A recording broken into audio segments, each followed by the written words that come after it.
Yo, I'm still here. This ain't over yet. You know what I'm saying? It's who I am. Let's go. Cause I'm a warrior. That's right. Yeah, I'm a warrior. Right. I'm a warrior. Yeah. Yo, I'm coming at you like an avalanche. Part machine, I've never lost a battle that I've had. Body armor like a soldier, I'm a champion. I'm the greatest thing to step out since the earth begun. Raise my fist to show my haters that I'm never going. Just as long as I keep breathing and my blood is flowing. The fire in my belly ain't a women's destiny. The time is now to take my chances, so come on and follow me. Yeah, I'm a warrior. That's right. Cause I'm a warrior. I can't be nothing less. Yeah, I'm a warrior. Let's go. Look, keep me steady on my feet cause I will never drop. All this sweat and all this pain will never make me stop. I got my dreams in my palm, I gotta hold them tight. I know my future's in good hands, I know my future's bright. I climb the ladder with my strength, I'm growing tall. Words will never hurt me when they try to make me fall. It's impossible to fail when you're already invincible. So come on, test me, I'm the greatest of them all. Come on. This the anthem for everybody who know that they was born to be a fighter. 100% nothing less. Let's go. I'm a warrior. I'm a warrior. Cause I'm a warrior. I'm a warrior. I'm a warrior. That's who I am. I'm a warrior. I'm a warrior. Cause I'm a warrior. I'm a warrior. I'm a warrior. Yeah, I'm a warrior.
Up here with another action-packed evening tonight in the Elite Warfare Gaming League, and we are here for Championship Sunday for the C Group, and I'm joined with one of my favorite casting duos. Scav, man, talk to me a little bit about what's going on here tonight with this matchup. Well, if there's one that's for sure, if you haven't already guessed by the placing in the bracket, it's winners finals. So winner of this goes to grand finals, and we have Axiom Legends taking on EWG Genesis. The action is going to begin on a den, then followed by another den and a third den. So 3 dens in a row to kick things off. Hardpoint, S&D, and an Overload. So if you're a big fan of Den Dojo P2 spawns, then you'll have a good time kicking things off in these first 3 maps. Looking forward to seeing the action kick off thus far. This one, yes, the stakes are high because you just want to get that grand finals bid, but you also have a second opportunity to get bumped down to losers finals if you do end up losing. So nonetheless, it is an important opportunity for both of these teams, but still there's that second chance if you end up losing in the series. Yeah, our unto guaranteed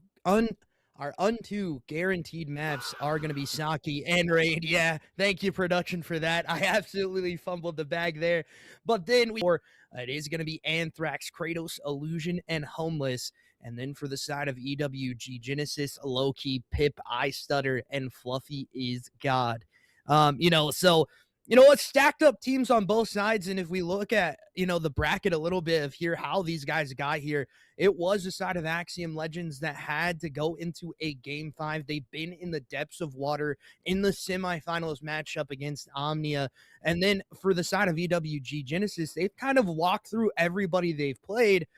So when we do get into the deeper part of this series, it does favor the side of Axiom Legends a little bit, especially, when they played Omnia. They went down 2-0 at the beginning of the series and then were able to bounce back pretty quickly with a reverse sweep there in that matchup. So it's one of those things that we just have to figure out. And, we talk about this map number, our first 3 maps being Din, this close quarter engagement, and these guys of Axiom Legends really, really do play well on this map.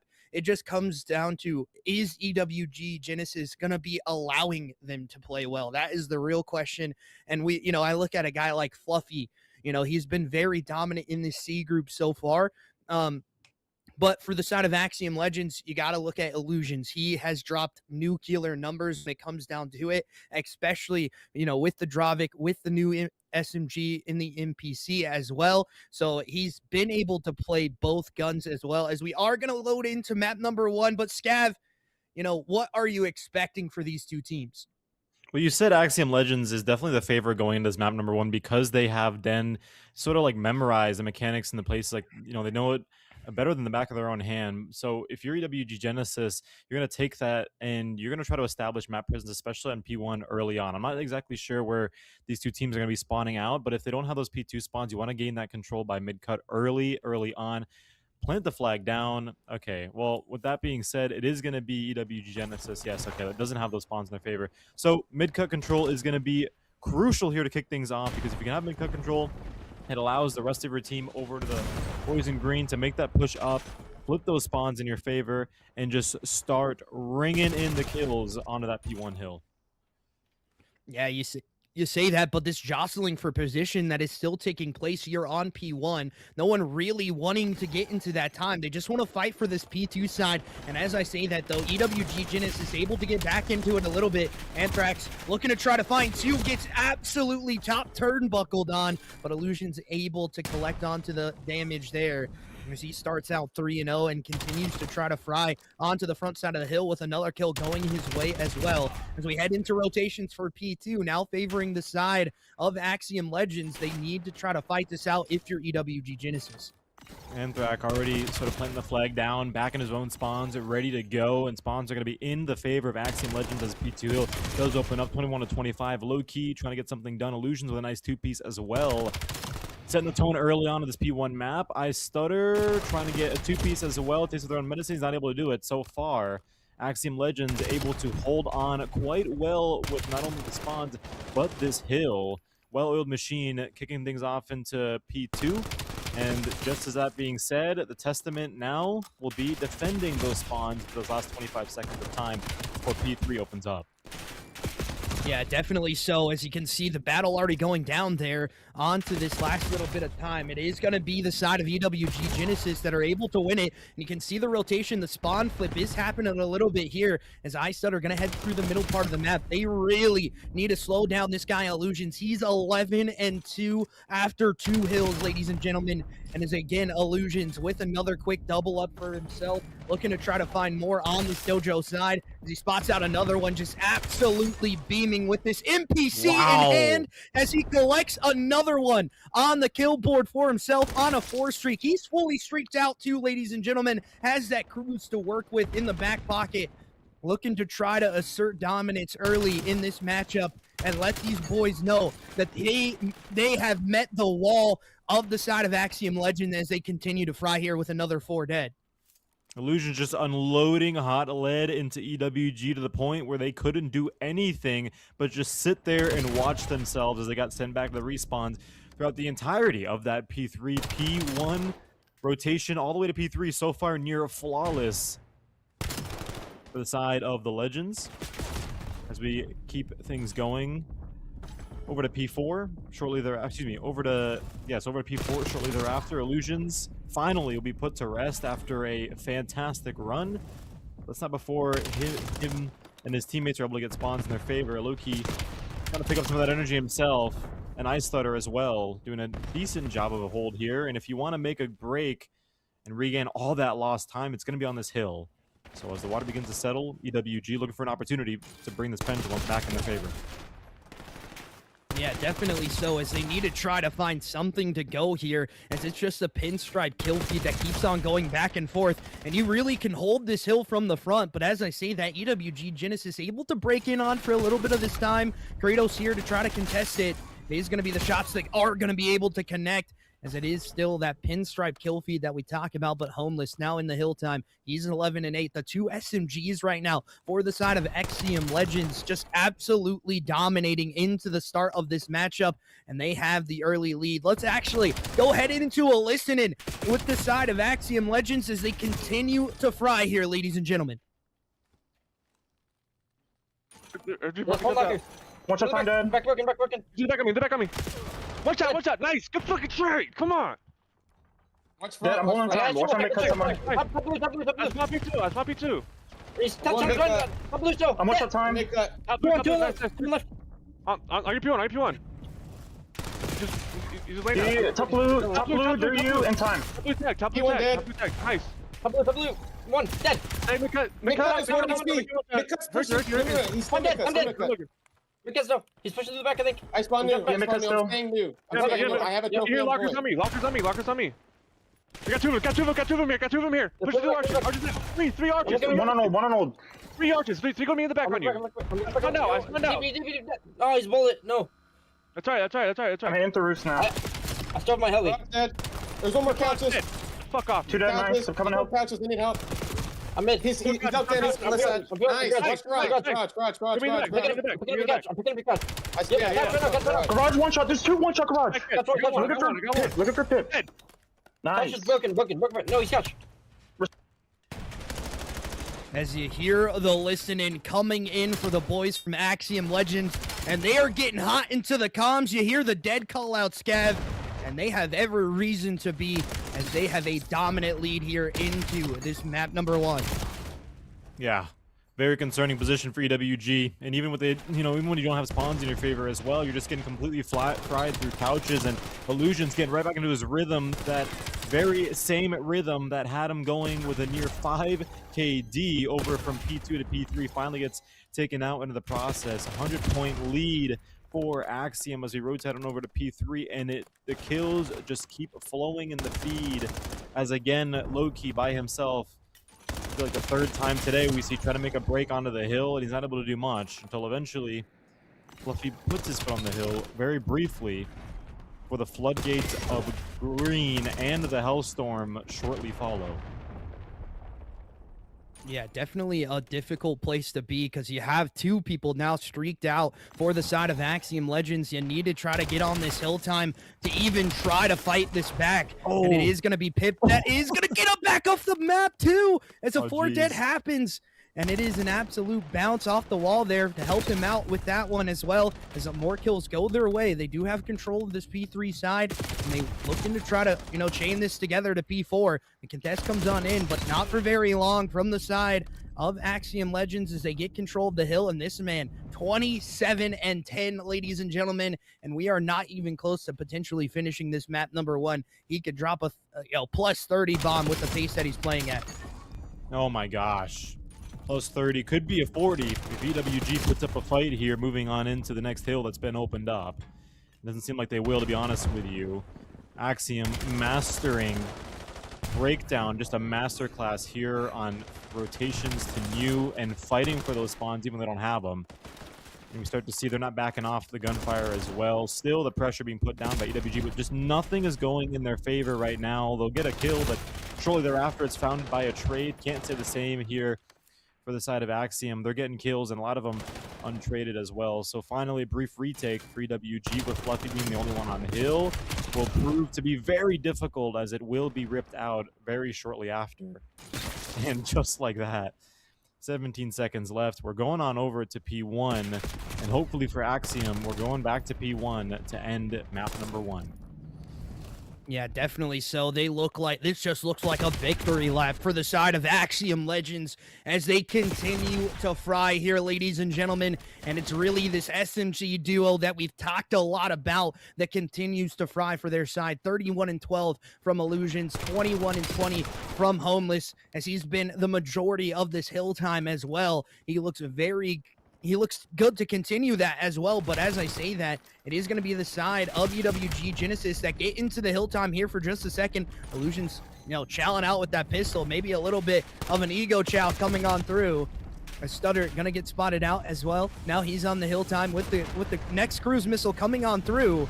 It is going to be Anthrax that is able to get a big two-piece onto the hill time. That's a 3 dead for them. And this is where they look to wrap it up. If you're the side of Axiom Legends, you just got to continue to hold this P1 time. Do not allow these guys to get in for a contest. And again, the middle part of the map is going to be shut down with only 10 seconds left on the hill. It does look to be done here, but there's still one more hit you got to work through. But the side of Axiom Legends are going to be able to take map number 1 in pretty dominant fashion on the Din with a lot more Din left to play. Yeah, I mean, that looked almost too easy for Axiom, but can't say that that was not all in part mostly by Illusions here. We'll see the best play of the game.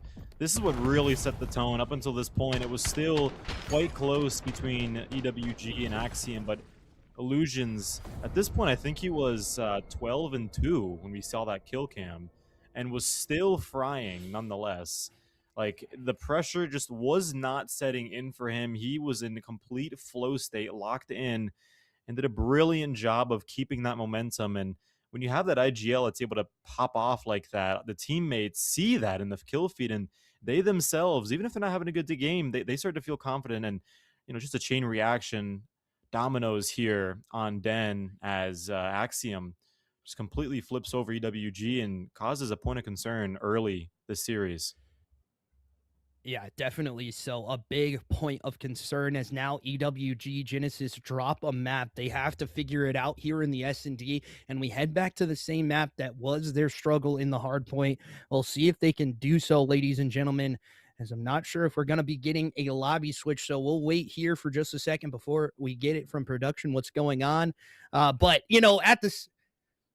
at the same time, it does look like the side of Axiom Legends just looks a little bit better as the team play. If you break down the team play, this close and quarter engagement kind of a map, it just plays to their style with the SMGs being very dominant on the hill time as well. As it comes back into it, it's just, you have to figure something out if you're EWG.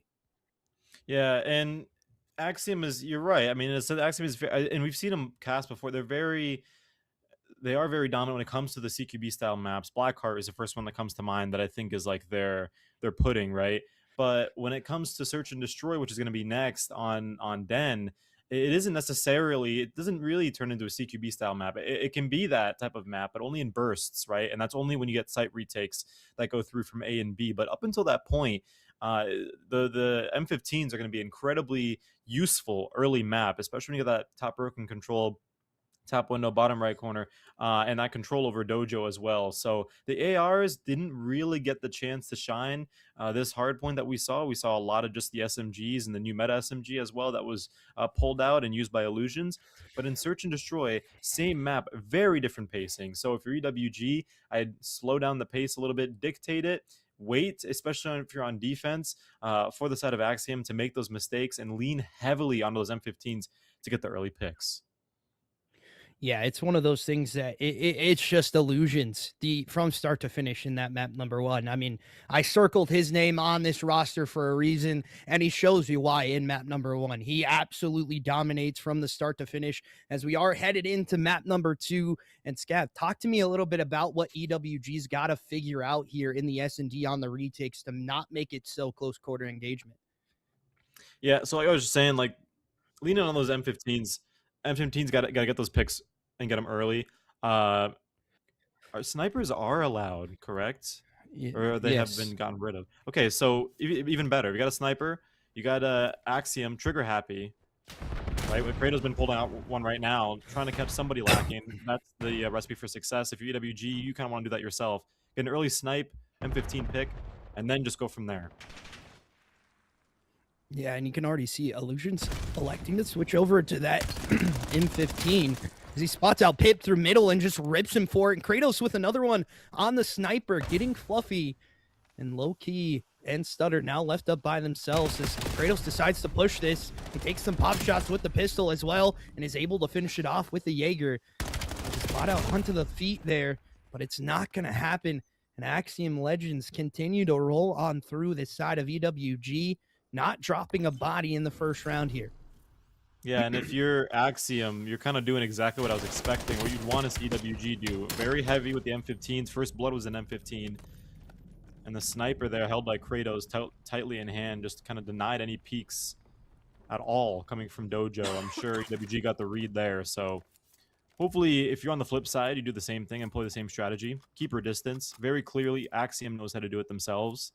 Often, you know, this is sort of a sign of an experienced team. Teams will kind of go balls to the walls after that fiery hardpoint win on the search and destroy and get slammed in the process. But here we go. Fluffy has got now his turn with the big sniper. See if he gets anything. Yeah, this round does start to slow down a little bit here, but no one home for the side of Axiom on this A site. I do believe the spot out may have been relayed over as Illusion's holding down the mid window. It is going to be a full play here for the side of EWG. Genesis on A. The smoke's coming out. And Stutter in a prime position to at least get one. Kratos going to get that first kill. Ooh. The shoulders have been reached, but it's not going to Huge. work. Stutter there for the first kill. And it is going to be a 2v3 situation favoring the side of EWG Genesis. Huge kill. 1v1 situation now. You're really weak too as well if you're if you're Pip. Now 1v1 situation. Prime position right now for EWG. This should go in their favor. Kratos very impatiently has no idea where the last alive could be. That's going to be Stutter. Here comes the initial engagement, and yes, it's going to be won by EWG. Well played. And honestly, that looked a lot easier than it was because Kratos was sort of, it looks like in the middle of switching weapons when Stutter just popped out at the last possible moment and bang with the MPC. Final kill. Momentum shift, EWG. Looks good. And you know, the side of Axiom Legends has struggled a little bit when it comes down to S&D. They've had a lot of, you know, back and forth, especially on this map. And, you know, sometimes it just doesn't favor your way. But a guy that I look at that's had a lot of good S&D games, even though they haven't always won them, is Kratos. So he already starts out 5-1 here on this first engagement, trying to find anybody here at the B site as he does spot out one. And that's going to be Fluffy. Does he know the second one's going to be here? They're going to try to rotate this back on through. And this is a good play here from the side of Axiom Legends to just call this on the rotate as they give information early. They want to make sure that they have a clear sight to try to get the bomb down in the 4v4, as it is going to be a little bit of the situation where you see something happening here, trying to find anything. As it is going to be a free site, free plant, and that's going to be the bomb down here for Axiom Legends. Now EWG in the 4v4 retake. Yeah, I was going to say EWG played that so well up until mid-map. I mean, EWG kind of made that rotation there, both of them towards mid-map, and left A completely by itself. Here we go. Now the consequences will shortly follow. Illusions getting the first. Fluffy not able to get the snipe. That is critical to allowing Axiom the win. EWG, you don't need to send two towards mid-map there because A, completely unattended, unaccompanied. And Axiom doing a great job of kind of creating that divergence as both of them, I believe one of them top broken, another one bottom left mid-map. EWG completely distracted, unsure what was going on, and in the process, Axiom free plant on the site. Yeah, definitely a good one. We see some donuts on the side of both teams right now. But it is going to be EWG that we look out here a little bit more. I mean, you got to get some kills if you're Fluffy and Pip. You need to find them here quickly. And, you know, Fluffy's been on that sniper when maybe see it switched off of him, but actually it's not going to be, as Pip already pushed up pretty deep into sight here, trying to find something to go his way. Maybe a little bit of a scam from the side of Axiom Legends. As you see, Homeless now through mid-map is going to get spotted out. But he gets out. Does not get the first blood to go his way as the nade connection for Illusions happens onto the bomb planter. And now Low-Key pretty much left up in the back here by himself. And now it's only one in Fluffy with the sniper. as if first kills come on through, and that's going to be another round. Now 2 up for the side of Axiom Legends, as it's 9-1 for Kratos, trying to get that streak to go his way.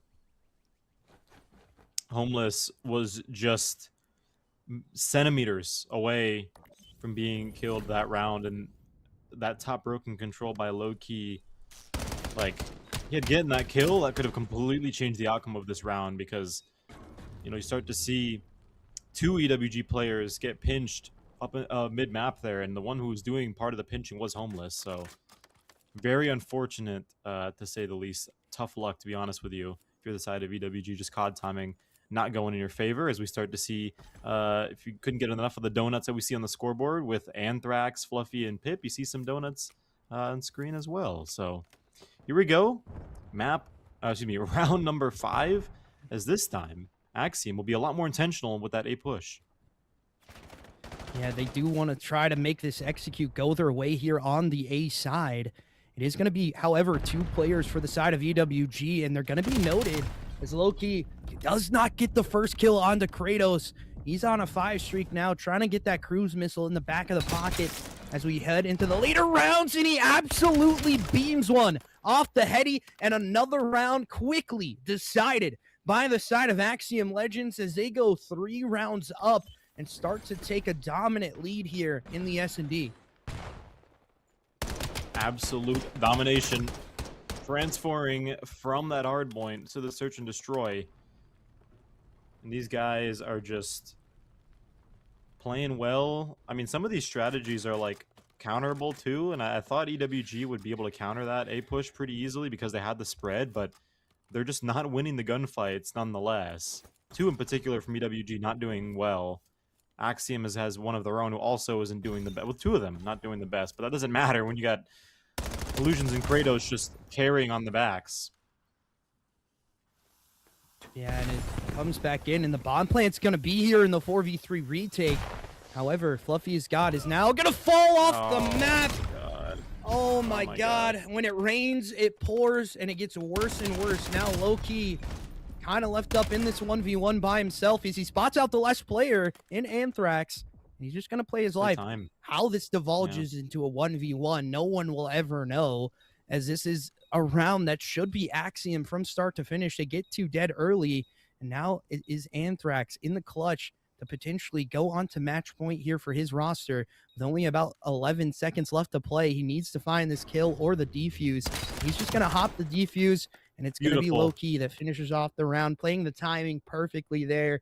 Now another round going back for EWG, able to bounce back here a little bit after that, blunder falling off the map. Yeah, Anthrax made a really big mistake there. He made the mistake of assuming Low-Key would chow him. There's no reason to. Bomb's on his side over by that garage. So you're Anthrax, you got to get up and move. You got to get out of there, try to seek out Low-Key and see where he might be hiding. But if you don't, well, as a result, Anthrax is going to get slammed as Low-Key just at the last possible second. They both know 7.5 to defuse. That's exactly when he checked the bomb. So great round by EWG, and hopefully more to come in this search and destroy. Yeah, definitely more to come. As we've seen this play before, I do believe I've seen this play before from the University of Chattanooga when I was casting CCL. They're just going to hold this bomb in the back of the site here and let their fraggers try to, initiate some fights over onto the other side. But, the side of EWG Genesis isn't really baiting on this one very much here. It is going to be, however, the side of Axiom that try to find something here. Is Kratos now 12-2, looks for this first pick on the sniper. Can he find any info to give over towards his team? He's not going to be able to. He's electing to just rotate this one out. Yeah, Kratos getting with the bomb planner as well, making that move over to A. EWG waiting on the other side.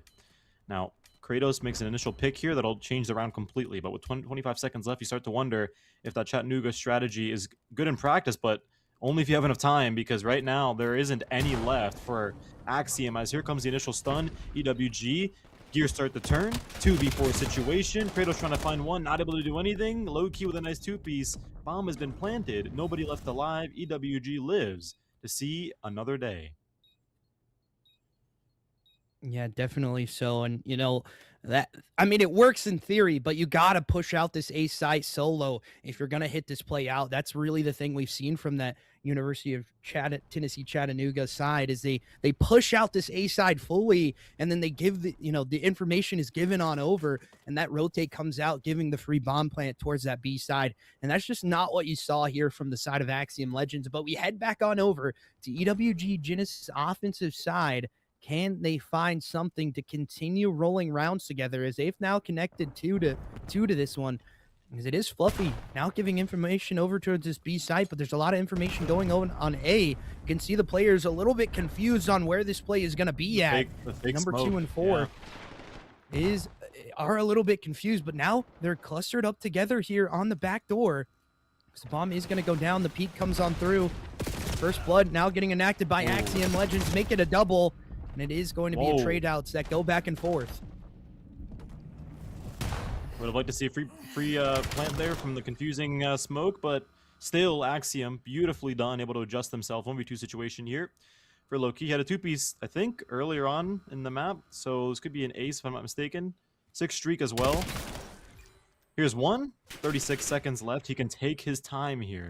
Plenty of time to play with, and he's going to do that. Go ahead and get that top window control. Take a deep breath.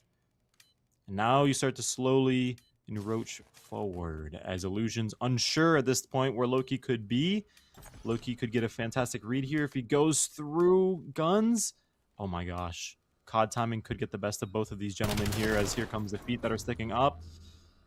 And Illusion's able to get in there. If he had waited 2 seconds later, we would have had a completely different outcome here. But nonetheless, brilliant effort from EWG with the fake smoke. Axiom, fantastic at adjusting.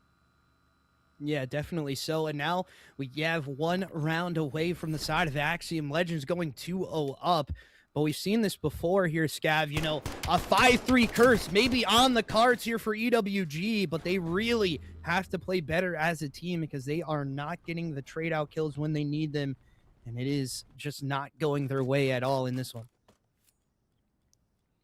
Yeah, and you still got a donut for the side of Axiom, but you got a lot of players who are pulling their weight. So if you're EWG, you got to just have that IGL step it up and start to make those plays, start to make those kills. For Axiom, it's Illusions and Kratos. For EWG, I guess you could say it's low-key, but pretty much everyone else is going negative. So here we go, new round. EWG will play this incredibly low as here comes the cruise missile. So thereafter, Homeless finding one.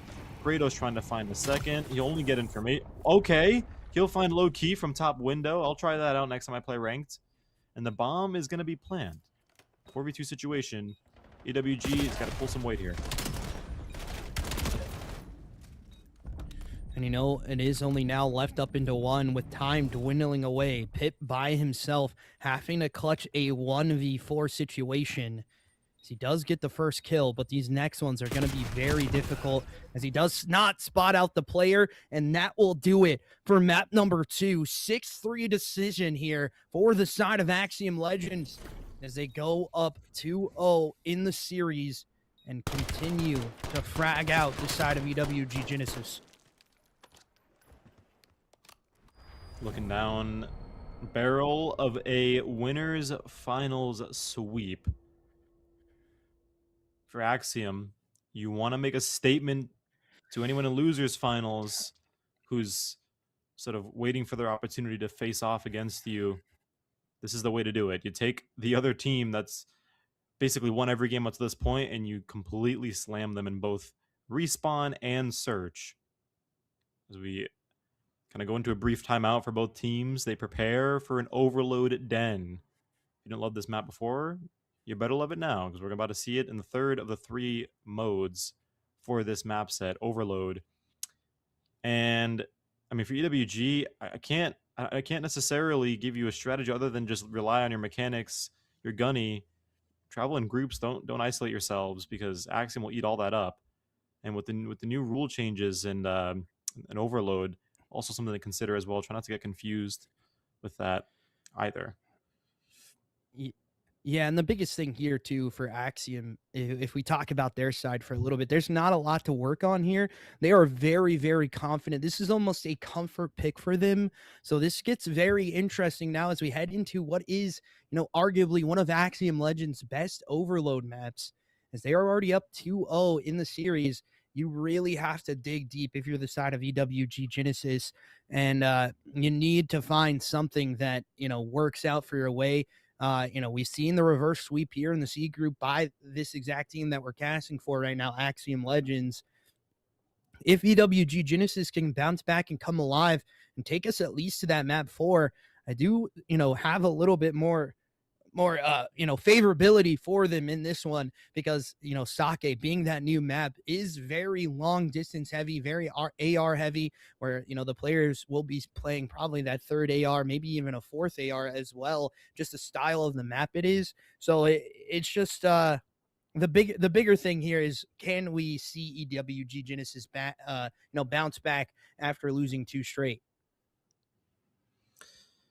Well, I'm going to be honest with you. It doesn't seem very promising for the Jensen Green, but one thing about EWG, the community and the teams as a whole, is they're relentless in spirit. And throughout the entirety of this series, despite what we've seen in the scoreline, they don't give up. They don't stop. I've personally seen a lot of teams kind of play like rubbish almost, and you can kind of tell without even talking to them that their mental is gone. EWG, yet still employing that competitive energy that they have nonetheless. So I guess kind of relying on that throughout the rest of this series.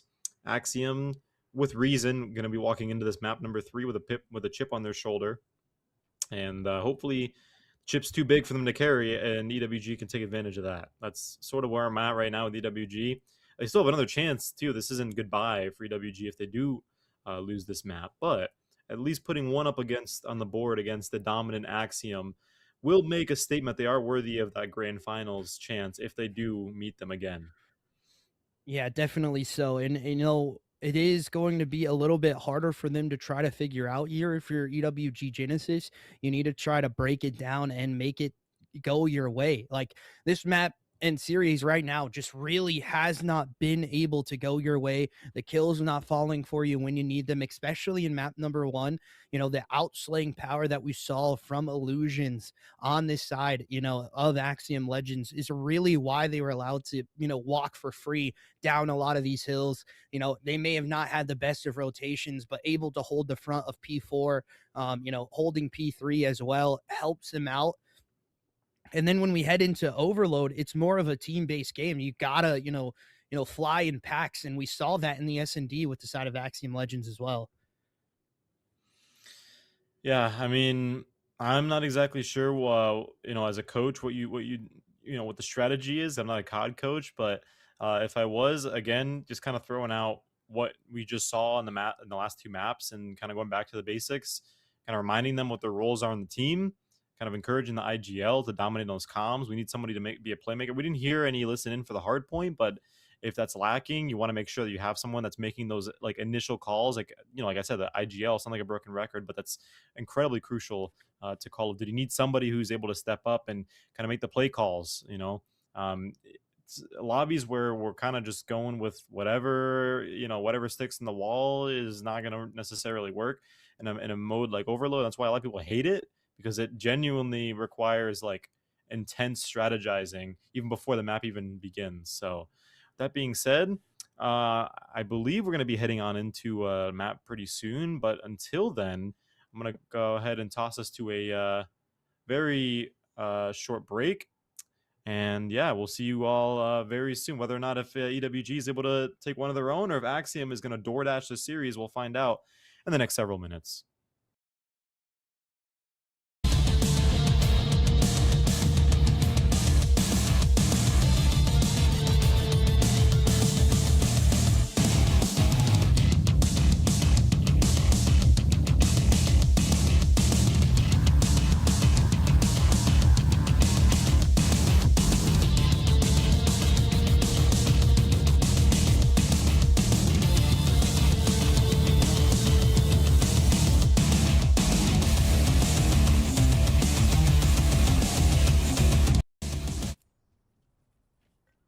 Welcome back, ladies and gentlemen.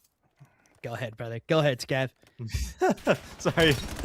Welcome back to EWGL Winners Finals. Axiom Legends, EWG Genesis. If you're just joining us right now, EWG Genesis kind of a pickle. Hands behind their back against the wall as they're forced to win this overload. They continue on in the series, and right off the rip, they're trying to start off strong. They're trying to get the overload device over to that point, and they're not going to be able to be very successful at That's that. my bad. And so much so. I had my search class on.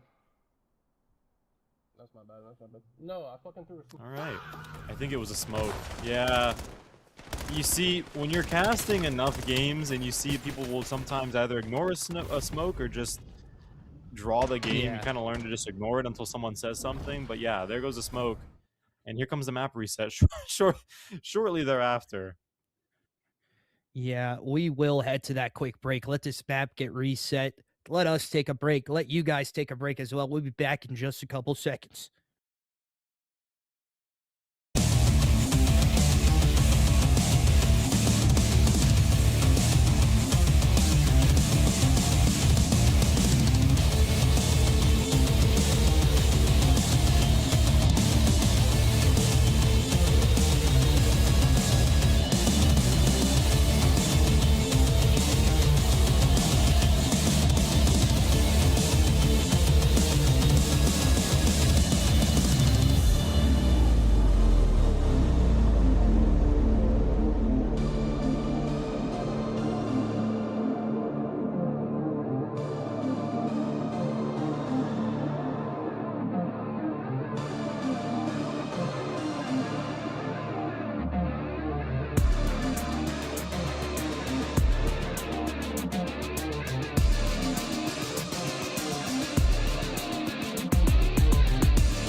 Welcome back to EWGL action, Scavvy and Nick. We do have a development in what just happened when the smoke was thrown early on in map number 3. Nick, if you want to go into detail on what the ruling is from EWGL admin.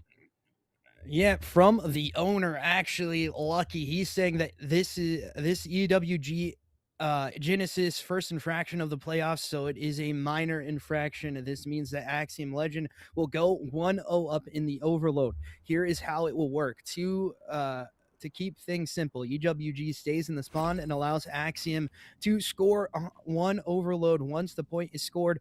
This was a live match. Axiom Legends, once you guys score, only job is to run back into spawn and basically prepare for a new game so that you are not pushed up into mid spawn, as we already see that happening. So it comes on through, and a Homeless allowed to just get in that first one to go, and it is going to be a go live on this map. We'll see what happens here, ladies and gentlemen, as we do have a little bit of a long clock here. I wonder if the pauses are going to be in still, as well as the kills are going to be coming out. Homeless able to collect onto 1, make it 2 for him, and Illusions combining, making it a 3 dead already here, as Axiom looks to be pushed on up and try to get another score in, and it's going to go in.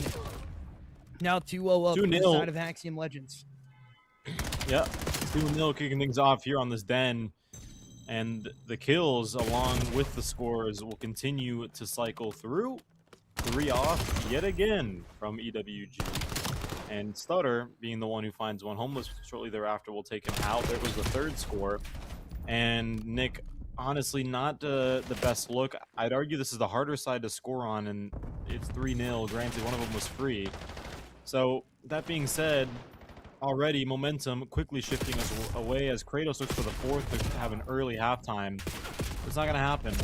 EWG still persisting, gets their first denial just before. But it doesn't. Last player. But it doesn't matter. Scores. Yeah. I didn't think he was going to score. I was a little surprised. It looked like he got killed in midair. It must have dropped into the overload zone. I think that is what happens when you kill the player that's like, you know, doing the wall bounces. Yeah. It's just not going EWG's way in this matchup at all so far. And it is, a little bit of a loss of connection on the host there. I wonder if we're getting a full reset again. We are having a wonderful evening here in COD.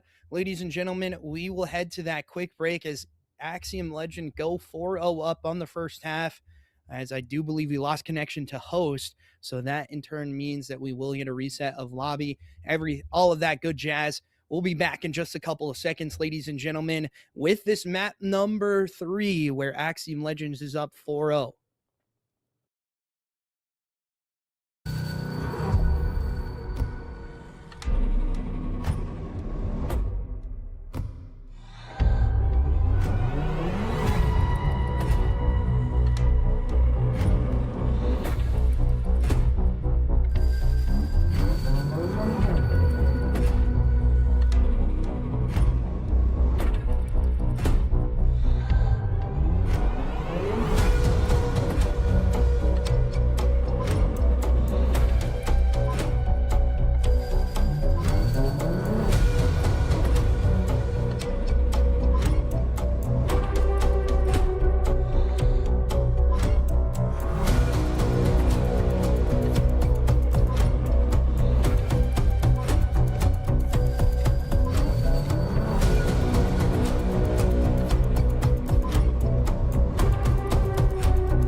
Welcome back, ladies and gentlemen, as we do have a little bit of trouble getting back into the lobby. So we're on the player POV of Illusions here, and it is going to be an interesting one for sure, ladies and gentlemen. It is a 4-3 scoreline, still favoring the side of Axiom Legends, as the volume is a little bit loud there, ladies and gentlemen.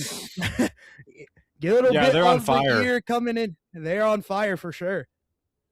Just a little bit of a sneak peek preview of like an impromptu listen in there, surprising you there, Nick. But nonetheless, when we were over break, our wonderful producer Dre was like, "It's 4-3," and I'm like, "Oh my goodness!" Both Nick and I were surprised. EWG has done a very good job, especially given the fact that they were already starting off down by 1 from the GA at keeping the series alive. But there's 1 second left, and just like that, we are in overtime. Fluffy has the device. Okay, so EWG has a chance to score here. I'm not exactly sure where he is. He's going to be challenging through guns, and at the same time, Illusions is going to find one who's going to try to cut him off. The second found off by Anthrax, and just like that, I think we still have some time, but only 11 seconds for EWG to score.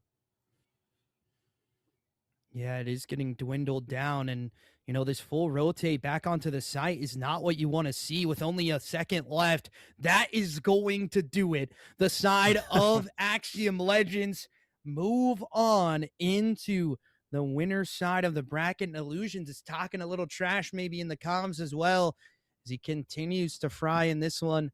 We'll see if he pulls up that scoreboard to tell us what it looks like from him, not from the caster POV. But again, one of those huge ones that we see come out from the side of Axiom Legends. You know, they did have that 1-score lead, you know, with that smoke being thrown. And, you know, if that really doesn't happen, maybe potentially it goes the other way. And, you know, for the side of EWG, you get knocked down into the loser side of the bracket, but there's still a lot left to do for you.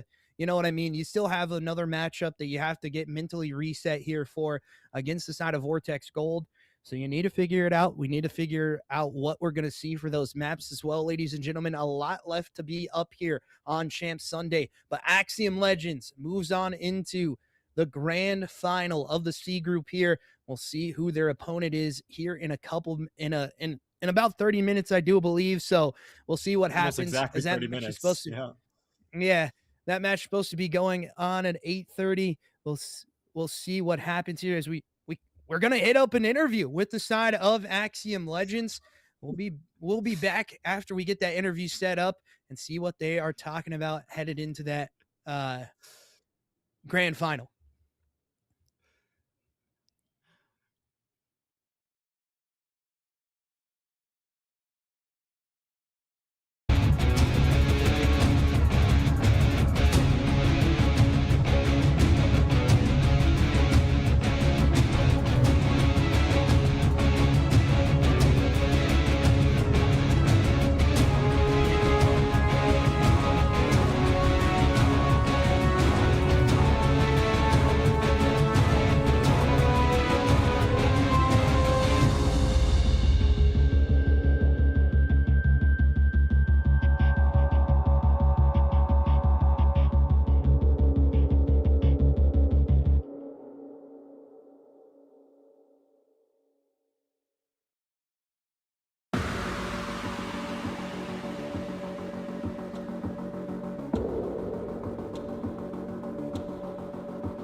in control is whoever playing games.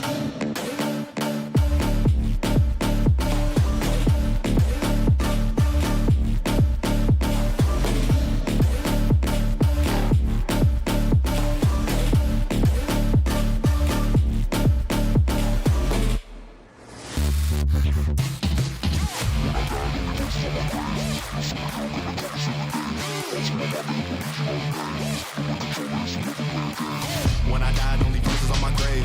No superhero gonna come and save the day. All to my mind to help illusion all the pain. The right control is whoever playing games.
Welcome back, ladies and gentlemen, as we are joined back into the losers final. It is EWG Genesis taking on the side of Vortex Gold.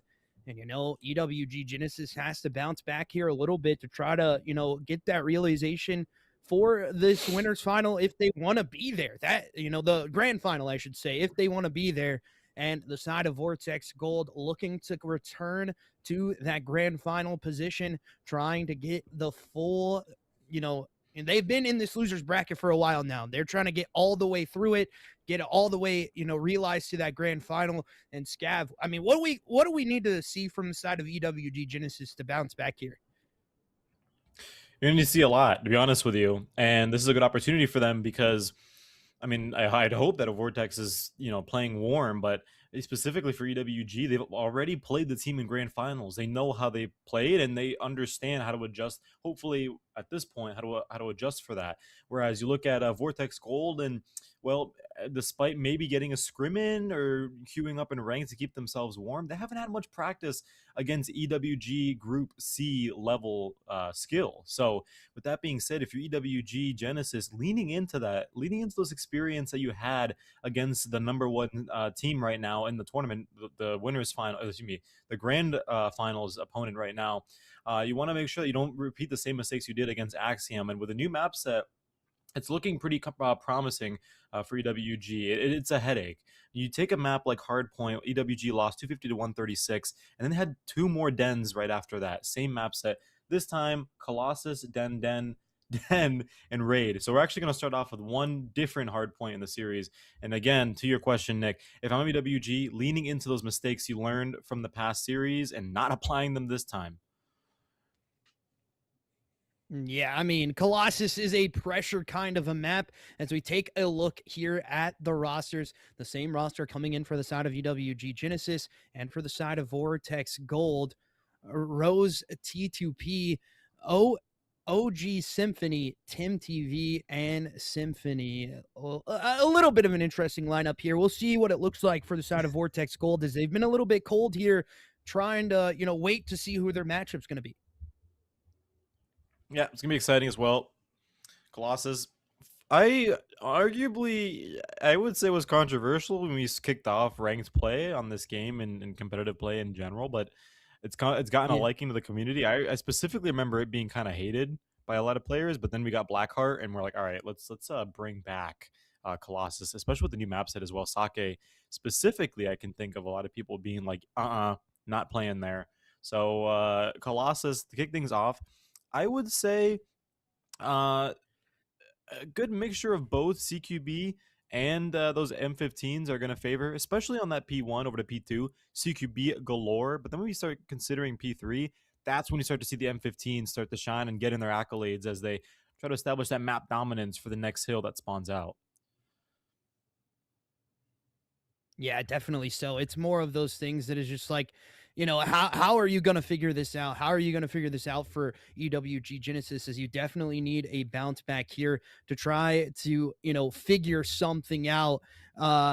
And it is just one of those things. If you want to try to compete with Axiom Legends, this is one of their comfort picks as well. As we are loading into map number 1 here, ladies and gentlemen. Here we go. It is going to be a very interesting one, a bang out of all bang outs, and we are live and direct with it. Group C, losers final. Winner moves on to the grand final. Who is it going to be? Will it be EWG Genesis, or will it be the side of Vortex Gold, making a dream happen here from the loser side of the bracket? We'll find out, especially what the team play looks like for both sides here, Scav, because, you know, EWG Genesis, we're on the back foot of the team play in that last one. Here we go, live from the virtual studio for EWGL. Here we go, map number 1, action kicks off in just a couple of seconds. The bodies will begin to drop and the feeds will begin to favor, as initially we start to see the first one to put their foot on the hill is the EWG, but as with all P1s, he shortly thereafter will get taken out into the process. An absolute bloodbath opening up into P1. Edge control is present.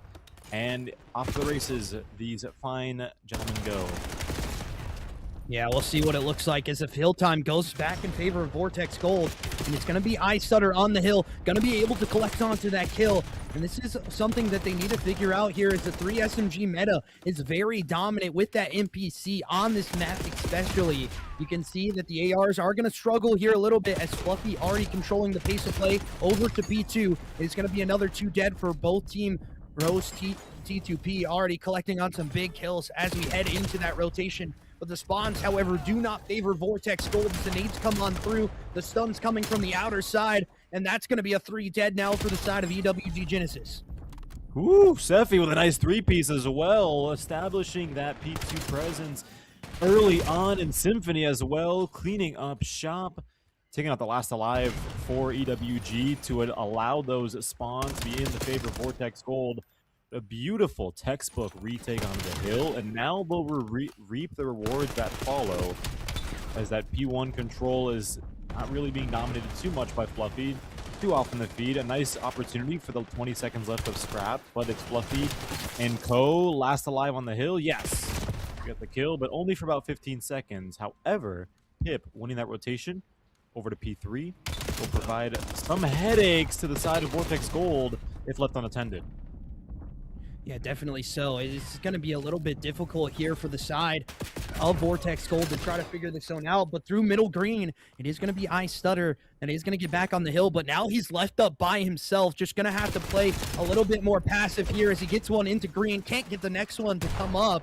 However, it is Vortex Gold that hold the lead for now. They have P3 side and rotations to P4. And there's going to be some pop shots from Tim TV that are going to be coming out. It's Fluffy on the route here to try to make something happen, but it is not looking like shots are connecting for him tonight. Yeah, very much so. I'm very surprised he even was able to get a pick there from that. Barely did much of a scratch there with the NPC. Not good with the range, but he's able to, I guess, do quite enough to maneuver his way through, get a nice 2-piece in the process. But OG Symphony able to find 2 of his own as well. As per usual, EWG scraps temporarily in their favor as they make on their way dancing over to P4. Low-key trying to be the first to plant the flag on the hill. He's going to have to get through 2 of Vortex Gold, who's there and ready for that gunfire to follow. Yeah, it's going to be Pit now on the hill. Going to deal with the SMG players of the side of Vortex Gold, and they are just continuing to fry here, ladies and gentlemen. Huge. Fluffy is God, able to get a huge kill into the back of the map, but instantly traded out, and Spawn still favor the side of Vortex Gold for now, as they're going to be their first team to potentially reach 100 here, as this side of EWG Genesis has really struggled in this map so far, not being able to get into the hill time as they do break it. And now Stutter and Co trying to get some good hill time back into their favor. Maybe bounce this one back and head into P1 with a little bit better of pressure. Thus far, this is the best retake so far we've seen from EWG, and it sucks to see because you really wanted to see the last 15 seconds of time. They got a great retake about halfway through the hill. The best one that the Jensen, I guess right now, the Jensen Purple have been able to achieve, and that's allowed them to be within that 30 or so point differential, 40 point differential between them and Vortex Gold. New Hill has opened up over to P1.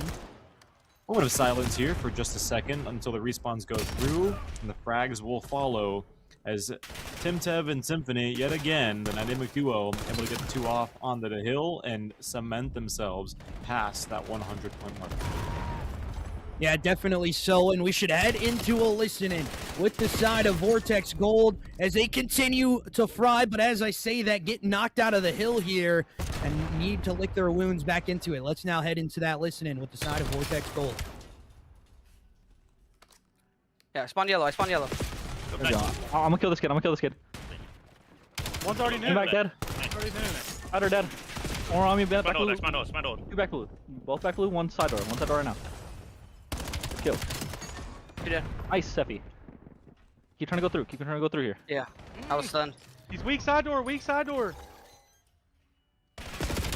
Yeah, weak on. Yep, that's him. Thank you. Respawn here. Pick up P1. Somebody's gotta play the back. Flip. Run Oh, dead. dude, he's weak on We gotta play the back there. Run dead. Play the back. Two side door weak.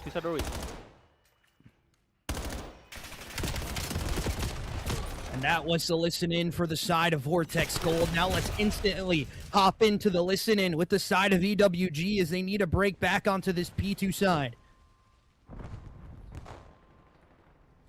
Yeah, make sure we're rotating.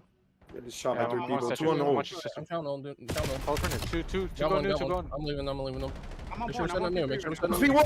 One statue. One more. Dead. Yo, I am Just lagging go new. hard, bro. Whoever's here, go new. Just go new. I'm going. I'm here. Yo, hold yellow. Why? They're. One's gonna push bottom green. One's gonna end up pushing bottom green. No, another one. Two bottom green. I got bottom green. Two. I spawned I got bottom blue, green. watch I your got bottom green. Watch your yellow. Watch your yellow split. One's bottom green. Oh, no, what the heck? He's dead. Nice. Good kill. I'll do one yellow. Ow, man. One dead. We spawn yellow. One blue. There's spawn blue. Got a heady. That was a listen in for both teams. One sounding a little bit out of shape here as it is the side of Vortex Gold that take this lead, but they go 3 dead into the hill time, and it is going to be the side of EWG that collect back on P3. EWG needs every second this time that they can get right now. They're looking at a hill and a quarter deficit right now going into that P3, so that retake there was critical, and they're going to need to win that gunfight. They want to get back into it, but they're just not able to do it. Now this time, as they get themselves set up for the P4, you're just hoping that this time they're able to actually hold the hill. We've never seen a hill held from EWG so far for longer than plus or minus 30 seconds, so now would be the time to do it. And as I say that, already 2 on the hill. I mean, Vortex is just completely blending EWG off those rotations, and if they don't win them, then they're able to make that break possible. So big break here, speaking of, for the side of EWG, and hopefully for them, it'll be that 45 seconds of time that gets them right back into this game.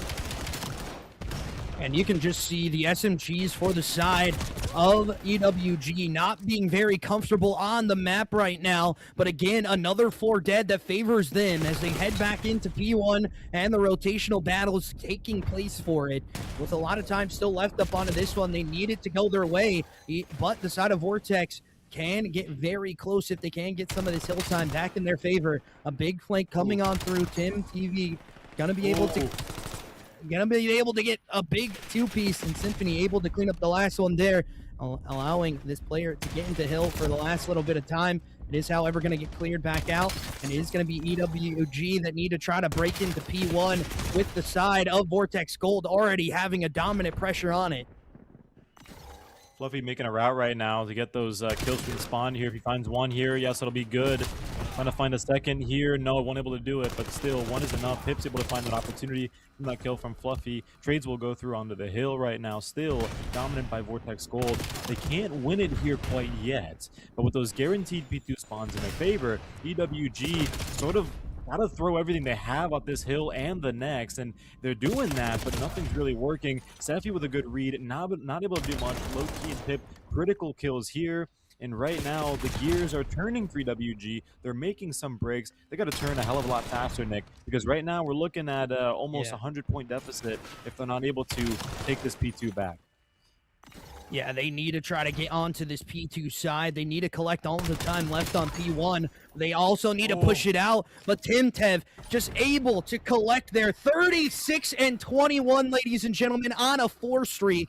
And Symphony, his dynamic duo, as you called the Scav, also 36 and 28. Both players having great starts here in the map number 1, and it's Timtev again collecting for a big 2-piece, shutting the door, putting the nail in the coffin of the side of EWG, and I do not believe they can get there to touch. They will not. Vortex Gold take map number 1 in pretty dominant fashion in the hard point again over the side of EWG. Symphony Timtev, too much, too overbearing for EWG to handle. And even as we started to get through mid-map and we went to that listen in, like night and day between purple and green here on this map set. EWG comms are there, but in comparison to the gents over at Vortex, not living up to those expectations. And as a result, I wouldn't necessarily say that's the entirety of it, but that is telling by the scoreline we start to see.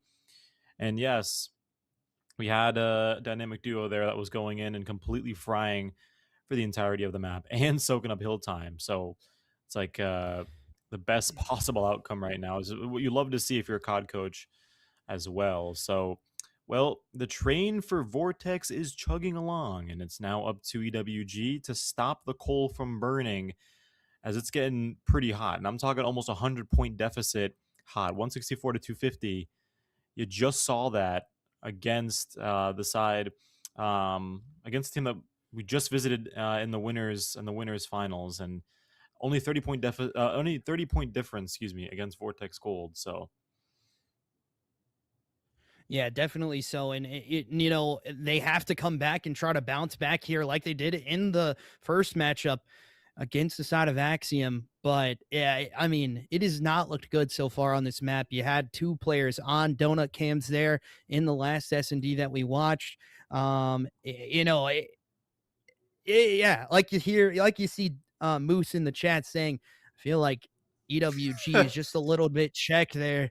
And he's probably right. After you know, being dominant through the whole bracket stage of play and just coming out pretty flat when it comes down to it, you're not able to get anything going in that first matchup in the winners final, and then you go into map 1 here in the losers final, and it's quite literally the same thing. You're getting absolutely belted in map number 1. It is not going your way. But, you know, we'll see if they are able to bounce back here. We'll figure it out. But, ladies and gentlemen, we're going to head to a quick break before we get back into the S&D here in just a couple seconds when we head over to Din S&D. Will EWG Dennis be able to bounce back, or will Vortex Gold take a 2-0 lead? Find out when we're back after the break.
Welcome back, ladies and gentlemen, as we head into the S&D here.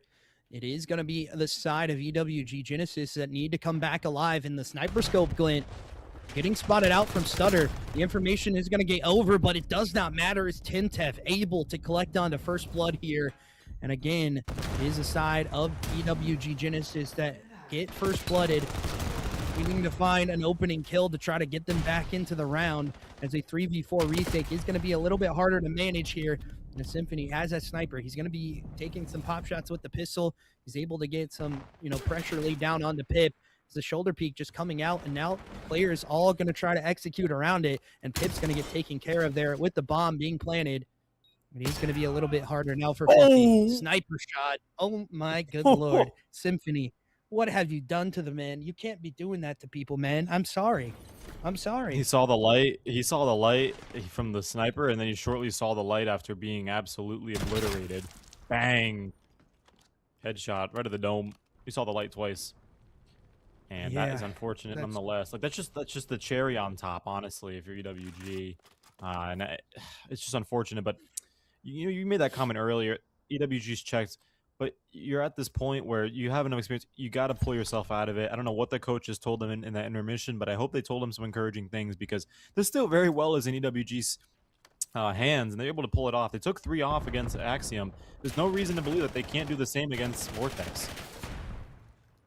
Yeah, definitely so. Vortex coming from the loser side. They have a lot of passion on this roster as a double snipe, actually a team one coming in as well. Now dropping in a 2v2 situation into the middle of the map. Timtev able to get one back. And now it's going to be Symphony asked to try to deal with this player close to sight. Again, they just execute pretty well, play together, and it's low-key by himself in the 2v1 scenario. Yet again, this time he has something to play with as well, as OG is going to be sought out first and dead. Here comes the second trade that might go through. Yes, successful. Again, for Vortex Gold. You said it before, EWG on these search and destroys needs to play together more. And this is sort of the reward of that. Vortex Gold very clearly has been dominant in the gunfight, but still playing together to the point where low-key just gets traded out. And what do you know, by Timtev, 3-0 has yet to fall so far on the map, as we now move towards a defensive round for EWG. Yeah, EWG need to find something to go their way here, needing to get around on the board. They need to slow down some of the fraggers here for the side of Vortex Gold, but it's just really not going their way early into this one, as it is going to be another A execute from this side of Vortex Gold. They like this site. They know how to play it well. And you can see them already getting in onto site. They spot out the player that was the lone player of the side of EWG Genesis here. And you saw this from the opposite side of Axiom in the last one, where they were just banging out B. And that first nade kill helps out a lot. The help onto that last player as well, taking shots at the bomb planter. But now bomb going to be going down in the 3v2 situation.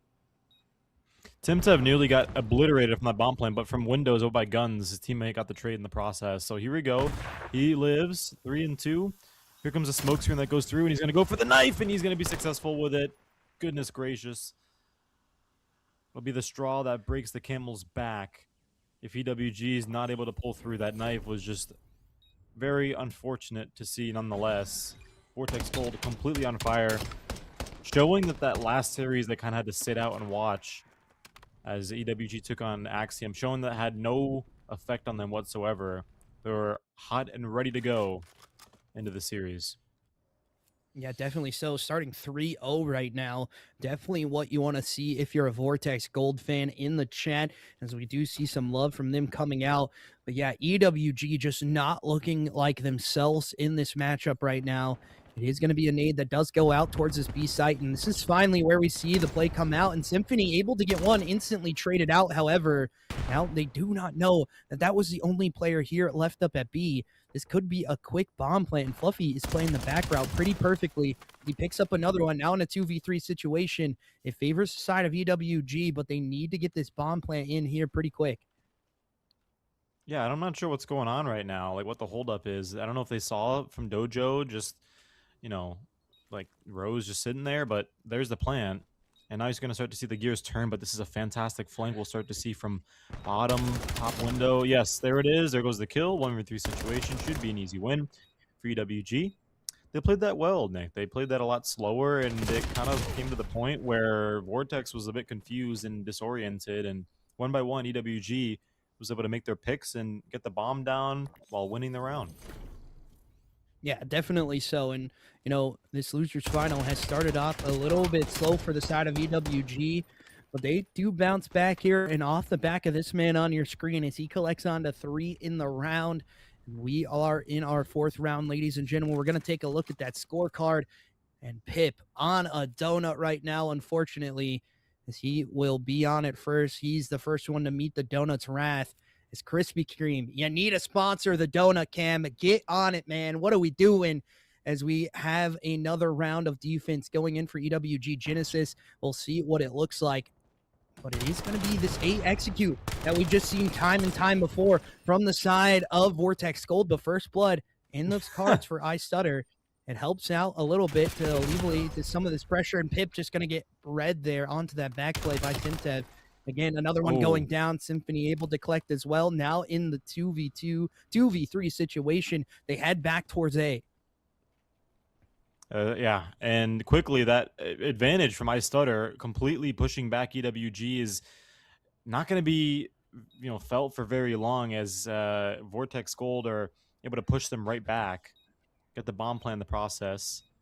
3v2 situation, time is ticking, plenty of time, if you will, for Low-Key and iStutter to make something happen. iStutter with a crucial pick in the beginning of the round, see if he can end it here. Yeah, definitely so. As iStutter gets another one on the board. Now in a 2v2 situation, this gets a little bit more manageable for the side of EWG Genesis. Spotting out another one. But instant trade out going to be there. Now 1v1 situation. Does he just hop the blant on the defuse? Only about 9 seconds left to play. There it is. Not going to be there for him. It's going to be very, very close, ladies and gentlemen. Watch onto that clock. And it is going to be there with 0.0 on this clock. Milliseconds away from not being able to defuse that bomb, but 3-2 now favoring the side of EWG. I would have been pretty upset, to be honest with you, if EWG lost that, because that early pick for iStutter should have been a telltale sign that they could very easily regain map control and win the round. But comically, you start to see iStutter get the first pick, and then Vortex goes, with all 3 that they allocate over to A, just start running back. And then immediately as they run back, they get 2 picks of their own. So like, all right, let's go back to A again. Just a little bit of a limbo there. Monkey in the middle, if you will, in that round. But glad to see EWG is at least able to capitalize off that first blood. But now, with the bomb in their hand, they're tasked with tying it as we kick things off over to B. Yeah, we'll see what it looks like for the side of EWG Genesis. This B execute. Oh, Loki almost doesn't get the kill there with the shot punch. That was scary. He's hitting the wrong button, and it was very scary there, as it is going to be the blood onto the bomb planner there, as the bomb does get repicked back up. Nade's going to go out. Nothing there to connect. It's now a 3v3 situation as Tintev does go down on the map in that flank position, and it makes it a little bit harder here for the side of Vortex Gold. Symphony gonna have to go huge on this angle, and he's gonna be able to not get it. But now in a 2v2, instant trade outs coming back for the side. Bomb's picked up. This is the second time, by the way. Bomb picked off a dead bomb planner. Fantastic wallbang there by Loki onto Sephi. 26 seconds left. Here comes bomb plant shortly thereafter. I don't know if I would plant it here towards the middle, because he might get sawed out there by Garage if he's not careful. Yes, there's one. And here comes no, not the second. Pistol is going to persist against the M15. And as a result, tie game. EWG, much better position in this search and destroy against Vortex as they were against Axiom. They're coming alive. And, well, if you're Vortex, get a little concerned. Yeah, you might get a little bit of concerned. Also, big shout out to It's Dough for allowing that raid to come in. We appreciate you for the 6 people that just joined up. We're here in the losers final of the C group. It is Vortex Gold up 1-0, and we are tied here in the S&D 3-3 and Pip. That man's still on a donut cam. He needs to get a kill here, ladies and gentlemen. 0-6. We've played 6 rounds. He's died 6 times. It's not good look for him. He needs to try to find one here as Loki up top window, trying to find something to go on. As Timtev able to get the first blood, but a teammate again for the side of Vortex Gold. Maybe There you go. allowing the side of EWG to come back alive into this one. Yeah, if you want to get a kill, Pip, now's the time to do it. You'll find one, but two. This was the time, Pip, for you to get the two-piece. This is the time to break the donut and not only get a breadstick, but a number 2 in the feed. So now 1v1 situation, plenty of time left for Fluffy as God to become one himself, 7-4. You wouldn't want to place your bets on anybody else the side of EWG than this man right here. And Sephi, almost likewise, 5-6, looking to go neutral to get this kill here. But it won't. Nonetheless, Fluffy is God, improving to 8 kills to his name. And we were kind of dogging there with the donuts on screen on Pip for not doing well. Technically, just by KD alone, he's not. But those 2 kills he got this round were critical for Fluffy to come through and swing the final axe. So shout out to all the teammates here that play ranked and don't necessarily get the kills, but they get them when they matter most. And I'm talking about myself, looking at the mirror. Yeah, definitely. So me too. Don't worry about it, Scav. I'm exactly the same way in the rank play as well. But we head into the next round. Offensive side now on for EWG Genesis. They have won 4 straight rounds here. They look at Vortex Gold's first 3 rounds and they say what you can do, we can do better as they get into another round here. But Symphony with the first blood onto the nade. Now 7-5 for him, looking to try to get pushed up onto it. He's another kill comes on through. It's going to be 3 dead now in a 4v1. Fluffy is God, would become a god in this situation, having a lot to manage here and people just running you down, as it is going to be him by himself as he's looking to try to get this first blood. The shoulder comes out. He gets that player noted, just making sure he doesn't have anybody coming through his back. But again, this round's pretty much over in this situation. Yeah, you're going to have to throw a Hail Mary and hope it gets caught here, but it's not going to, nothing's going to happen. Here comes a Cha shortly thereafter, not able to find one. He didn't have any information as to where Vortex would be, and Vortex had a pretty darn good idea of where he was going to be. So, Timtev, last one to put a bullet in to end the round. 4-4. Yeah, and we talk about this a lot here on, at least on my channel. Both these teams really throwing punches like heavyweight boxers right now. They need to continue this pace. The slowdown for the side of Vortex Gold has been real, but they need to try to bounce back here as they slow the roll of the side of EWG. And Symphony now bringing out that sniper as he does get the peek. I thought that was right on the man, but I guess not.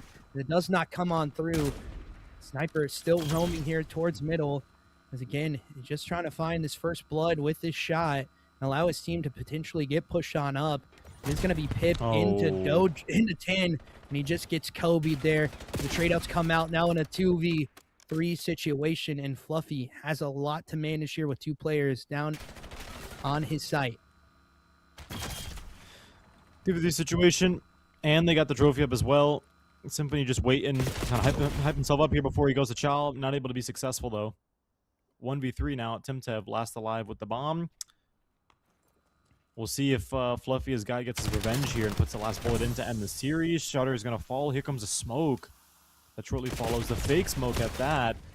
But yes, it'll fool one, but it won't fool the rest, as EWG Genesis, hello, Fluffy as God getting the last kill. So last round when Fluffy was in a 1v4 situation, it was Timtev that got the last kill. This time it's Fluffy. Cinematic, dramatic storytelling here on this den, as EWG as well looking to take the book back into their favor, rewrite the pages, and finally put a map under their names if they're able to pull through with this round. Yeah, 5-4 situation.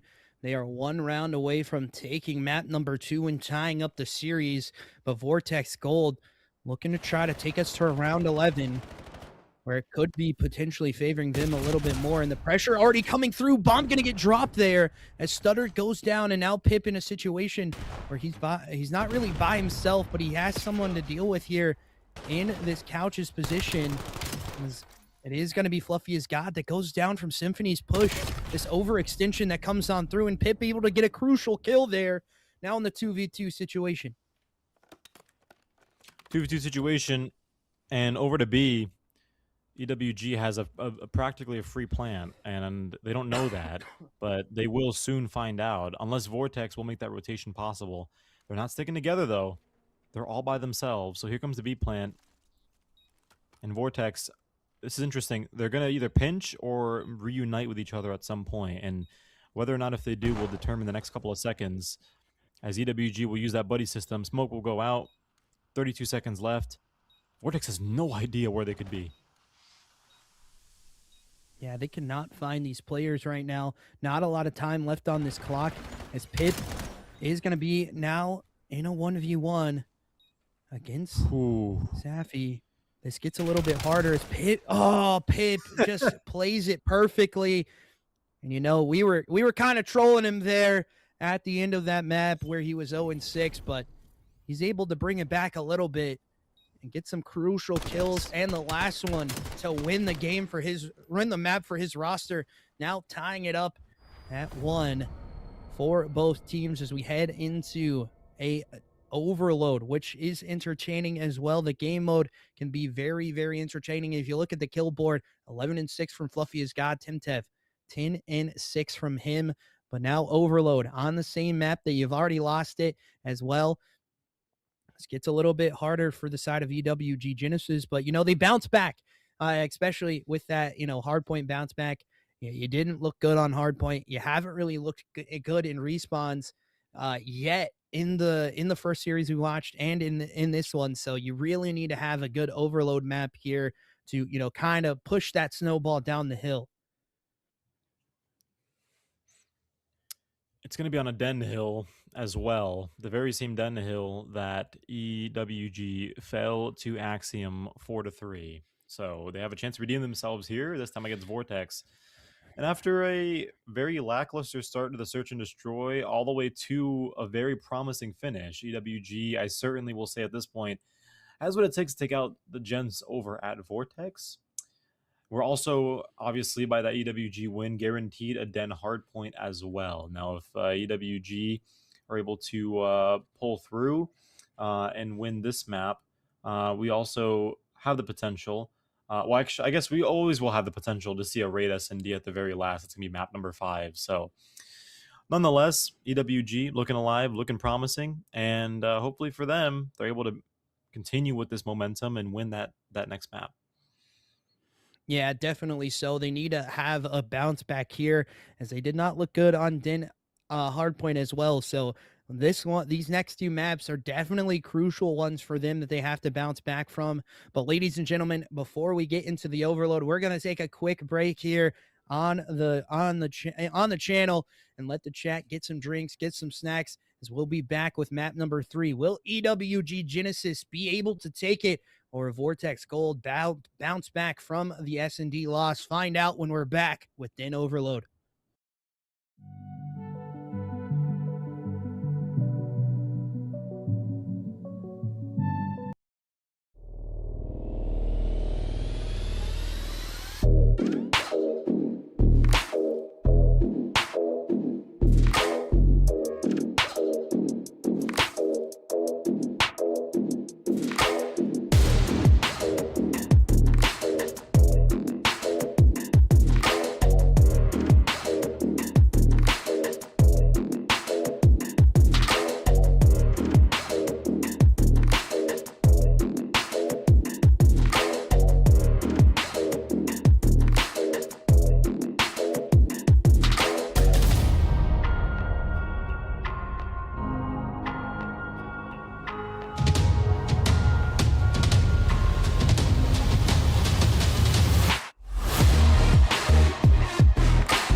Welcome back, ladies and gentlemen, as we are in the overload.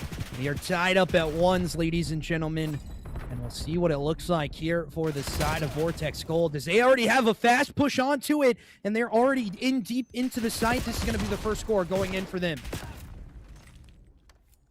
A fiery start. I'm a little surprised, to say the least, because like you look at the kill feed and you look at the warning shots early on, and it didn't look like that was the case at all. But I guess it was, and Pip, a little frustrated, is going to take it out on the players on the side of Vortex and get a couple of kills here and there. The device just barely gets in as EWG scores one of their own as well.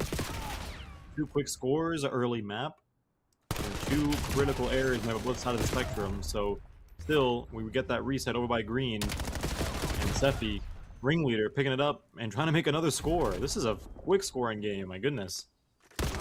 Yeah, very back and forth, very quick scoring, and we saw that pace kind of get an uptick when we had, that pause timer with that 2 minutes being, only on the clock for the team. So you can see a very, very lightning fast pace being set by both teams. But it is, however, the side of EWG Genesis here now in the spawn trap as a 4 dead gets enacted. This is going to be another score on the boards for them, as they are going to get that last kill, ensuring that score, and it's able to go on through, and now the spawn trap could potentially be in for the side of Vortex Gold. iStutter able to hit some crispy shots there with the NPC, and just not allowing this side to come back through to try to get this relay in.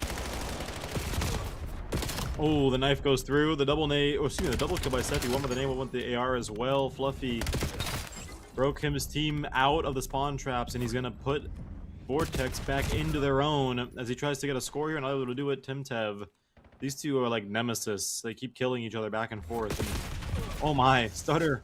Whew. I was gonna say just barely slipped through the cracks, but Timtev able to get that awareness quickly. 3-1, about halfway through the first half, and that push over to B is what the plan is going to be facilitated by Timtev, as he gets a read there and thinks, yeah, no, I'm going to retreat, let my friends do all the dirty work, and then I'll go for the push. Yeah, and he just doesn't read that player in Pip on the outer side dojo in that day 1 spot. And again, Symphony able to get one, can't get the next man up. His iStutter has been pushed up into the P2 side for EWG Genesis. This could be potentially a score that goes their way. And we saw that bounce back from them in the last one as well. It was a 3-4 scoreline that just, came down to the wire as well. But unfortunately, they get wiped on down, and that's going to be a 4 dead. This has to be the go button right now. If you're the side of Vortex Gold, you need to find these first initial kills, and that could really favor you as you try to get that last score in before halftime.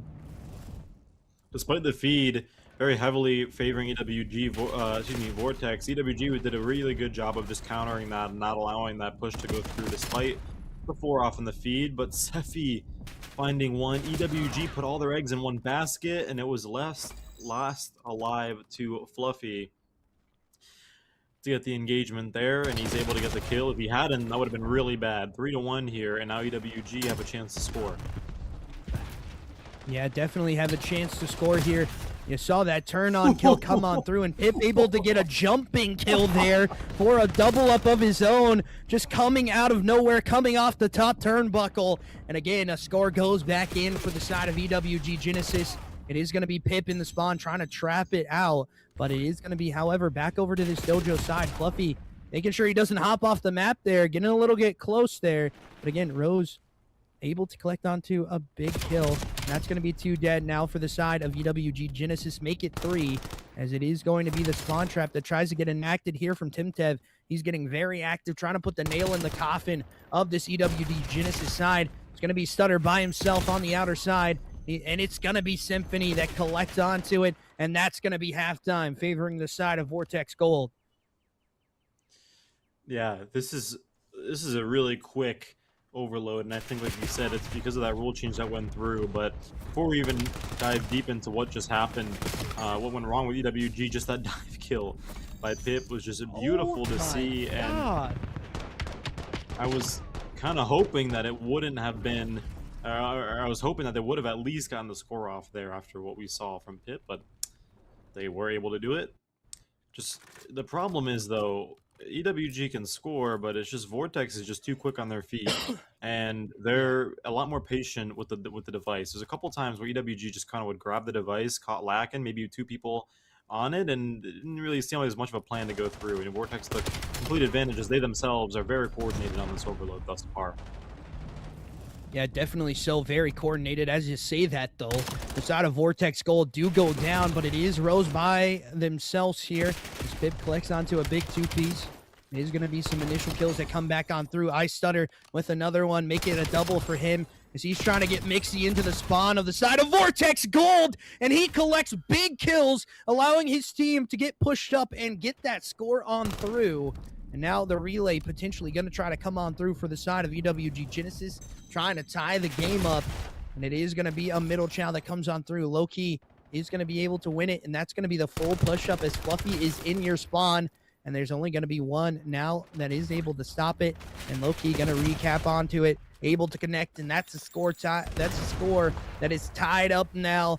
The side of Vortex Gold not having a great start into the half switch. In a matter of 45 seconds, we've seen EWG completely turn this map on its head, and Vortex Gold in a somewhat comfortable position now. Tie game against EWG. They've regrouped themselves, and they've done a fantastic job at just keeping up with Vortex Gold, and arguably the harder spot to score on. They've taken complete and all advantage of that. So that being said, device is reset, so the 1v1 will be lost by Pip. Timtev gets sought out from the back. Low-key is ready to go, as Vortex will opt to play it slow, take it easy, and make that rotation through, as here comes the Hellstorm. Gonna find one, and not able to find the second. So a little bit of a disruption here. EWG taking complete control, and the potential of the score will go through, as Pip is just barely like an inch away from scoring. Goodness. Yeah, he stopped at the 5-yard line there. Word to the NFL. This is a crazy, crazy back and forth that has happened so far.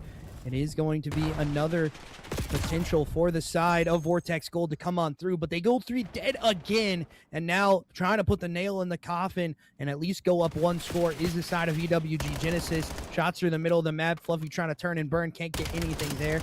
He does get one, however, now nade kill gonna collect. That's a 2 dead again for the side of Vortex Gold. Middle of the map play for Symphony coming on through as he's able to get the EMP device carrier. He's going to push on back to help his teammates get out of that spawn trap. Yeah. I mean, EWG has their moments, and they've been a lot more dominant in the kill feed so far this round, and it's showing on the scoreboard as well. But we're starting to see Vortex make that comeback possible as the device finally resets through, and Pip is going to try to be the first one to touch, but he's by himself, and there's nobody else there to support him, so Symphony will get a nice and easy kill.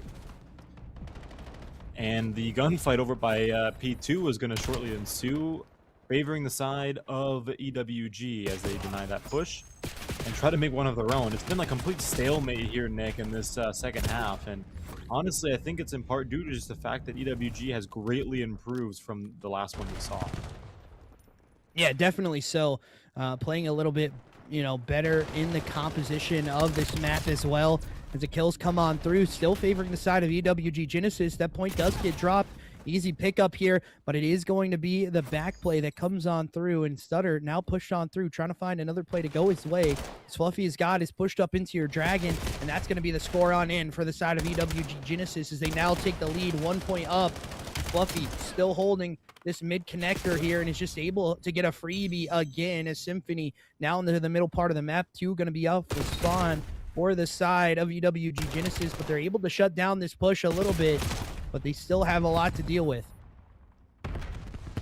Yeah, a lot to deal with here.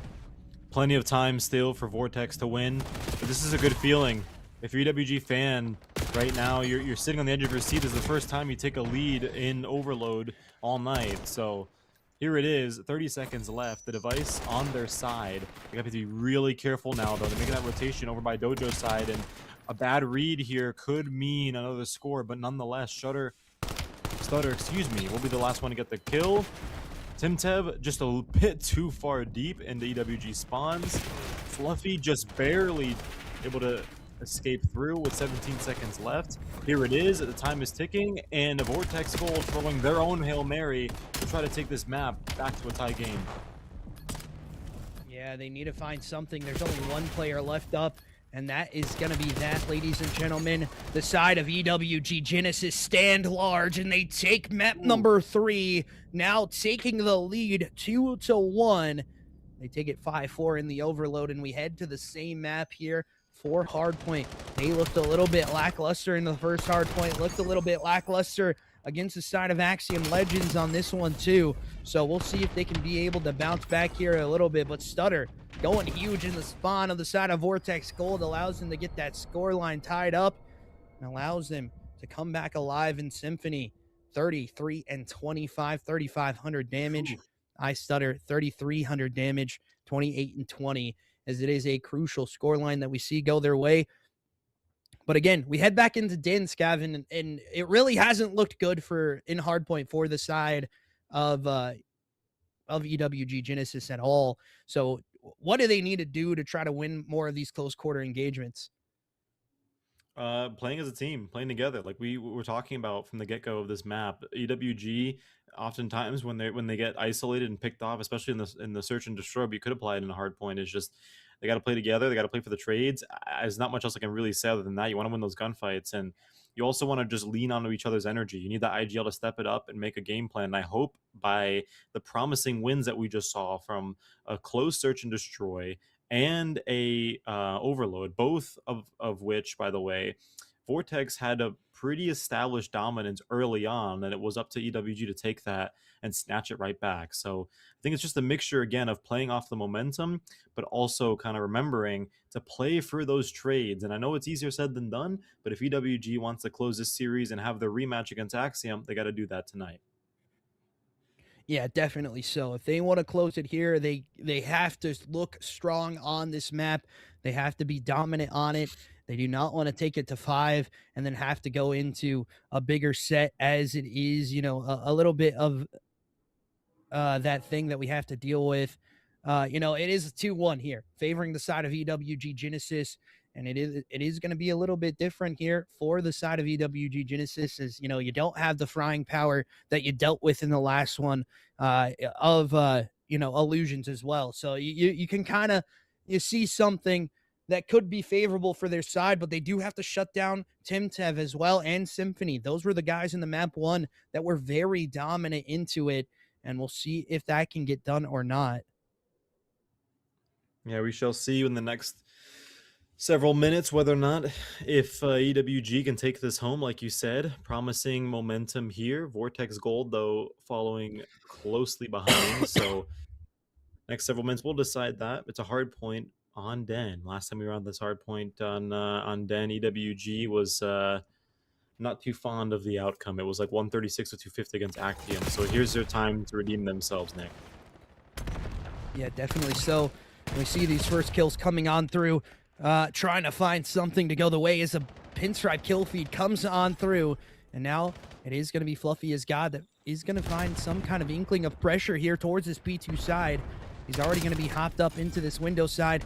Pip already starting off pretty hot, but he is going to get traded out. Again, low-key 4-0 start for this man as well, as Stutter now by himself on hill, trying to figure out where these players are going to be spawning up, as the P2 spawn favors the side of EWG Genesis, but that's another 2 dead. Pinstripe kill feed that goes back and forth again.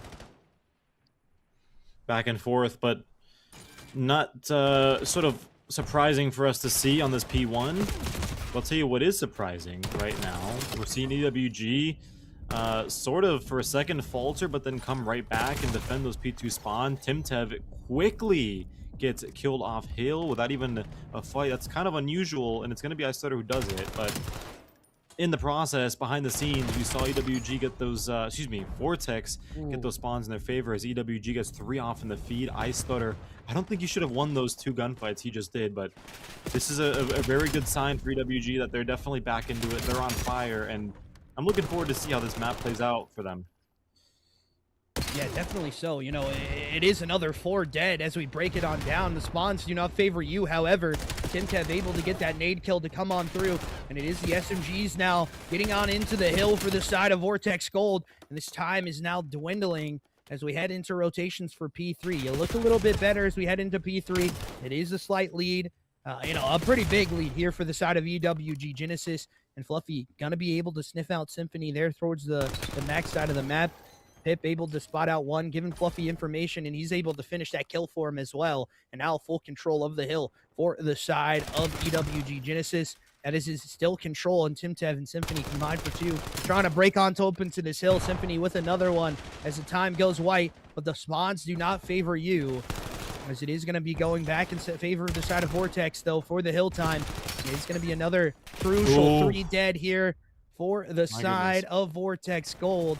And they get on into the hill time, and TimTev making a huge play, spawning him out toward that locker side, and he collects onto a big 2-piece, looking for 3, and he bounces off the wall, off the top turnbuckle to collect onto that last kill, and getting the time as we head into it. It is going to be a very close scoreline, going to be in the lead for Vortex Gold, as Loki already on the rotation here for this P4 side. Last time we were at P3, it was Illusions who had his moment through Dojo. This time it's TimTev. Establishing that dominance early on, EWG trying to parade on through and get the 1-3 victory, but Vortex Gold, judging from that P3, saying not so fast. He's still got a hard point to play. As now, the water begins to settle. EWG spawns in the favorite, Hill on time. Ice Stutter 14 and 7. Doing a brilliant job. 2 KD as things kick off, but he lets one through into the process. And as a result, Vortex Gold able to make a retake here, and able to do it very convincingly as EWG tries to fight back, but it seems that they've been completely shoved off of this hill. Yeah, definitely so. As TimTev able to collect on to the time again. He has a nade out, gonna throw it towards the front window, and TimTev getting the shots there. Let's actually head into a quick listen in with the side of Vortex Gold and see how they sound headed into rotation for P1. Right back in it. You about there's side you, couch you, coming back to you, whoever's there. He knew I was there. Couch you. Archie's a bullet dead. I spawn P2. I'm going to P2. I'm going to P2. Okay, nice. Yeah, we spawn here. Hit this out together. Times 1 shot. 2 time 1 shot. Both time 1 shot. Dead in the back. Nice, good shit. Here's one. One at a time. That white shit I can't see. Couch is dead. Big cut. Big cut. Big cut weak. You cut weak. Stutter on time. Stutter on time. Yep, but the left side you, and on point. Left side you still. Still there, yep. Good flank. Good flank and flip. He just pushed up the flank. One dead. As that's a listen in there for the side of Vortex Gold. Now let's head over to the EWG side as they have a dominant lead heading into P2 rotation and still collecting onto the hill time as well. One's in the back with me. Middle, put on the middle. Time with me. He's a bullet by the steps. I need help here. Back time. Dead! Nice, nice, Watch out, nice. watch out. I'm blocking. Don't worry about it. In time. Gotta worry about it. In time, right side. He's a bullet on time. Couches. Couch dead. I'm waiting for you guys. I'm spawning here, but I'm spawning right side. Push through, guys. Right side. Garage. Dead. One more time. Weak on time. Oh, one more outer. Watch your outer. Weak. I spawn here with you guys. I'm watching your mid. I got cut. Watch your front. Okay, Watch your front. I got the hope. Broken. Dude, that kid, bro. The gun They is got me. insane. On hill, I on made the hill. row. I made the row. Rotate. Nice, good break. Nice, Pip. Look middle, look middle. They're gonna be here. If they're not, That's fine. Just go for now. Middle. Dojo. one's outer 10. I'm dead. He's a bullet, bro. I'm playing for Dojo. He's Dojo. He's still One Dojo. back. One mid. Oh, middle. Dojo weak. I spawned Dojo. Give me a second.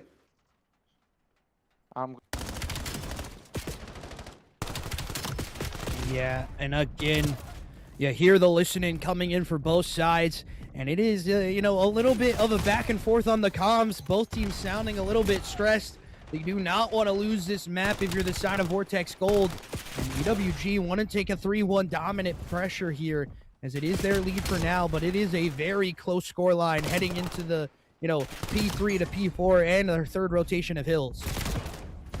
Yeah, and EWG just in the comms, we're just kind of shouting out where we are, and we're giving call outs, which is all good and all, but doesn't really seem to be that there's like any plays that are coming together. They're kind of just throwing stuff at the wall and hoping something sticks. And right now, what's really separating them against Vortex is they're just winning their gunfights.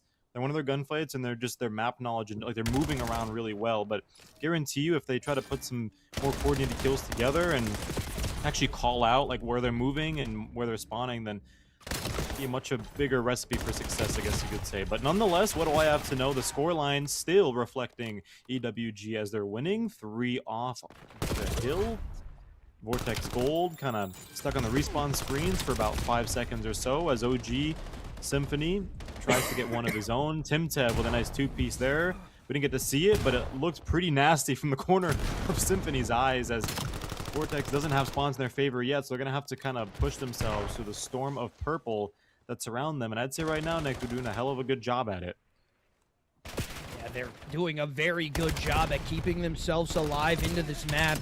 You know, it was, you know, very, very one-sided when we started off, but the side of Vortex Gold still able to keep themselves alive as the rotations are going to be coming on through towards P1.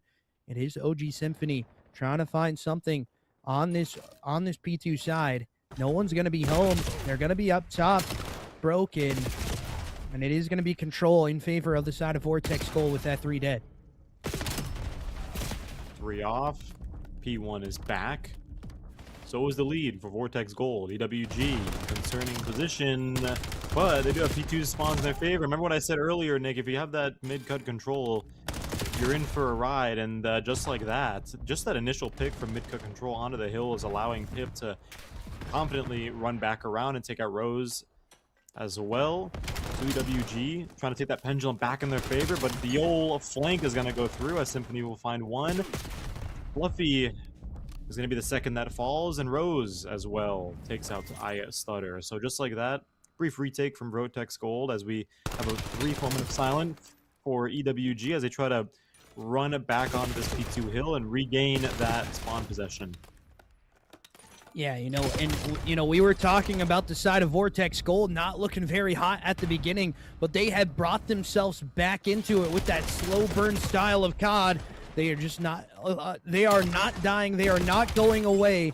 And it is going to be Fluffy that collects a huge 2-piece onto the hill, having to go huge again, but Timtev there to shut him down. Now the side of EWG need to try to break this hill quickly here to get at least a scoreline that is a little bit more manageable when we head into P3. The side of Vortex Gold can win it here. They just have to shut down these kills. And again, just 3 dead for the side of EWG Genesis. Nothing going their way late into the hard point. And it does look to be going Vortex Gold's way. As I say that, though, the break comes on through. Kills needing to be enacted here as the trade-outs happen.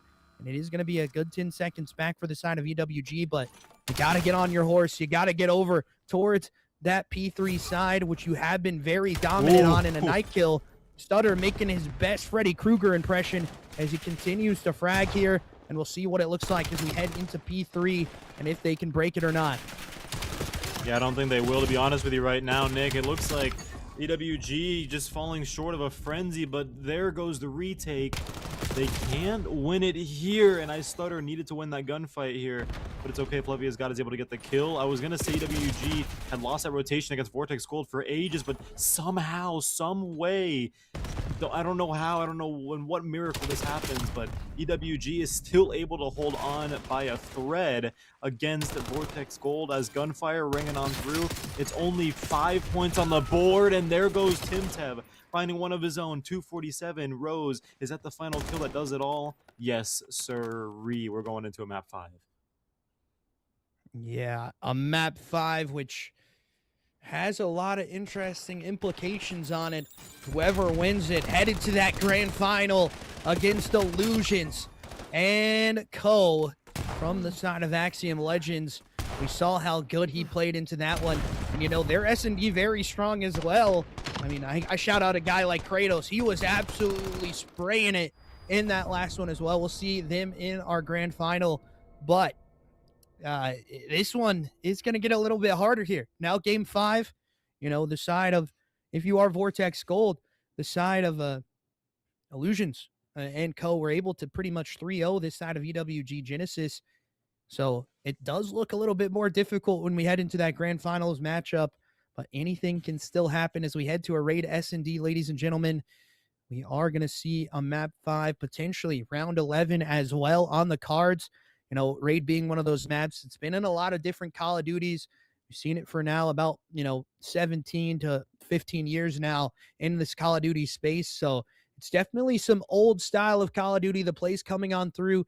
We'll see what that looks like for each team. I want to see that mid smoke to bang out straight into the kitchen side. We'll see if that does happen. But ladies and gentlemen, we're going to take a quick break just to let us breathe as we head to map 5. We'll see you guys in just a couple seconds. Will it be EWG Genesis taking it in game 5 and moving on to the grand finals, or will it be Vortex Gold? Find out when we're back with Raid S&D.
Welcome back, ladies and gentlemen, as we head into our map number 5. And it's going to be the offensive side of Vortex Gold coming on through. First kill going to come out for TimTev as he clutches that through the water route. He's going to get this plant on the extension, but Loki there to stop it from happening as the sniper still here from the side of Vortex Gold.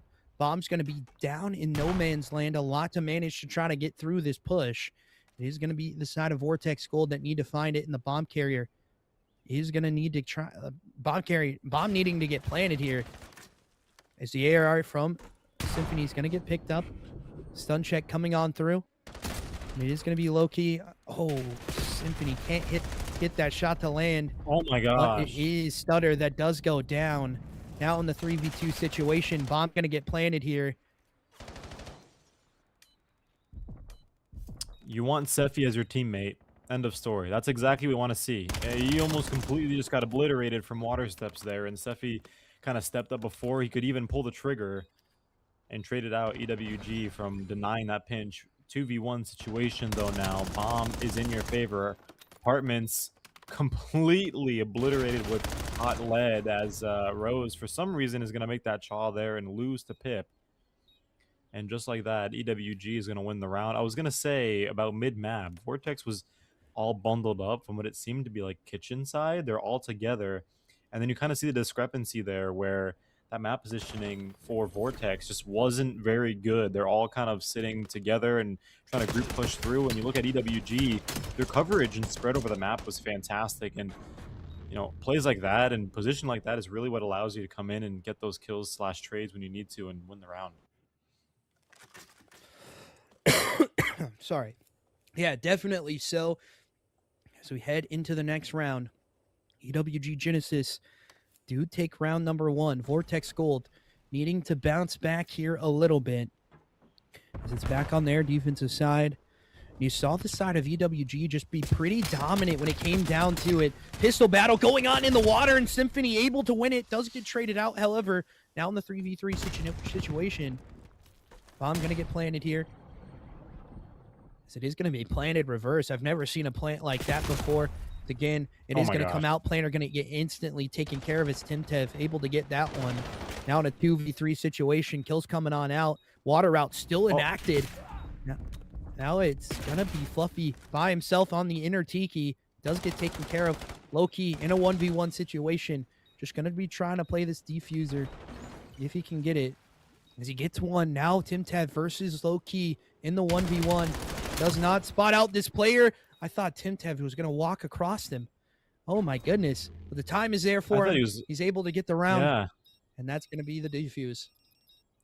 Yeah, I thought he was gonna go for like the humiliation or like try to grab him or knife him or something, but I think we see him get up and start moving around towards the corner, and quite honestly, Tim almost choked that. Like, if the wall bang wasn't there, he would have been like, oh, what now? He would have just had to go on a goose chase to find the last alive for EWG, but luckily for him, he's able to find it. 4-1, 3 streak, a couple more, and you're looking at a cruise missile early map. As we have EWG doing decent so far. Decent start in the search in comparison to last time we met on Den. Yeah, again, another water route here from Timtav. He's going to get spotted out, maybe, potentially. Actually, no, he's not. From this outer push, he just kind of lays into this water side, close to Tiki. Looking to try to find some kind of a play on the first blood. This has been your first blood Reaper in the game so far. He wasn't in it last time. He was the same as last time as well when we were on Den. The bomb now looking to try to go down. Spot up to top money window. Full stairs going to be the first chow. And Timtav going to rip him off of it. Symphony collects onto another one as well. Now in a 3v2 situation favoring the side of Vortex Gold. Bomb still not laid.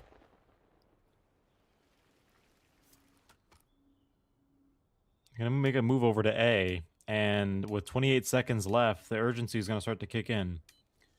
EWG should realize at this point that nobody's gonna go to B if they haven't already, and as a result, they'll fall victim to COD timing as the rotation is just a tad bit too late. And speaking of rotation, Fluffy has cut off his, and the last player alive from EWG is smoked off of theirs as well. So now we start to see Vortex take the lead in the search. Yeah, and they've been looking good so far. We saw it in the first search and destroy as well, where they took this, early lead and they just weren't able to get the rounds to go their way in the later half of it. But we're, 2-1 right now. Still a lot of Call of Duty left to play, ladies and gentlemen. But we do have some donuts on the board. Remember, we'll take a look at them in round 4, throw some donuts at people if they still have no kills.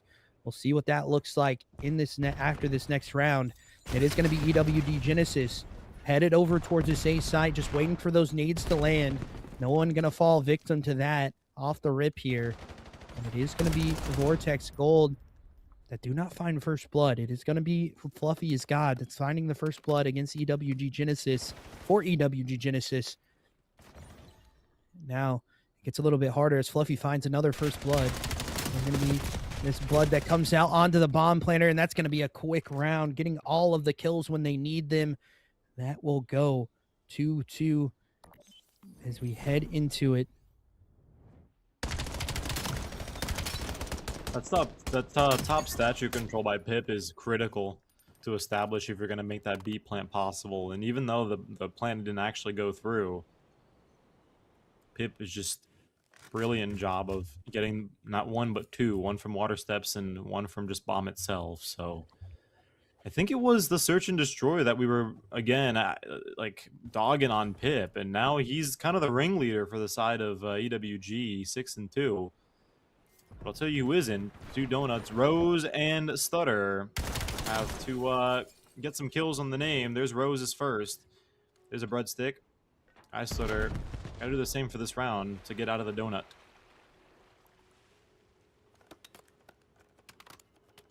Yeah, definitely needing to find something here, as it is getting interesting here for the side of Vortex Gold. Left in the 2v2, but Symphony able to collect onto it.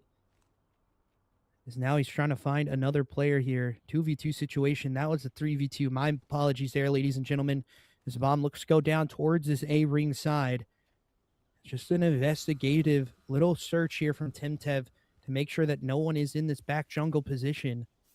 As again, he's going to be an evacuation back towards B, actually, as they have fully mixed this up. But Stutter, the 0-4 player for EWG Genesis, having to go huge here in the round to try to keep this alive.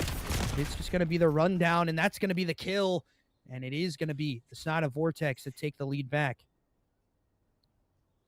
I honestly would say you had time in your favor there if you're the side of EWG, but kind of a little bit of a chaw there from Stutter, eager to get something on the board after that, near kill over to that A site. But unfortunately for him, he's gonna get killed from kitchen.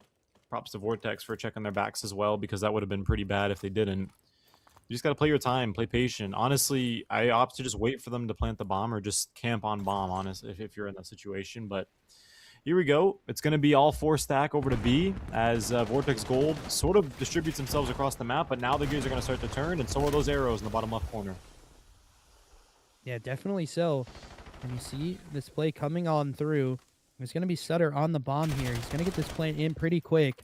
Fluffy get Lex on too. Now in the 2v4 situation, just protecting his planner there.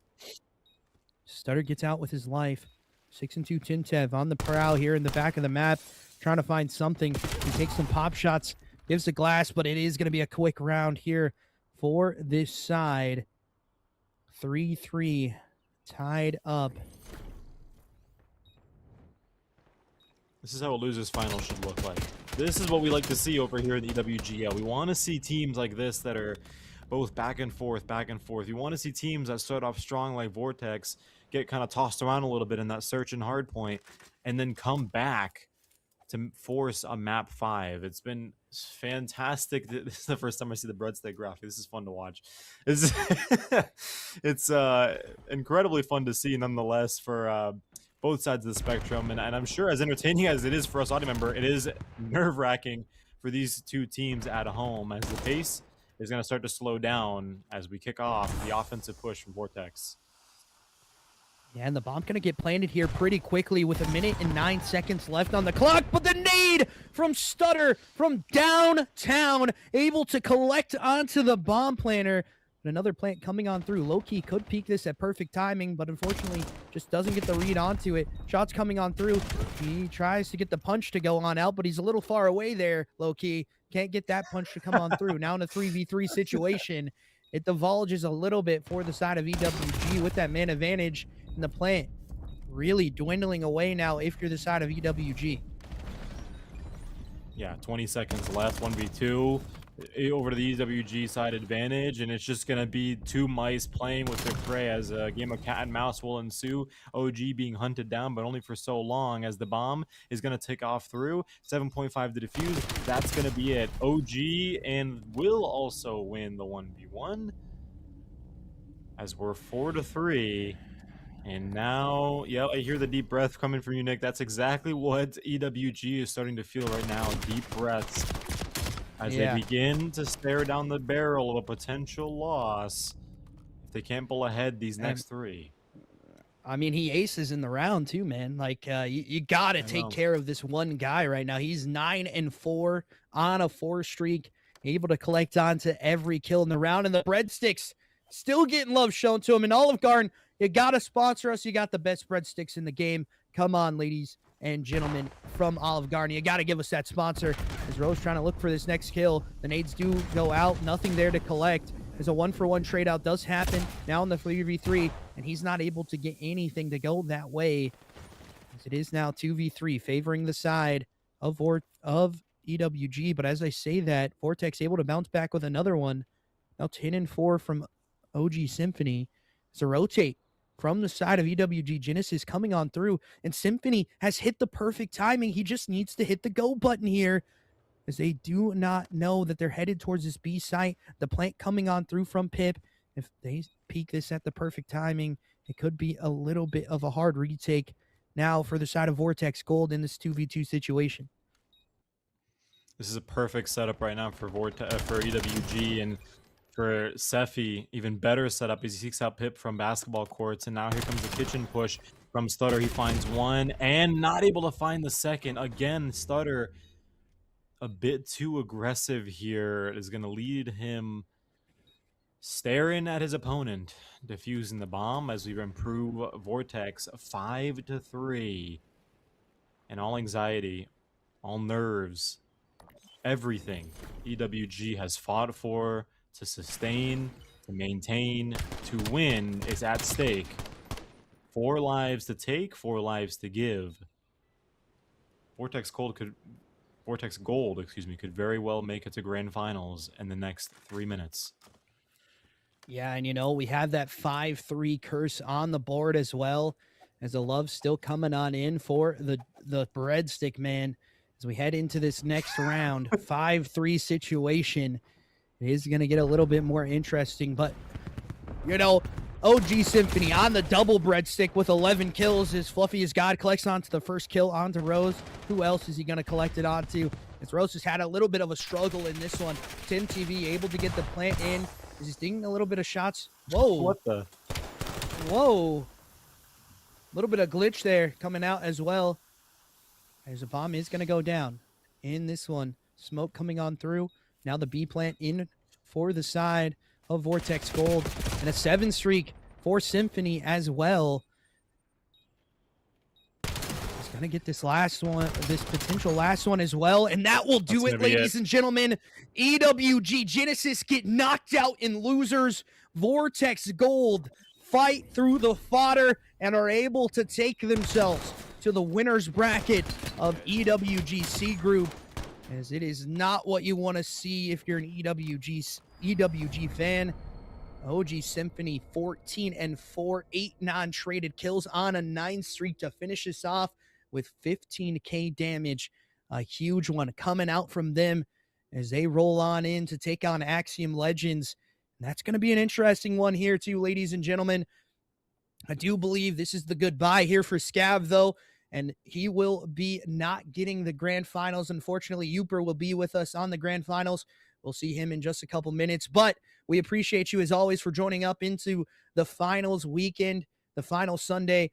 But, it is going to be Axiom that, I don't know. Axiom just look a little bit stronger here when we look at it holistically. Vortex going to have a lot to deal with in this next matchup, especially that elongated series where a lot of these teams haven't played a full, grand final series like this yet. All right. And it does sound like from production, we're going to be getting an interview as well. We appreciate you guys as always. We're going to ask some questions. We also ask that you put some questions in the chat for the players from the side of Vortex Gold, and we'll see what it looks like for them as we head into that interview. We're going to take a quick break. We'll be back with that interview from the side of Vortex Gold.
Welcome back, ladies and gentlemen, as we are in the winner's circle here with the side of Vortex Gold.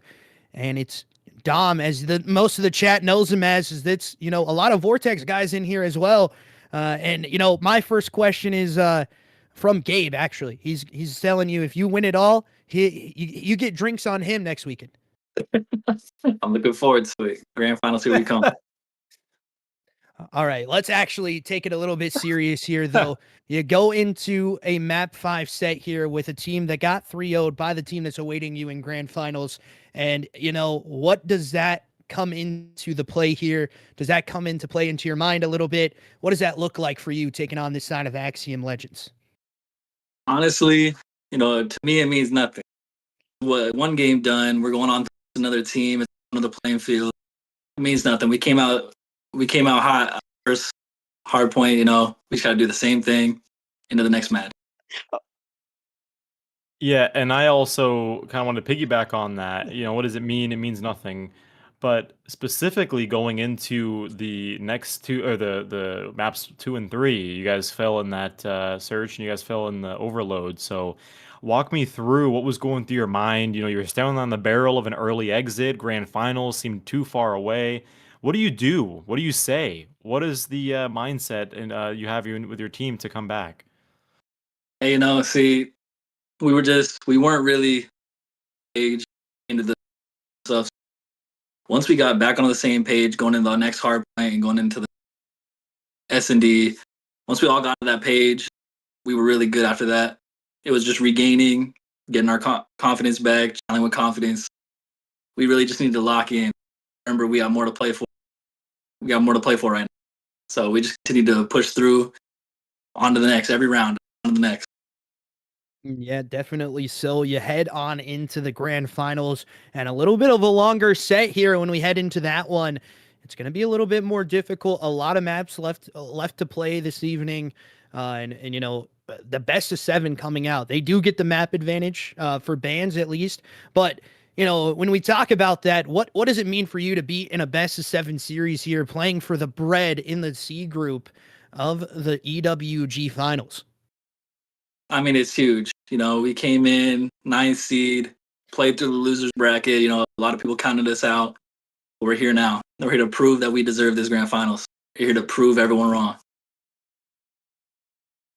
Yeah, and very, very convincingly you did, especially at the end of that search and destroy. Both you and the gents from that hard point all the way to the search have been playing to the bittersweet end, nonetheless. And I can admire that as well. So with that being said, do you have anything else to say to the viewers at home, to those who have been supporting you? You mentioned that people counted you out, but Nick just mentioned about 5 minutes ago there was a lot of people who cheering you on in chat. So what do you have to say to the people that knew that this day would come? Much love to all the supportive people pushing us through. It means a lot. It actually really helps. It keeps pushing us through, wanting us to make grand finals. So it's huge having any type of support here. It's huge. It's gonna help us in the grand finals as well. Thank you very much, everybody. Definitely so. And is there the last question we asked pretty consistently here, with only one match left up to it, who you're taking on. Is there anything you want to say to those boys of Axiom Legends before you match up with them in the grand finals? I mean, I don't think I've dropped anything under a 1.6 every series. So if they can shut me down, they can try. They can try to shut my team down. They can try. We haven't been shut down once. Definitely so. You heard it here first from the side of Vortex Gold's Dom. He is not going to get shut down here tonight. We'll see what it looks like against the side of Axiom Legends, as they have a strong team as well. We'll find out in the grand final, ladies and gentlemen, in just a couple seconds. We're going to be live with that match. Me and Youper casting on the booth. We'll be back after the break.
Yo, I'm still here. This ain't over yet. You know what I'm saying? It's who I am. Let's go. Cause I'm a warrior. That's right. Yeah, I'm a warrior. You're right. I'm a warrior. Yeah. Yo, I'm coming at you like an avalanche. Part machine, I've never lost a battle that I've had. Body armor like a soldier, I'm a champion. I'm the greatest thing to step out since the earth begun. Raise my fist to show my haters that I'm never going. Just as long as I keep breathing and my blood is flowing. The fire in my belly ain't a women's destiny. The time is now to take my chances, so come on and follow me. Yeah, I'm a warrior. That's right. Cause I'm a warrior. I can't be nothing less. Yeah, I'm a warrior. Let's go. Look, keep me steady on my feet cause I will never drop. All this sweat and all this pain will never make me stop. I got my dreams in my palm, I gotta hold them tight. I know my future's in good hands, I know my future's bright. I climb the ladder with my strength, I'm growing tall. Words will never hurt me when they try to make me fall. It's impossible to fail when you're already invincible. So come on, test me, I'm the greatest of them all. Come on. This the anthem for everybody who know that they was born to be a fighter. 100% nothing less. Let's go. I'm a warrior. I'm a warrior. Cause I'm a warrior. I'm a warrior. I'm a warrior. That's who I am. I'm a warrior. I'm a warrior. Cause I'm a warrior. I'm a warrior. I'm a warrior. Yeah, I'm a warrior.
superhero gonna come and save the day.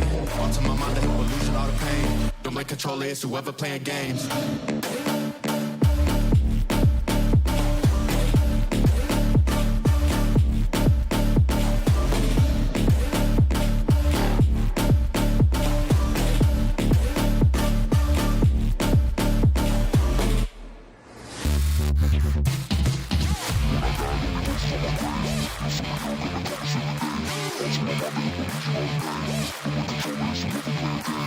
When I died, only voices on my grave. No superhero gonna come and save the day. On to my mind to help illusion all the pain. Don't make control it's whoever playing games. Back, ladies and gentlemen, and we are here for the grand final, a 7-map set to decide who takes home the bread and who becomes the champion here in the EWGC group. And I'm joined with my boy Youper. Talk to me a little bit. I know you've been watching outside of casting tonight, but talk to me a little bit about what you think's going to happen tonight, what you want to see from both of these sides. I think it's going to be a bang out series. I'm going to be completely honest. Like, just watching, I only got the tail end of the game 3, or no, it was game 5 for the losers final or whatever it was. I don't know. I was kind of in and out, but it was such a close match. And with these two teams, especially for grand finals for Group C, I know it might be a little bit of a long stream, but a game 7 is definitely, I think, is very realistic tonight because both of these teams are firing on all cylinders. Yeah, definitely so. And, the passion coming out of the side of Vortex Gold, they make it all the way through from the losers side of the bracket to be in this position. And the side of Axiom Legends have kind of rolled through the bracket, only having one series that even went to a game 5 in their semifinals matchup. It's one of those things that we have to figure out. And if we, key on a couple of players here for both sides, it's OG Symphony and Illusions for me. For both teams. But if we look at the lineups here, Anthrax, Kratos, Illusions, and Homeless for the side of Axiom Legends, Vortex Gold, gonna be Rose, T2P, OG Symphony, Timtev, and Safi as we try to find an interesting one here into map number 1. We head into Colossus, a bang out of all bang outs, and this is a comfort pick for Axiom Legends as well. And Vortex Gold also looked very good against the EWG side, so this could be a very big bang out. Not sure who it favors here. We could go, into the dying seconds of this one for sure, but we are loading into map number 1, about 8 seconds away from starting our grand final, map number 1. And man, we are getting into it right now as the battle is going to ensue here. The nades are going to get thrown into P1. We're going to see who's going to be able to win this first engagement for both sides. As it's a pinstripe kill feed as we start off into the kills, but it is going to be Vortex Gold that go 3 down, and it is going to be a push out here for the players of Vortex Gold, and it is going to be Illusions on hill already starting 2-0, looking to try to roam, and it is a back and forth so far as Symphony able to collect onto it again. Yeah, no, and when it comes to this map in particular, this is a close quarters map, right? And right now, especially with the addition of the NPC, that thing is a bullet hose with that TTK time. And you can see right now, OG Sympathy just going absolutely balls to the wall crazy with it. And this map, this P1 is a kind of a mix-up position anyways. It kind of can go either which way, but you're really going for those spawns. And right now it's going to be number 5, Anthrax, going up against Sephi, I think is what you said, but he ends up winning that little back spawn area. Axiom Legends looking to try to get back in the swing of things after that first position, but right now Illusions just bobbing and weaving, going left to right, slaying out, but Vortex Gold able to at least hold on just for a little bit. Yeah, and the hill time does go white there for just a second. Vortex Gold gonna spawn out, but they are first initial to fill this hill position. Rose, T2P can't get the kills, and another pinstripe kill feed ensues as Symphony able to win the outside kill, and Kratos with a huge one. He only has about 6 engagements to his name right now, but we're winning some crucial ones right now as Anthrax already rotates to this next hill, and time still favoring the side of Vortex Gold right now as it slows on back down, and you see this reset now going to come out here for the side of Axiom Legends. They want to get this P3 side. This is where they usually get a lot of their hill. This lockdown that they have here, this setup has been very, very good all season, and it continues to show as Homeless starts to fire, but TimTev able to collect onto it. And it's a back and forth as Anthrax gets that one back as well. Anthrax with the SMG and AR in hand is able to collect onto another one. Does not read the back play though on this back player, but Illusion's there for the help. Symphony trying to find this last one in the back as he does have the spawns, but the hill time does not favor him. Yeah, no, I mean, definitely Axiom, really like what you mentioned, that they've been doing it just all season.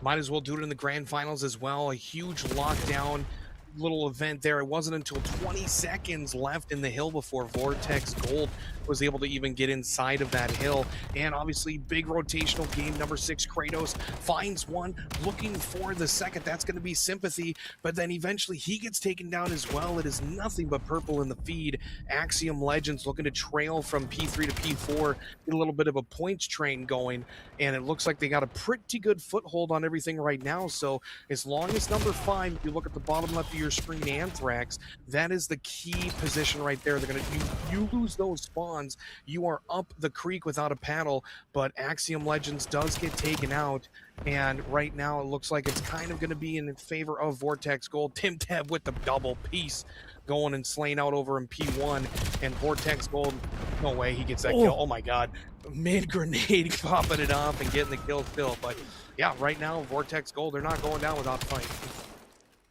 Yeah, definitely not going out without a fight. And it is, you know, a little bit of this slaying battle between the two SMGs on the team, OG Symphony and TimTev versus Homeless and Illusions. And right now, it favors a little bit of this Axiom Legends side, but they have slowed on down. Illusions 14-9, 15-12 from Homeless. And it is TimTev that does go down again. It's a 2-for-2 trade out that does happen as we head into rotations for P1. Symphony able to get that big 2-piece into the middle part of the map. Does, however, get traded out by Anthrax, and Homeless now up on hill by himself. The dive out kill can't get going. As it again, TimTev does get taken care of, and Homeless here on the prowl trying to find more. Can't get it to go as Symphony drops him again, and the time goes back in favor of the side of Vortex Gold as the nade kills do collect some of those kills as well. Yeah, no, right now, like I said, that P1 is mostly just it's a complete cesspool, just kind of going at each other left and right. You mainly want to have those rotational spawns and anchors to P2, in which right now number 6 Kratos looking to make a big difference about that, but Rose T2P takes him down. And right now too as well, if you look at Rose from the side of Vortex Gold, excuse me, it's 5-13, but 48 seconds. So even though you're not really doing a lot in the killing department, in slaying department, you at least got the points on board. But definitely a Vortex Gold, the X factor they need to be able to get themselves above and beyond the likes of Axiom Legends. You need to lock in and get those kills, get the trades around hill, out of hill, in the spawn, whatever the case may be. But the grenades flying every which direction, even killing their own teammates. Vortex Gold not able to hold on, but still it is an absolute bloodbath here on this P2. And it is TimTev who is able to collect onto 2. The time gets back in. Let's actually now head into a listen-in with the side of Vortex Gold as they have this hill time. They, however, do not have the rotations. Let's see how it sounds on the side of Vortex Gold. There's two on. Yeah, 2. Bro, I'm here at all though, so I'm just gonna tell. Yeah. Nice. Yeah, we're still here. Go. Take those scraps. Yep.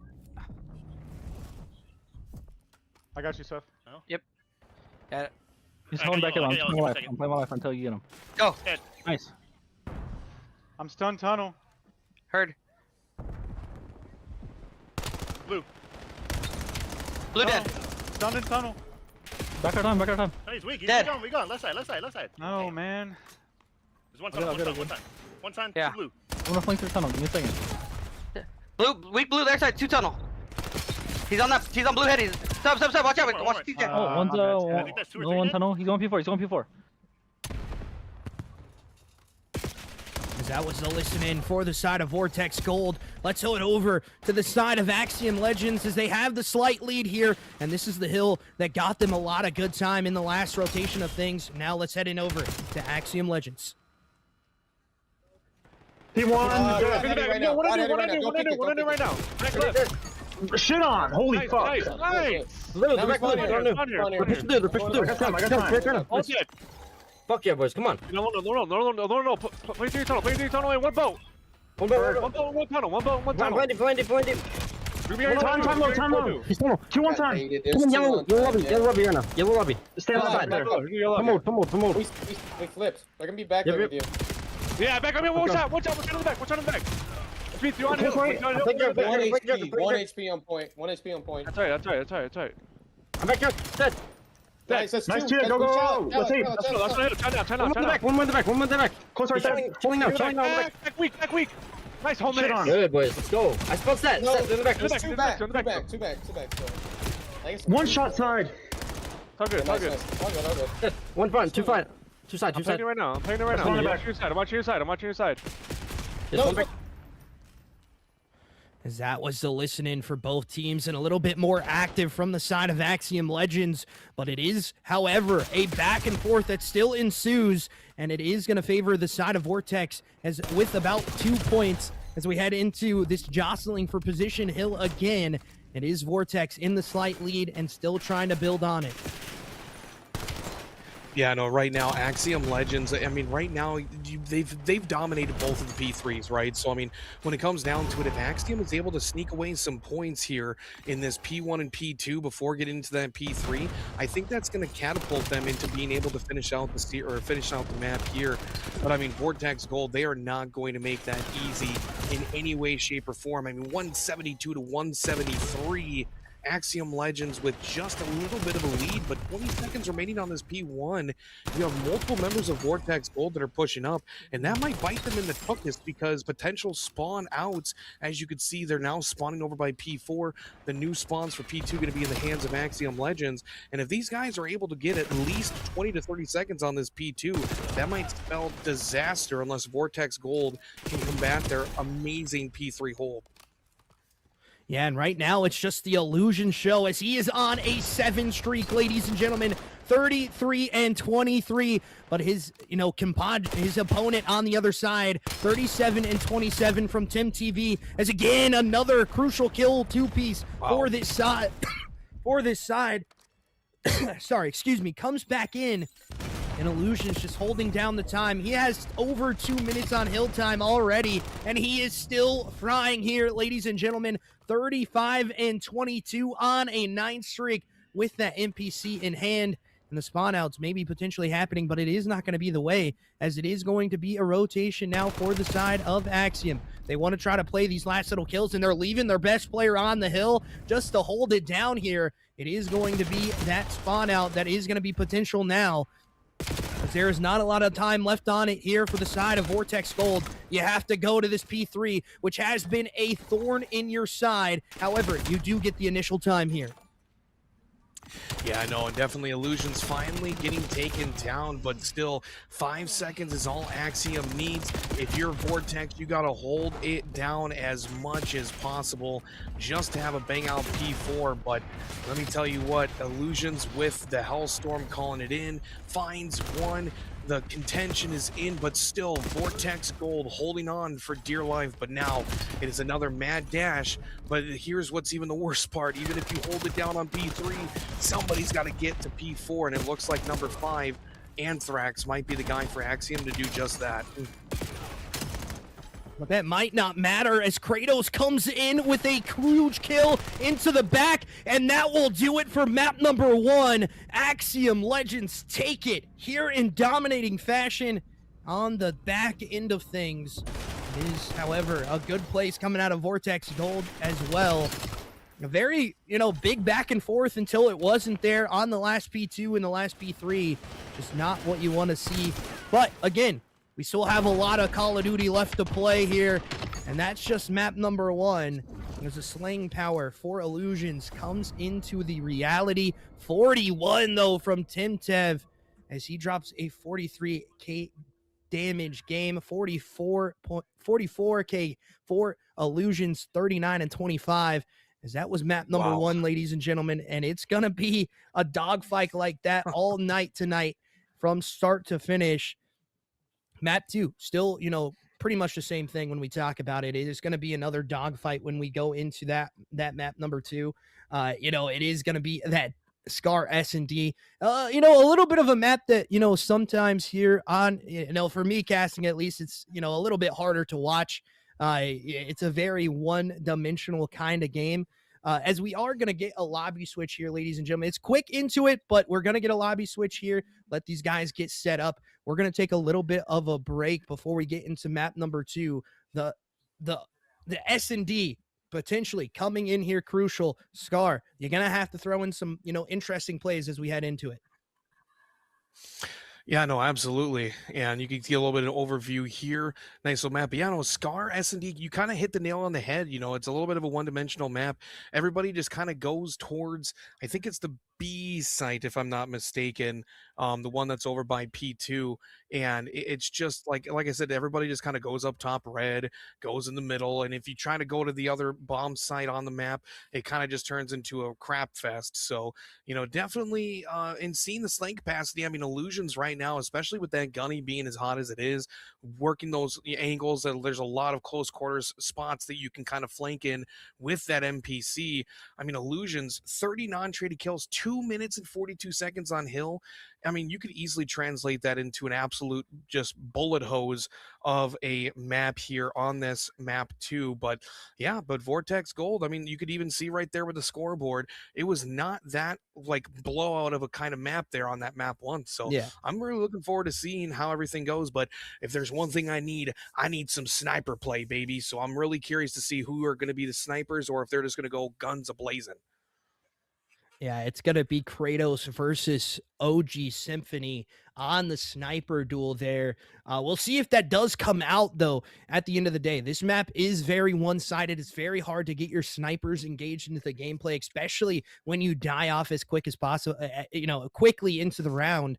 This A site that we talked about here over at P2 it's a very hard one to kind of get onto, and be even harder. You have to walk through that no man's land of P3 to try to even get onto the site. We'll see what it looks like here for both teams, ladies and gentlemen, as we are not quite into the lobby just yet. We're going to be headed to a quick break here, ladies and gentlemen. We'll be back. Oh, never mind. We are loading in. Let me not lie to you. We are going to stay right here for map number 2. W production for the comms coming in.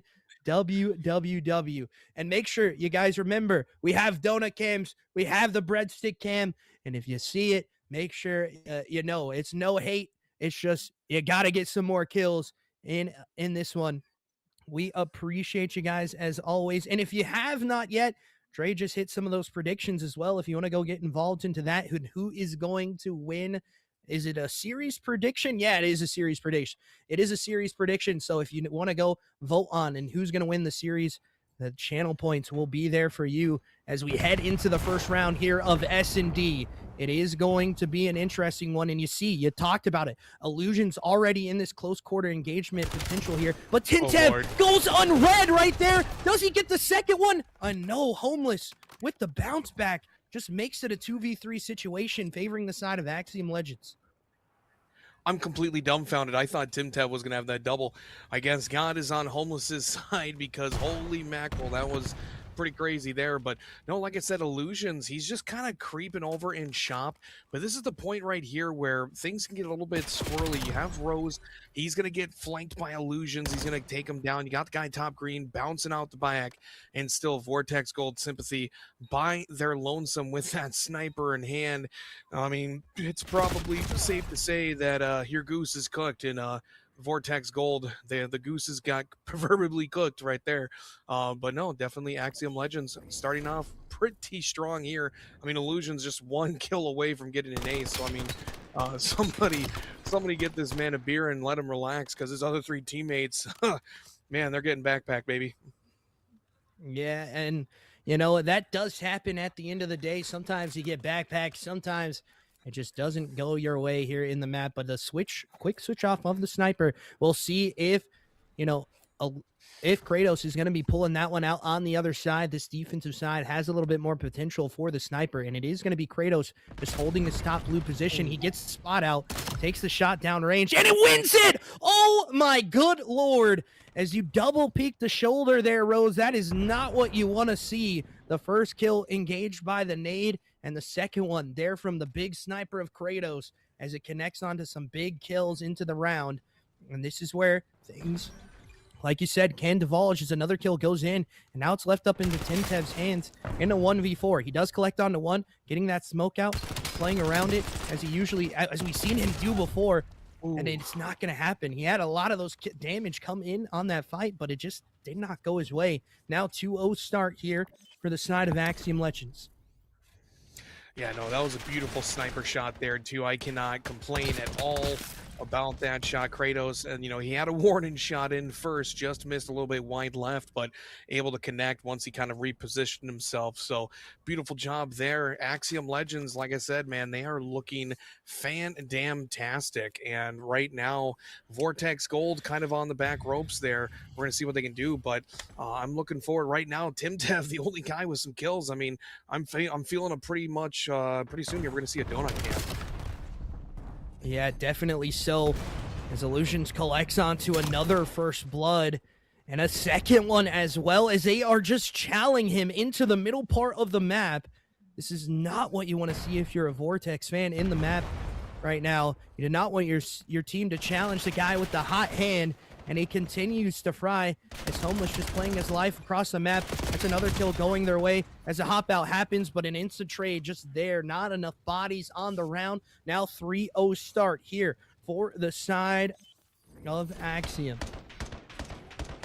Yeah, no, Axiom, like I said, they're coming off of a very strong victory in that map 1.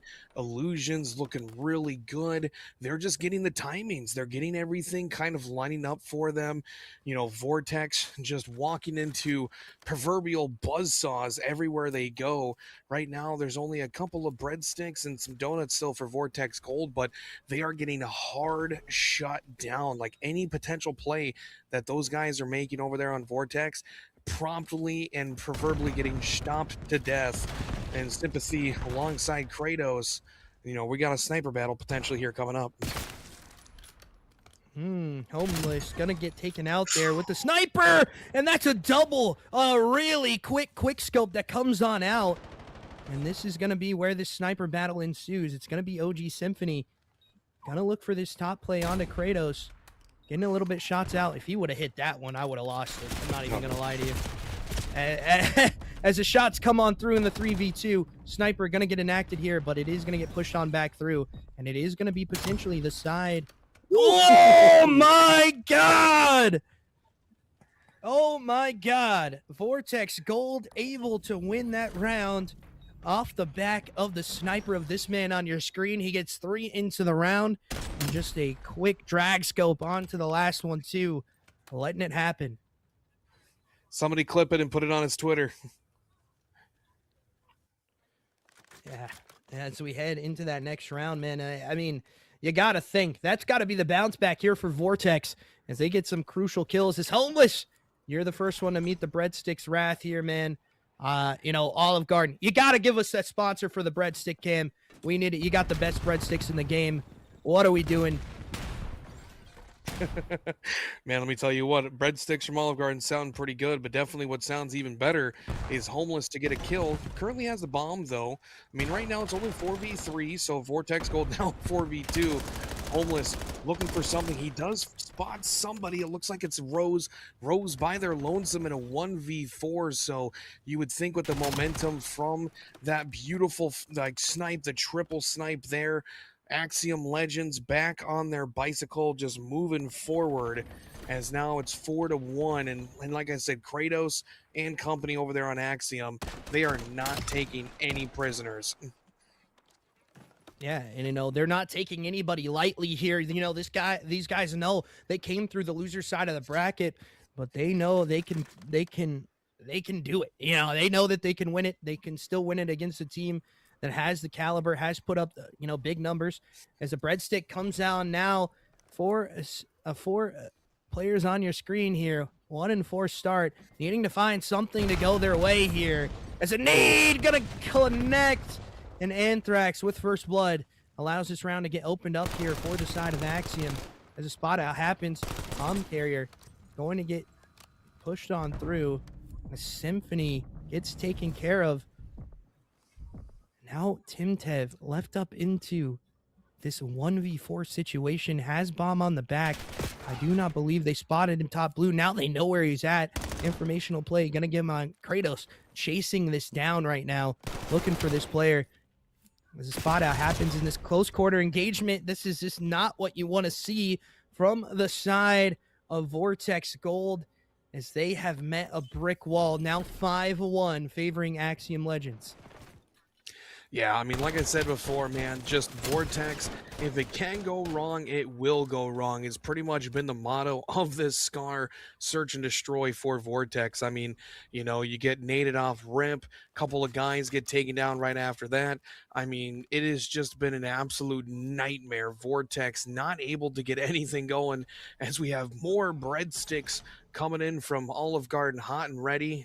Well, that's Little Caesars, but either way, Vortex Gold just really having a hard time, and this is the round to do it, though. Illusions finding one on a Sephi, potentially finishing this map 1-6, but still, now in a 4v2 situation, I think it's time to warm up the bus. Yeah, this is done and dusted. GG's, go map 3. But as I say that, though, Rose T2P able to collect onto 1, as a bomb is going to go down. He is not going to be able to find anything with this player coming out through the back. Chow, 6-1 decider here on Scar S&D. And this has been a fast series so far, ladies and gentlemen.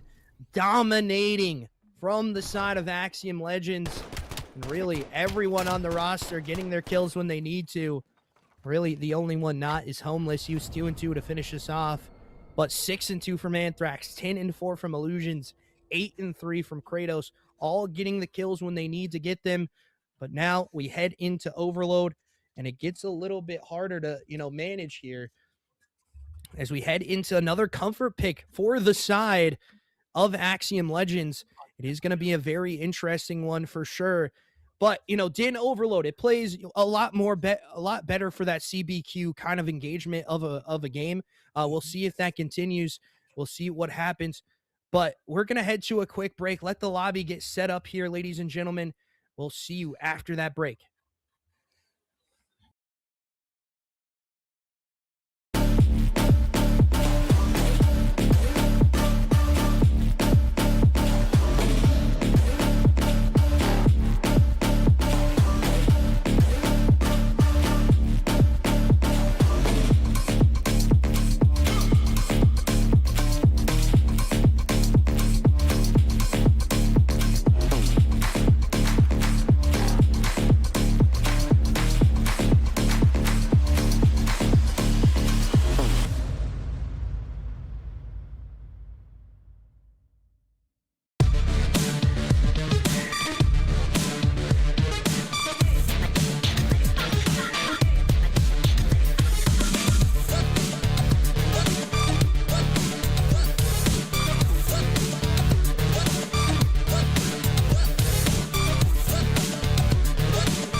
Welcome back, ladies and gentlemen, as it has been a hot start for the side of Axiom Legends. And for the side of Vortex Gold, you need to have this pressure play that we've seen from you before as we head on into it. It's going to be a 3 dead, though, for this side. And now the rotational kill is going to happen. It's going to be a back and forth in the first score going in for Vortex Gold, but you need to have this offensive push come back on through as Vortex Gold has the push in.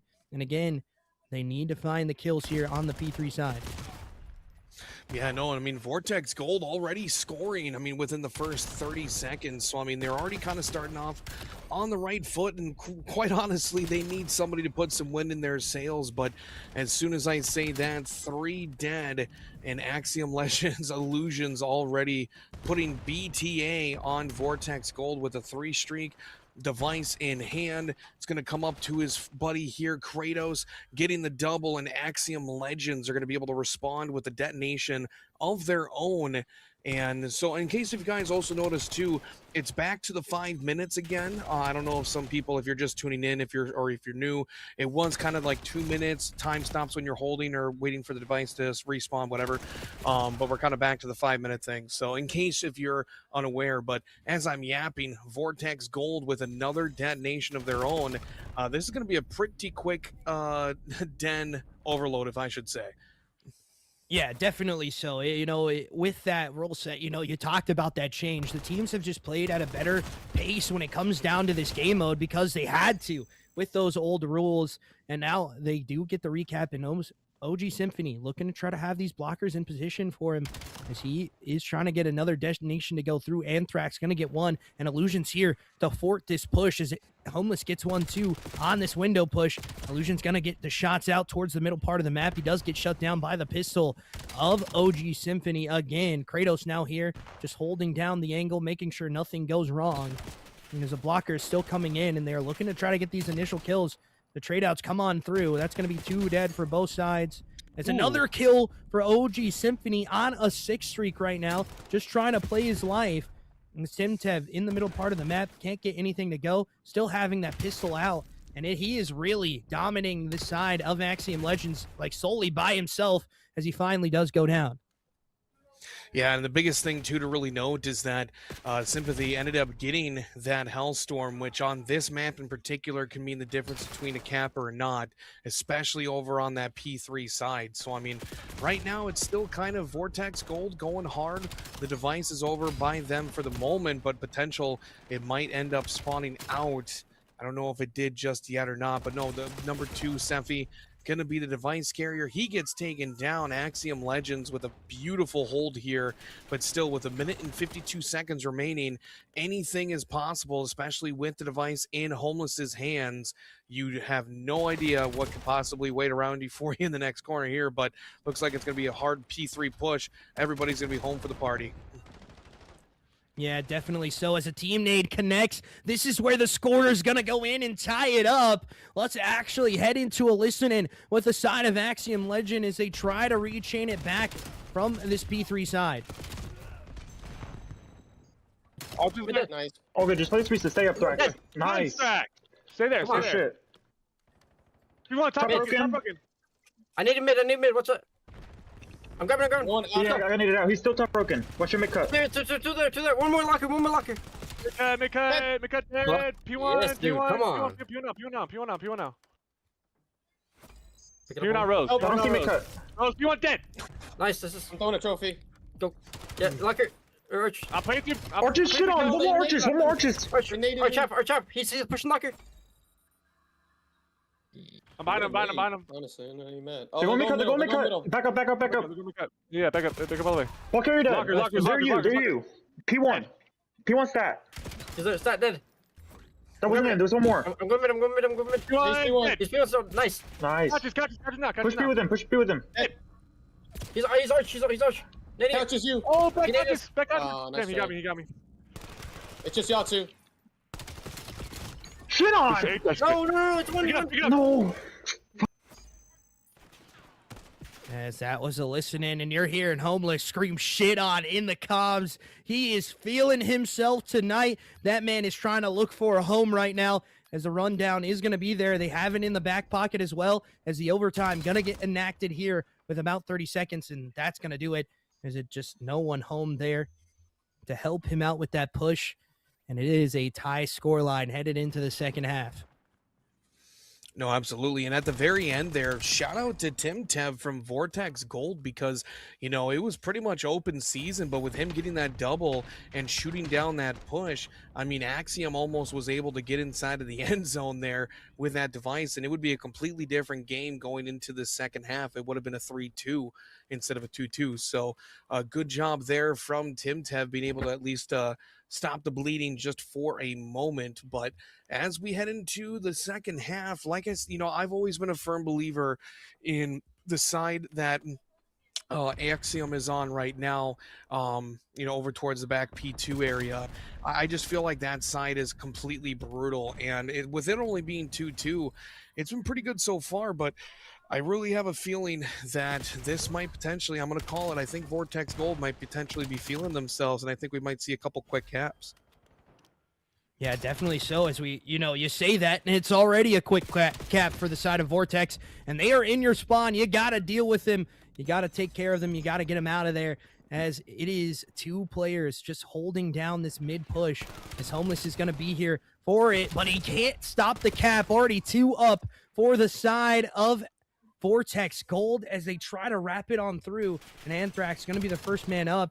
It is going to be a Couch's push that comes in from OG Symphony, and this is where he went huge in the last match against the side of EWG Genesis, as Timtev now looking to try to find the fight. It is, again, the kill is going to be happening for the side of Vortex Gold. A little bit of shaky shots there, shooting a little bit of wind, Tim. You need to figure it out, as unfortunately he does not come on through, as he finds another big 2-piece, though, as I say that. It is not going to be the pickup, though, on the device. And finally, he does pick it up with players in the spawn of the side of Axiom Legends. They're going to try to get this score in, but the stop at the 5-yard line is going to help the side of Axiom Legends on this recap. Yeah, I know. I mean, I told it, and let me tell you what, man, it has been absolutely crazy. See everything going down. I mean, like I said, Vortex popping in those 2 detonations right away. Axiom have been kind of stuck in their spawn. They haven't even been able to get out to even P1 so far this half. I mean, it has been such a brutal match here so far in the second half. Vortex Gold just walking away with it. Finally, Kratos has the device, but unless Sympathy can do something here, it is going to be pretty much a walk in the park, and it looks like here they're going to be able to at least get to Dojo. If Timtev goes down, that might be a detonation. Yeah, it is going to be a detonation. Now 1 scoreline away, and you can see this already going back and forth into the kill feed. That's a 2-for-2 trade out. Now let's head into a listen-in with the side of Axiom Legends here, as they are 1 point away from taking the lead back for themselves. He's going to make it. Couch is dead. I'm backing up. I'm coming, Kratos, I'm coming. Lock it. Watch the pitch. I got it. Yeah, I'm watching. They're wrapping it, by the way. They're wrapping it. Mid-cut, 1 shot. Our Couch is you. Nice, Last one's Couch is you. Grab and go. Mid, dead. That's it, nice. Go. Right. Fuck yeah, boys. I'm way behind you guys, just you 3. I'm gonna go new. Holy shit, they're weak. Just run at shit. Yeah. Yeah, I'm a new. Nice, chicken. Stay pushed up. One new. Roger. Nice. Back you at P2. First one, mid-cut. Oh, I'm at the wrong one. Fuck, sorry. Yeah. Dojo. Nice. 2v push up. Outer dojo. Dead. To the back. One more dojo. Outer. Stay pushed up. Stay there. Yeah. He's back patio. He's got a read on me. That's a listen-in for the side of Axiom Legends. Now let's head over to the Vortex Gold side, as they need to stop this push with only the EMP device being left up. And it's going to rotate back out towards mid. Enter you. Just hold them off. Yep. They're gonna be. And back pillars. Dragon now. Alright, 2 there. 2 are there. One more close. Respond up. Who are we looking for next one? Kratos? Yeah, Kratos is the last alive in the spawn. He's dead.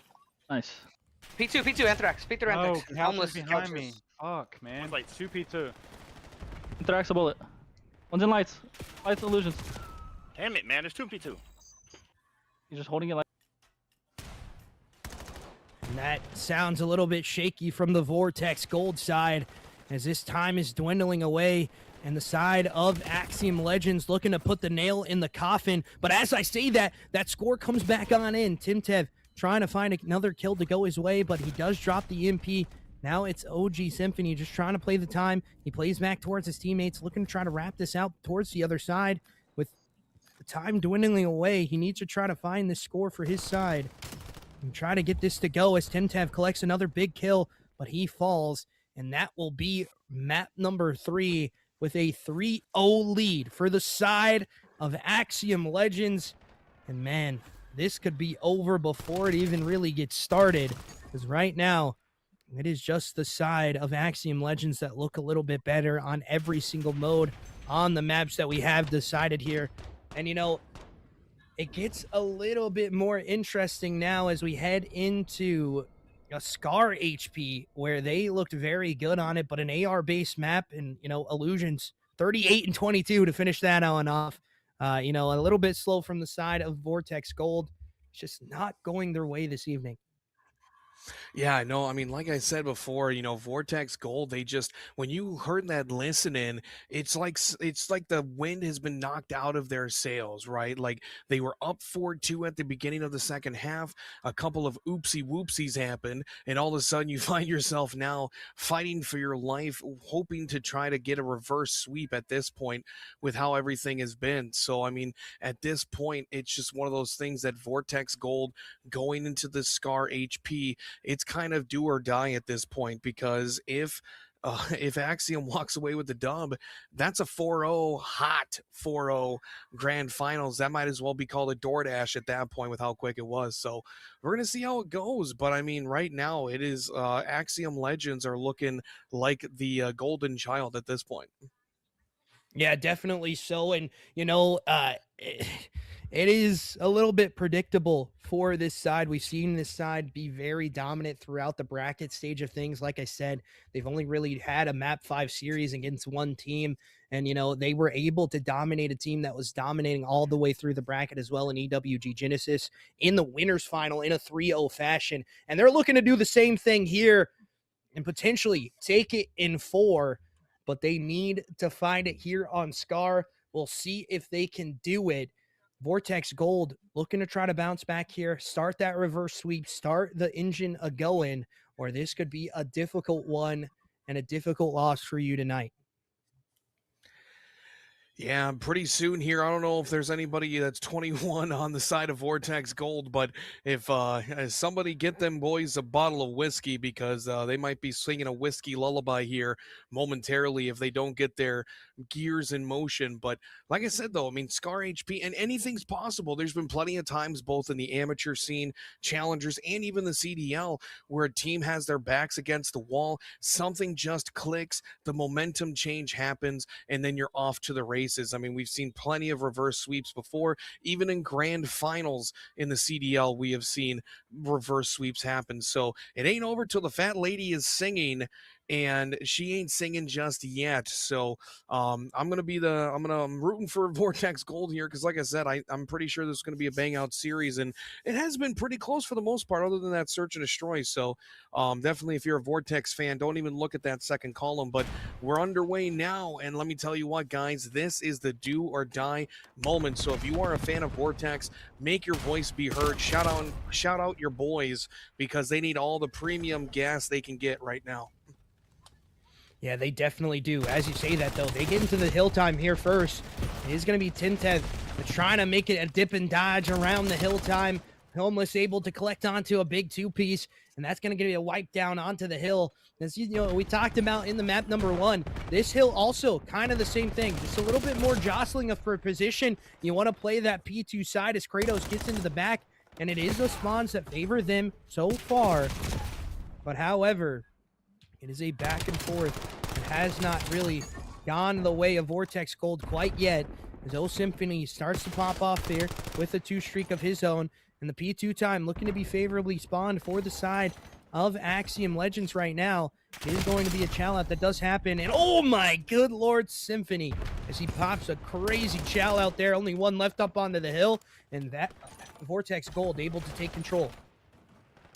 Yeah, no, absolutely. And Vortex Gold, they're doing what I was just thinking about, is that with how powerful the Force Illusions has been for Axiom Legends, if you shut him down, then Axiom Legends loses their X factor, right? And so Vortex, for the first time this entire series, you see Illusions negative 5 and 6 when he's been dropping a 1.5 KD or higher throughout the entirety of the series. So a little bit of a slow start for Illusions, but luckily for him, his fellow comrades on Axiom able to pick up the slack. But, you know, like I said, Vortex Gold firing on all cylinders and shutting down Illusions' playing capacity are about the only hope you have to be able to survive this hard point. And as I'm saying that now, Axiom up 30 points in this P3. If you are Vortex Gold, you need to shut them out of that P3, lock down the spawns, and start getting some trained points here, because otherwise this might be bad news bears before you even know it. Yeah, and like I said, you know, this being a little bit heavier of an AR map, and now you see Illusion switch over onto that AR, and his aim is just crispy when this gun is in his hand, but Rose P2P able to collect onto that kill. The trade out OG Symphony able to collect on some more, and this hill time still going back in favor of the side of Vortex Gold. As we head into rotations, though, Anthrax able to get one, and now playing to the back spawn of Blue. Very crucial here for their side as he throws a nade out, spots out another one, hits the kill to go, and he gets traded out, though, onto the back part of point. He just needs to hold down this point on the inside. Illusions here with the SMG. This close-up battle is going to be really what decides it here for spawns. You can already see it's going to be an interesting one as the kills go the way of Vortex Gold in this one early. They will have the lead if they can hold down this hill, and they will have a good start here as Illusion's going to get a team kill onto Anthrax as well. Not what you want to see. Yeah, no, definitely not what you want to see at all. And like I said, Vortex Gold now starting to get a little bit of a lead change going. You do have multiple members flying in from Axiom. You had Illusions getting a two-piece, but Sympathy is going to be there to pick up the slack from Vortex. And right now, like I said, Vortex, they are just doing a fantastic job. You can see Axiom on the bottom left of your screen with the mini-map. You can see they're opting to get positions for this P5. P5? Yeah. Excuse me, P5. Yeah. But you can see that they're looking to get those positions. I mean, if they get a full 60 here, I mean, they're back to ball game. So Axiom for choosing to set up on new, then push old, which I think is a pretty good move. Oh my gosh, Anthrax just able to control top green, dipping and diving across the map right now as he continues to fry in this one. And it's really the ARs right now trying to hold it down, but also it is going to be Homeless now left up by himself, able to collect onto a big two-piece. Only 70 HP, does get taken care of, and the spawns flip out, favoring the side of Vortex Gold. Let's actually now head into a listen-in with the side of Vortex Gold as they are dominating into the first half of this map. We'll see what they sound like. Store dead. Keep slaying. Push boat out, Ty. One store, two in store. Oh, terrible timing. Weak. White wall. Almost as weak in store. Yep, store in 18, store 18. Dude, fuck me up. He's in red. Illusion's red, weak. Half health. He's weak on point. 18 now, 18. Almost a flip through white wall. Got blue weak. Oh my god, I just got shot from red. That was the listen-in there for the side of Vortex Gold. Let's hop on over to the listen-in with the side of Axiom Legends. Up green? We're spawning blue. Yeah. No, we're spawning green. We have splits. We have splits here. No, we can top blue in turn. Mark it again in 18. Mark it again in 18. 18 weak. 18 weak. I spawn blue again. One shot on point. 18 dead. Nice. Mark it one shot. Mark it down. I get him. I'm just playing my life. Yeah. There's already one on new. Gens. Two gens. One top, one gens. Is 1 HP. I'm dead. Fuck. Jen's top painting. Jen's top painting. Mark it. So that was the listen in there for the side of Axiom Legends, and they sound a little bit better on the pace, but they are behind in the map, and the P2 rotations favoring the side of Vortex Gold again as they get into this great hill time, but the break could be potentially in as it is for the side of Axiom Legends.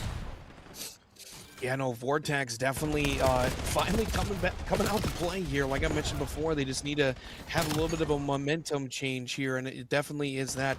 They don't really show it in the comms much, as you heard in the listen-in, but Vortex Gold currently up 50 points and counting, so you do have a little bit of a cushion that you're building for yourself in case any oopsie-whoopsies happen.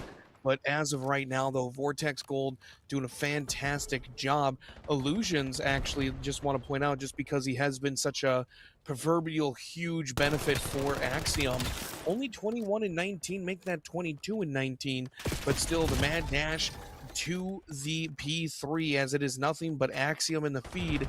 This might be the moment right here where if they're able to train these two hills, P3 and P4, they're going to find themselves right back in the swing of it, and Vortex's Gold's leads is going to be completely kaput. So we're going to see what can happen, but Vortex Gold need to get in there as soon as possible. Yeah, they definitely need to. As the break trying to come on through, they do collect onto it, but however, they do not have the spawns here to P3. This is going to be good time still collected for them, and it does sound like maybe I'm tripping. It sounded like a cruise missile was getting enacted, but it was not. But a 4 dead again in Illusions, making it look easy on the map as he is 24 and 20 on the SMG roll right now, and the AR is holding down this top blue position as the pressure comes on through red and the motel. But again, the shots coming out through for Anthrax as the top play comes on through in the back of the map. It is going to be the spawns, however, that favor the side of Vortex Gold. It is going to be some initial kills that still need to go on, and OG Symphony able to win it against Homeless. Next man up is going to be Anthrax. He gets taken care of as well towards the middle part of the map. And OG Symphony had a long engaged chow there towards middle. Again, a back and forth that ensues, and it's still the side of Axiom Legends that hold it down for now. Yeah, no, and right now, if you're Axiom, you need as much of this time as you possibly can get. And luckily, Illusions, now the beast is starting to awaken. A rogue grenade takes him out, but still, Axiom on the hill. AR's going crazy. And Timtev, though, being able to slide on in with that SMG. And right now, if you are Axiom, you can't afford to sit back and relax, and you're like, you can't let this time go to waste. So every second counts, and unfortunately for them, they are going to have to do some entry slaying here. As you can see, all Vortex Gold except for one, that's going to be Sympathy. They're going to be set up anew, getting those power positions. Timtev with trigger discipline, getting the information he needs, and this is where Vortex Gold can close it out here to begin their reverse sweep here in this grand finals. And again, kills come on through for the side of Vortex Gold. They are not very far from taking this map, and they continue to dominate across it. And this looks like a better hard point for them as they continue to fry here. But Illusions! Oh my gosh, I thought he was able to shut that down. Unfortunately, does not get it. But in for the hill time is Homeless into the back route. It's actually going to be the spawn. The nade kill comes on through, and it is a double up onto it. That's going to be a 4 dead. Wipe them down. Put the nail in the coffin. Vortex Gold take map number 4 to stay alive. Man, somebody phone up the BGs right now because Vortex Gold is staying alive, baby. Scar HP in their pocket. But like I said, though, this is still a moment in time where in order for Vortex Gold to be able to even get close to smelling victory here in this grand finals, they still have to go through a den search and destroy and an exposure overload. So it is still going to require a Herculean effort, especially considering when you look at the track record that Scar Search and Destroy, Vortex Gold ended up losing 6-1. They got BTA'd on that one like a mother trucker, and that is what you don't want to have happen. Now, obviously, Scar is a little bit different than Den, but still, it is one of those things that if you are Vortex Gold, you need to lock in and you just need to walk away with the victory. Even if it's a dirty W, it is still a W. So I'm really excited to see what Vortex Gold can do here as we head into map 5. Yeah, we'll see if they can come back through and, make this reverse sweep a reality. It has been a long time since we saw a team from the loser side of the bracket take it in Group C. We'll see if they can do it here in this one. And, we talk about this a lot of the time when we head into this map. It's a comfort pick for Axiom Legends as well, but Vortex Gold against the side of, EWG Genesis also looked very good. They had a very fast start, but they started to peter out towards the end of it. And that unfortunately, we're not allowed to win that map. And this one, another one that is a decider. We have, one map away for Axiom Legends from taking it. Will it be them here in the DIN S&D, or will Vortex Gold continue the train of rolling us to that ever-loved Game 7? We'll see if that does happen. We'll be back with in just a quick second after the break. We appreciate you guys as always for joining up, and we'll catch you in a quick second.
Welcome back, ladies and gentlemen, as we head into the S&D. And we saw this here from the side of Vortex Gold and their matchup against EWG Genesis. This A execute hit out a lot of the time. They just pressure play this side of Axiom Legends. Is a nade going to go through? The bomb plant going to come out, as well as Homeless and Illusions go down quick into the round. And like you said in the last series, if you shut these guys down, it's a little bit of a better series for them. There's the next skill trying to come up. That's going to be another one. That's a 3 dead already, and Anthrax now left up by himself in the 1v4 with a lot to manage in the clutch. Yeah, I know that was definitely, it got a little bit squirrely there a bit at times, but we did walk away. And that's Rose. So that's what, Vortex, or am I just faded? I was just taking my son's temperature.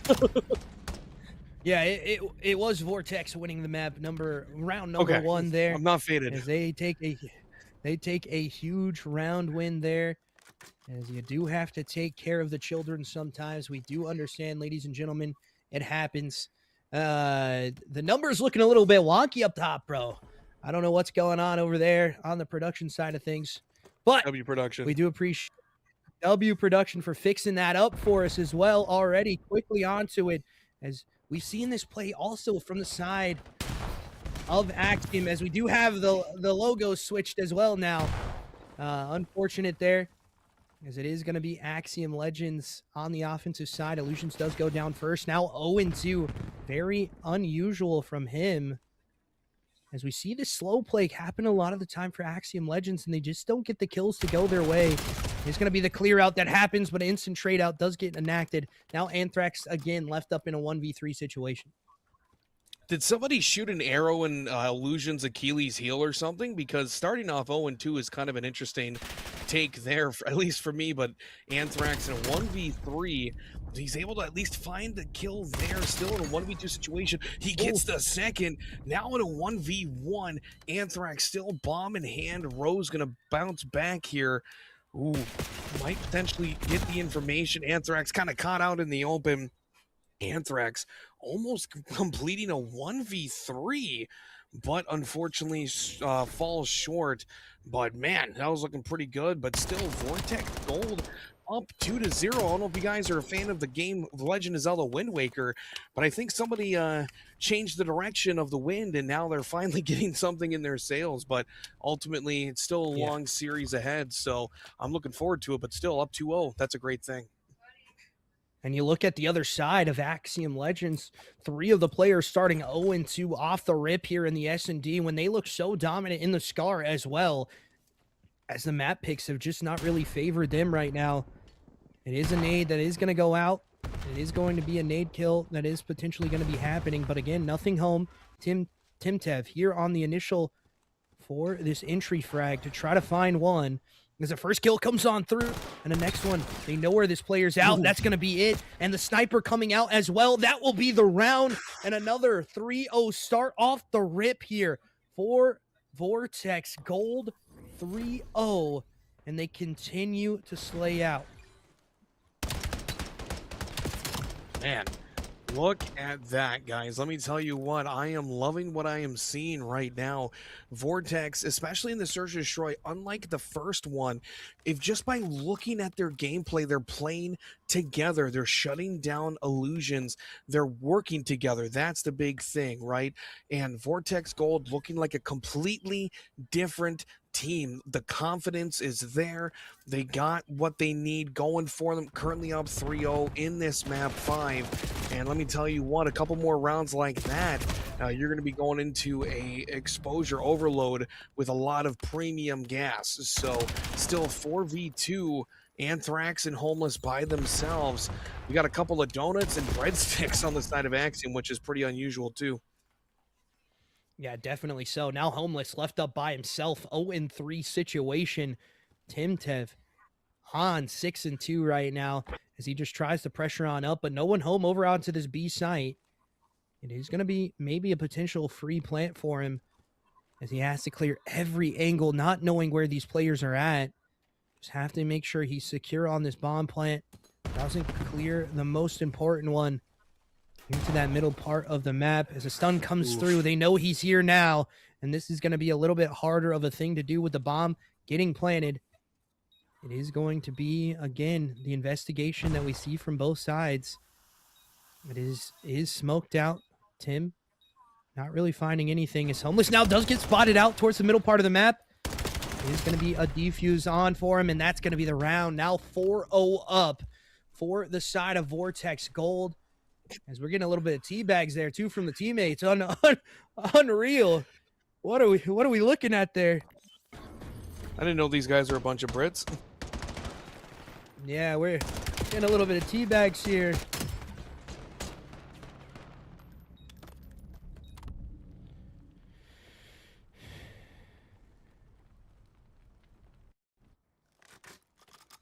Again, we head back in, and we are 4 rounds deep, and we got some donuts to carry out. Homeless, man, you're on a donut. Kratos, we're on a donut as well, man. You got to figure it out. Get some of these kills going your way, as it is not going your way as all. And another player that we need to point out as well, Illusion's only on a 1 kill here, as this is a fast-paced play here towards this A site, but this read is going to be in as a 2-for-2 trade does happen across the map now in the 2v2 situation.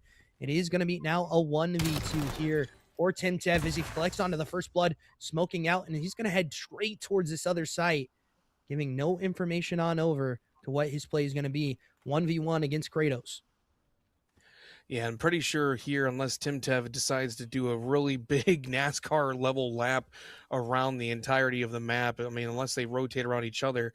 But I guess Tim Tev gonna just do the hard rotate over to A. But my boy Homeless must be liking his Dunkin's coffee, Dunkin' Donuts over here, unfortunately. And Kratos definitely getting some chicken Alfredo from Olive Garden with that breadstick. But Tim Tev gonna be able to get the bomb down, and still 7-2 on a 4 streak. With that bomb, you get a kill here, you're going to be in a really good situation. But the God timing, Kratos with the knife in hand, 13 HP. Tim Tev just needs 1 kill to be able to get that Hellstorm missile, which going up 5-0 in this map with a Hellstorm in your back pocket, that's a pretty good deal, if I should say.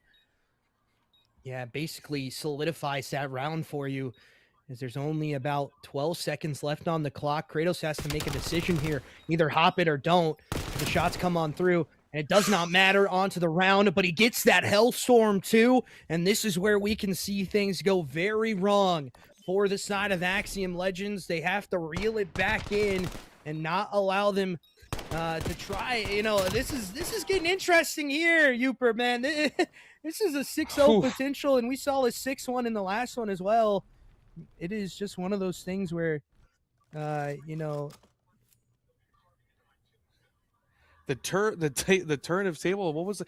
There's a line from The Office. Oh, how the turntables for sure. Oh, more donuts turned for the boy Homeless. Yeah, definitely. We got some more Dunkin' Donuts for Homeless. Currently 0-5, potential for a 007 James Bond kind of gameplay here, but still with that Hellstorm in hand, if Tim Tev decides to rip that thing right now, it is going to be disastrous for everybody involved. And I think I do hear it getting called right now. Yep, there it is. Anthrax gets taken down 4v2. Illusions 2-5. Make that 3-5. Almost being able to walk away with the victory there. And I think Vortex Gold just got themselves a DoorDash of a search and destroy. Yeah, definitely so, as this series gets a little bit more interesting. Kratos, though, with a mute field, gonna hit a route here, but does get spotted out, and now he's by himself, 1-5, not gonna be able to get it, and that will be that, ladies and gentlemen, a 6-0 on the cards here for the side of Vortex Gold, still staying alive. This gets a little bit more interesting now, ladies and gentlemen, as we head into an exposure overload where I think we need some donuts for that 6-0. Yeah, 6-0 for the throw the donuts on the screen. They got 6-0, man. Donuts. Throw the donuts at them. They got 6-0. What are we doing? There we go, baby. Let's go. Just keep it going. Keep it going. They get 6-0, and that is not what you want to see. But again, we head into an exposure now, ladies and gentlemen, for Overload, where, the momentum has switched. The momentum has came back in favor for the side of Vortex Gold. And, it is a crazy matchup that we have seen so far. And you might be right in the predictions. We might be heading into that Game 7 Raid S&D map round 11 action. We might, you know what I mean? Because both teams both teams looked very dominant on the S&D, and I have watched this side of Axiom. They are banning that raid S&D all the time when they can, and unfortunately this creeps into the map, and the side of Vortex Gold looked very good against it on the side against the side of EWG Genesis. So if they can squeak this one out in the overload and play to their high tick of rate that they've been playing in the last 2 maps, this is where things get a little bit more hairy, a little bit more difficult to come on through. As goodness gracious, Vortex Gold coming back with a fury right now. Yeah, no, absolutely. They got a vendetta, you know what I mean? And like I said, with exposure, at least for the overload, exposure is a little bit of an easier pill to swallow when it comes to a map for overload, right? Like Den, Scar, both really easy to just train detonations, and with exposure you have to have a little bit more finesse to be able to do that. You have a little bit of wiggle room to kind of like, if you do make a mistake, you can kind of circle back and correct that mistake. Whereas with Den, we saw with the Den overload where Vortex Gold was able to just bang bang get 2 in the end zone basically, but then it kind of fell flat as they ended up losing that one. So I mean, with exposure, this is where it's at, right? Like if you're Vortex Gold and you come out swinging, you get to that game 7, it don't matter anything you did over the last hour and a half we've been playing this series, it all comes down to that. And personally for me, like I said, I would love to see a game 7 round 11, because at that point it don't matter what the hell you did for the rest of the entire series. It all matters down to that one round. And let me tell you what, the pressure, huge. Yeah, definitely huge. But ladies and gentlemen, we're going to head to a quick break here before we get into our exposure overload, our map number 6. One more map to decide if we go map 7. We'll see if that does happen. We appreciate you guys as always. We'll be back in just a couple seconds.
Welcome back, ladies and gentlemen, as we have an interesting one here still ensuing. We are in game 6 of a 7-game series as we head into the overload, a 2-3 match right now. Axiom Legends 1 map away from taking it. We'll see if that can happen. Initial kills gonna go every which way. That's gonna be a 2 dead quickly here for the side of Vortex, but a pinch play comes in through for Anthrax. And again, this EMP device, a little bit in no man's land right now. Anthrax gonna be able to get that not gonna be able to get that pickup to go their way. Yeah, no, I mean, right now it's pretty much all Axiom is all around on the objective there when, with the EMP device, but not really able to do much. But then Vortex Gold just kind of comes in and swoops on in Timtab with the 2-piece, gonna get the device in hand, and then it's kind of going the wrong way. That you do kind of run into 3 members of Axiom, but still overall, it's been pretty much just a push and drag kind of thing. So we're gonna see what Axiom can do, but Sympathy gonna be able to get 2, and right now it looks like Kratos is gonna be going for the end zone. He might be able to get it in, and he does. So Axiom Legends drawing first blood here in this exposure overload. Yeah, and you hear it in the comms already. Timtev needs a masterclass to keep them alive for sure in this one. As a teammate for Rose, not what you want to see for your side as you go down already 1-0, and those 2 kills, get the push out to happen a little bit more. The spawn up is still close, but the pickup's going to be there for this side. as it is Illusions by himself now. He's starting off a little bit hotter than what we've seen him in the last couple maps. It is going to be initial kills that come back on through. And again, it is Anthrax able to get one. Rose able to get one as well. As again, Timtev starting 6 and 5 on a 2 streak right now. Can't get anything to go there. It's now Illusions. Gotta push this back on through. The point gets reset.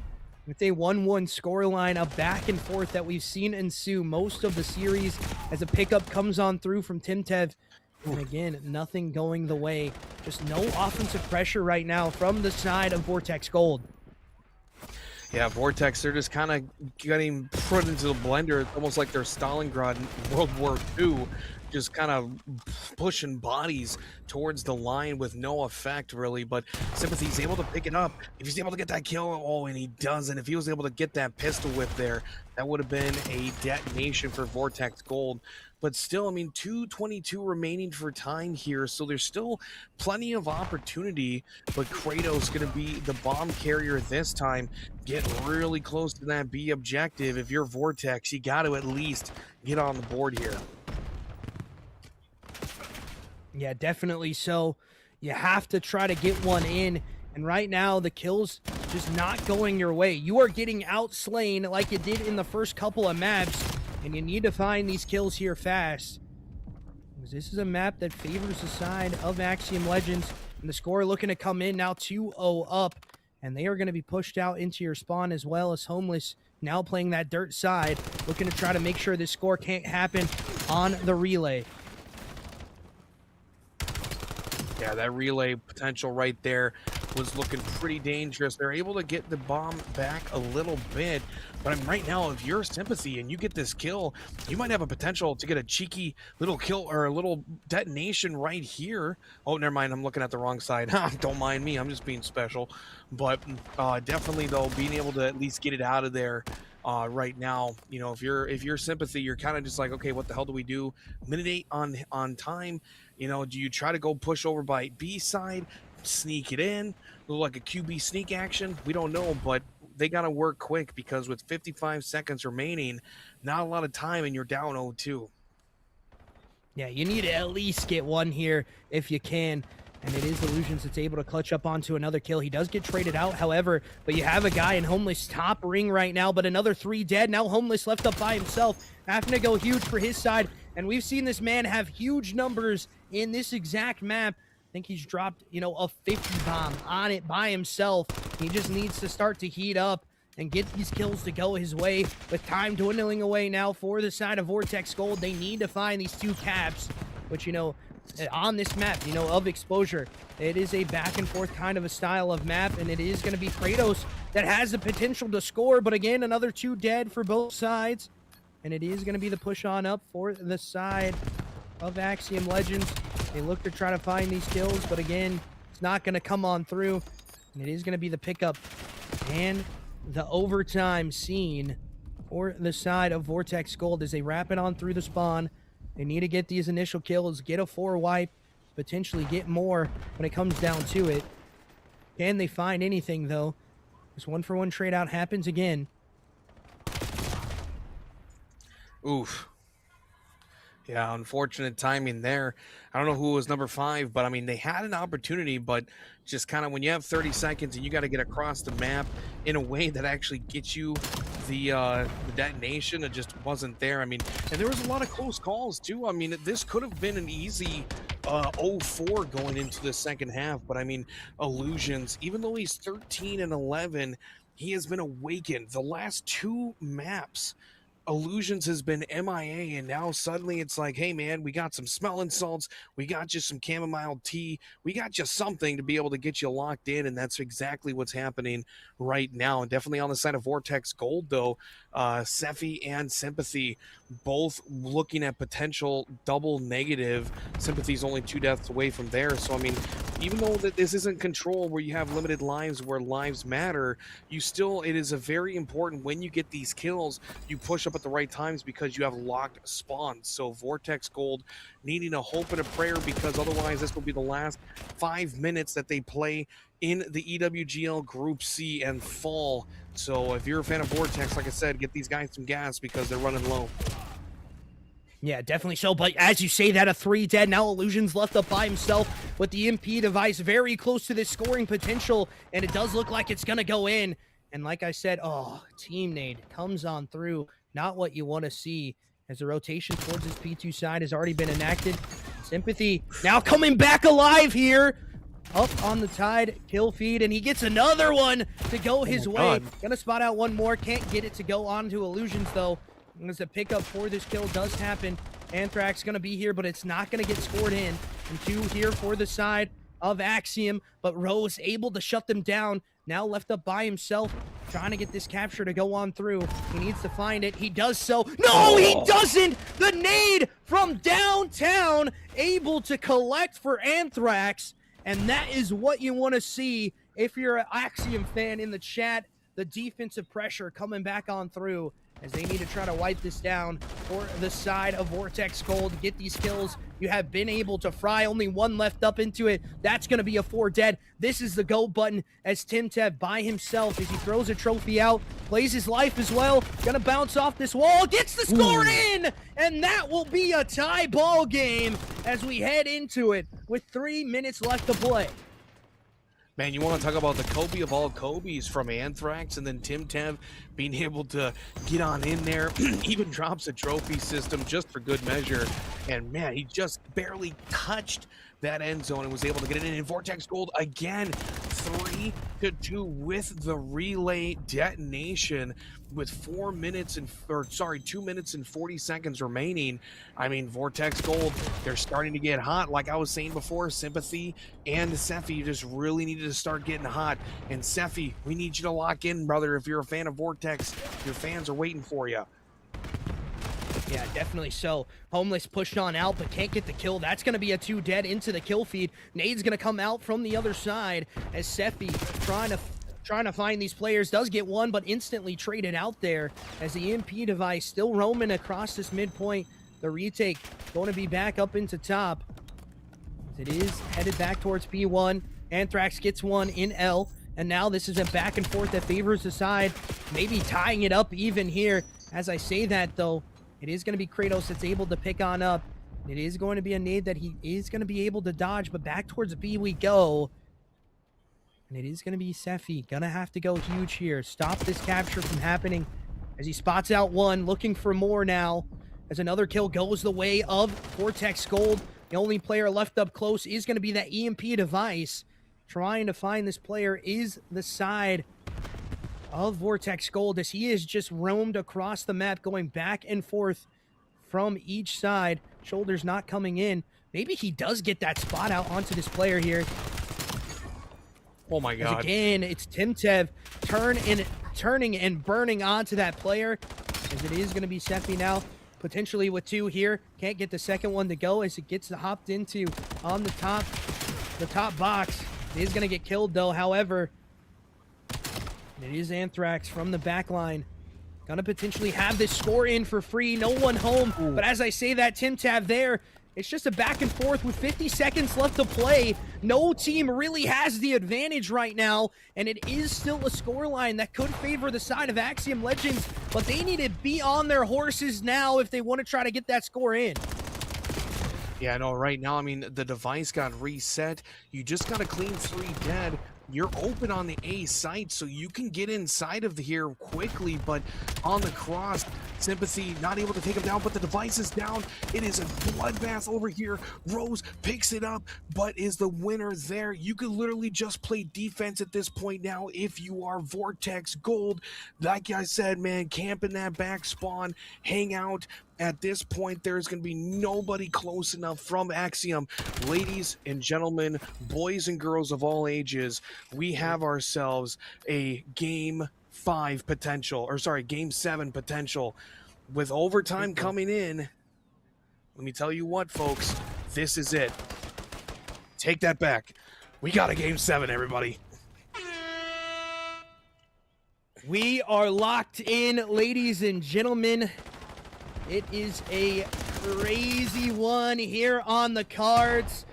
It's Axiom Legends that take our first 3 maps, and then the next 3 get enacted by the side of Vortex Gold. my lord, ladies and gentlemen, we head to a game 7 and everything on the cards. The money, the prowess of winning Group C here is on the cards. We'll see what happens when we head back into it. We head to a raid S&D, ladies and gentlemen, where, like I said before, the side of Axiom Legends have not looked good on in recent memory. We'll see if they can come down with it. But it has not looked good for them. We'll see what that can happen. We're gonna head to a quick break. Let you guys take a breather after the crazy series that we have watched so far. We appreciate you guys as always. We head to a game 7 and potentially a round 11. Like my boy Ewgl has said, we'll see if that does happen. We appreciate you guys as always. Will it be Axiom Legends or Vortex Gold taking the money and taking the prowess here in Group C? Find out when we come back with Raid S&D.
Welcome back, ladies and gentlemen, as we are here in the last map to decide who takes it, as it is map number 7.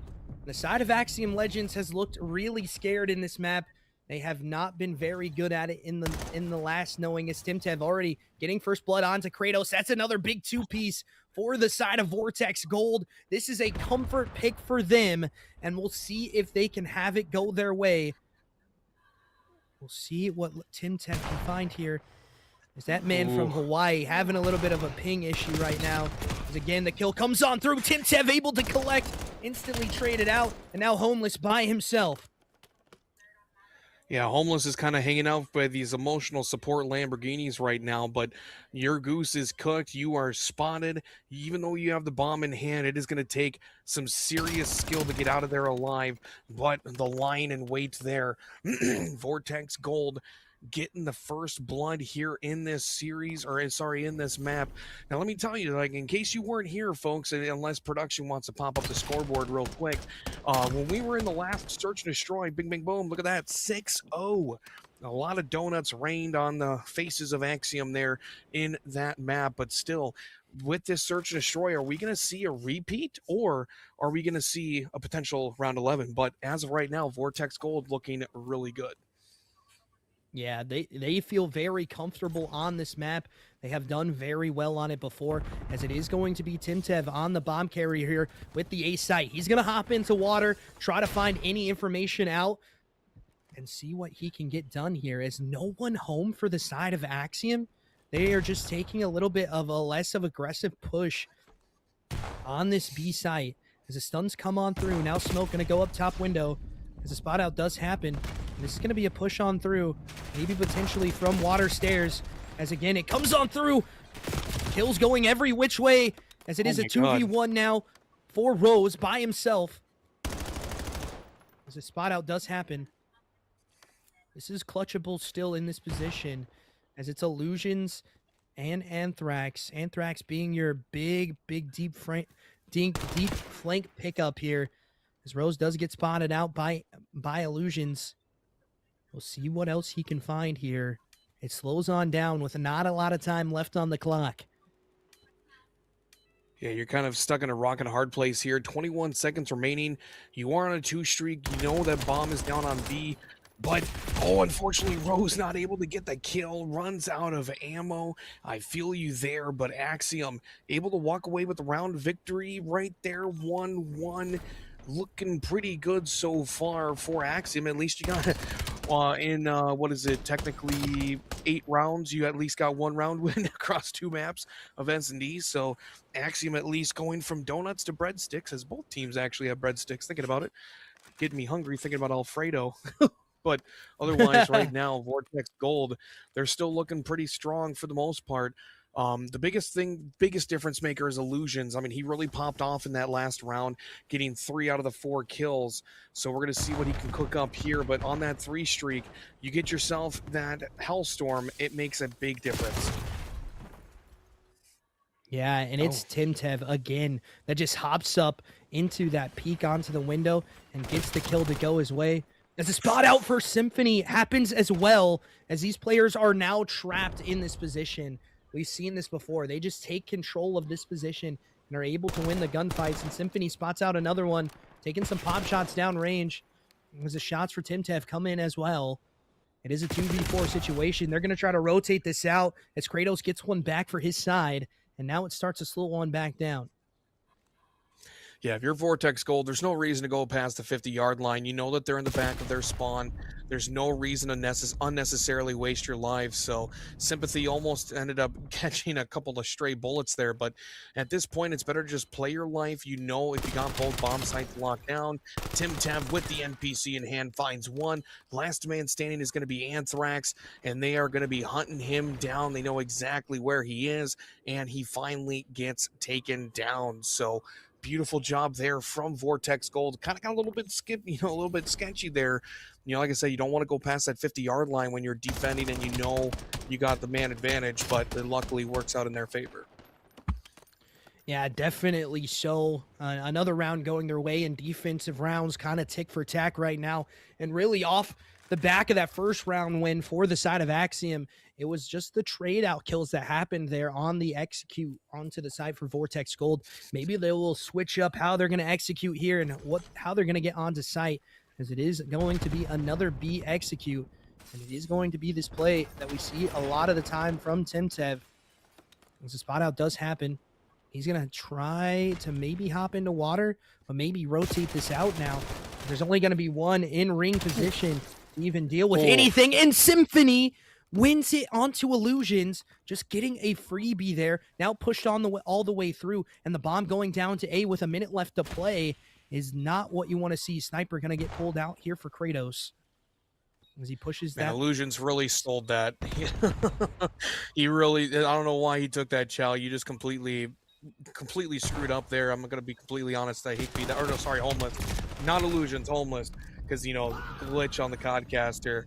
Thank you very much, production. But still, 2v4. Vortex Gold still up with 20 seconds remaining. Illusion just kind of playing ring around the rosy. He's about to get a pocket full of posies, though, as he gets taken down. And Vortex Gold walking away with another round victory. But yeah, no, if you're Homeless, I hate to call you out, brother, but that was a horrible chow. I don't know why you're doing that, so maybe don't do that again, because then you find yourselves down 3-1. Reverse sweep grand finals game 7. Like this this ain't good, Chief. Yeah, this is not good at all right now for the side of Axiom. They are down 3-1 and the potential of getting reverse swept right now. They need to find something, as Kratos on a donut, trying to figure something out here, needing to figure something out for himself. But it's also breadsticks for 2 of the players on his team as well. Because this is not the map that they have been very good at. And you see, like, look at the play they're trying to do here. They are just stagnant towards this middle arc position, just waiting for any type of push to come on through. As I do believe he does get shot by his teammate there.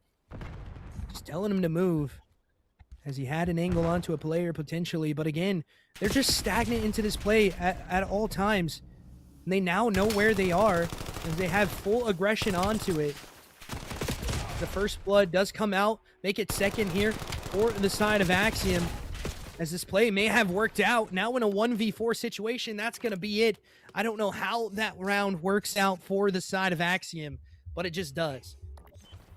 No, it's definitely, they're playing scared. You know what I mean? Like if you're Axiom right now, and I hate to call people out again, but I call it as I see it, Axiom's playing scared. And when you're Vortex Gold and you're going up against a team that has been traditionally very fast paced, it's almost like that random, it's like a trick play in the NFL, right? It's like you're close to the end zone and you fake a fumble, and like with the Detroit Lions, you know what I mean? So it's like they were able to get a cheeky round win there, but it's not going to work every time. So with the breadsticks falling on down, Sephi, whoa, Anthrax with a huge grenade there, taking down Sympathy. But I mean, yeah, like I said, a little trick play action from Axiom. They're definitely playing scared though, but still with the man advantage. Bomb's going to go down. Timtev from the side of Vortex. It's going to be a 3v4. So let's see what Vortex can do. Try to get that round, a little bit of a round cushion there up to potential. Yeah, definitely so. Yeah, definitely so. A 4v3 situation. This is still manageable as Timtev just playing the water route. We've seen this before from him as he's just going to keep on checking that bomb, make sure no one is on it, as now it's going to be a water play for two people.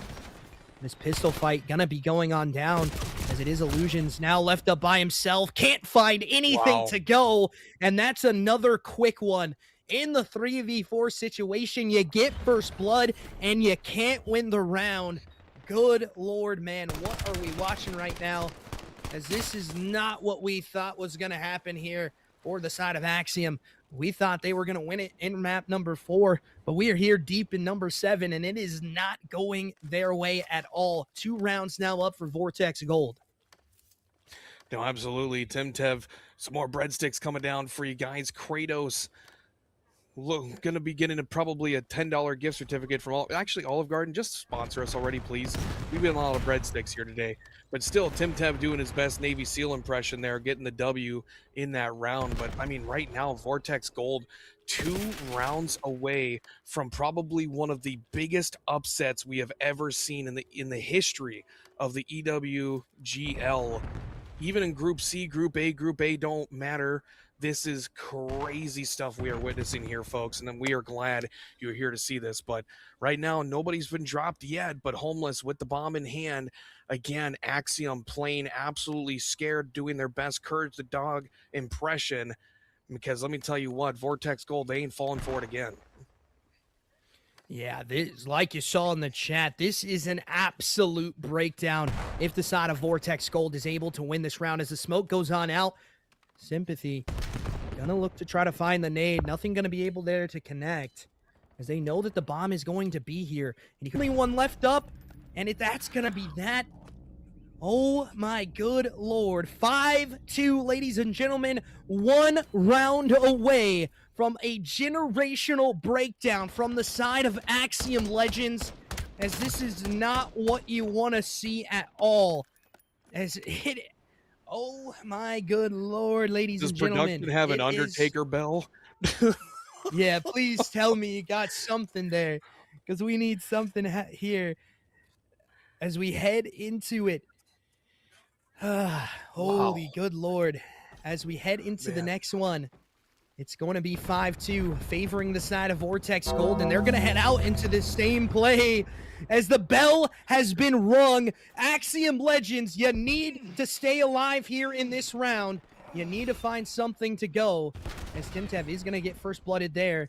It is a back and forth, 1-for-1 trade out, as Anthrax getting shots taken down from that top window position. Now in the 3v3, bomb lost into the water position. Oof. But again, it's Rose with a crucial kill, and Sympathy making the play happen, and they do it! Vortex Gold! Reverse sweep in the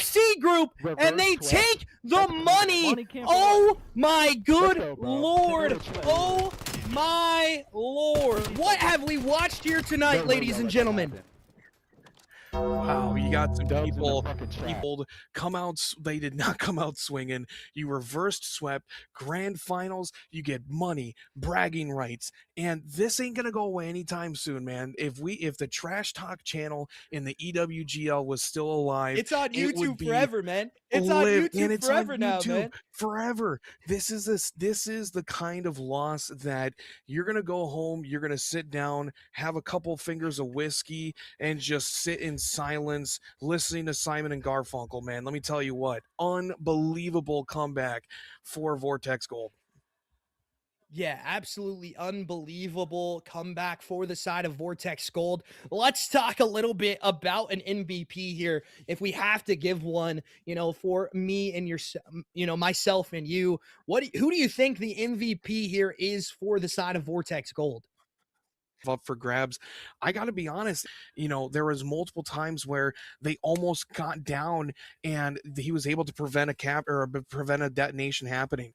I mean, just the overall roster, in my opinion, with this freaking comeback should be considered MVPs. But if I had to single out one person in particular, I would personally pick Tim Dev, because that man did a and damn we're not good even job. talking about it, right? We're not even talking about it. That guy's on 100 ping on a money cam from Hawaii, and he is still doing those things to you guys. Tim Tev is clutch. He wins it for me as well for the MVP. Crucial for him as Tim Tev takes it out in that one. But we're going to head into an interview with the side of Vortex Gold as they clutch it up. They are able to win the bragging rights here in the C group, and we'll be back in just a couple of seconds with that interview.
Alrighty, ladies and gentlemen, we are back in the winner circle with the side of Vortex Gold. And man, Tim, you got to talk to me a little bit here for just a second. You win the MVP from the casters. You clutch up in some of these rounds, especially in Overload. You know, you had some very clutch push plays that we were talking about that happened for you. And you know, you're getting some love in the chat too, man. And when we said we said you won MVP, they were all saying Unk still got it. Unk still got it.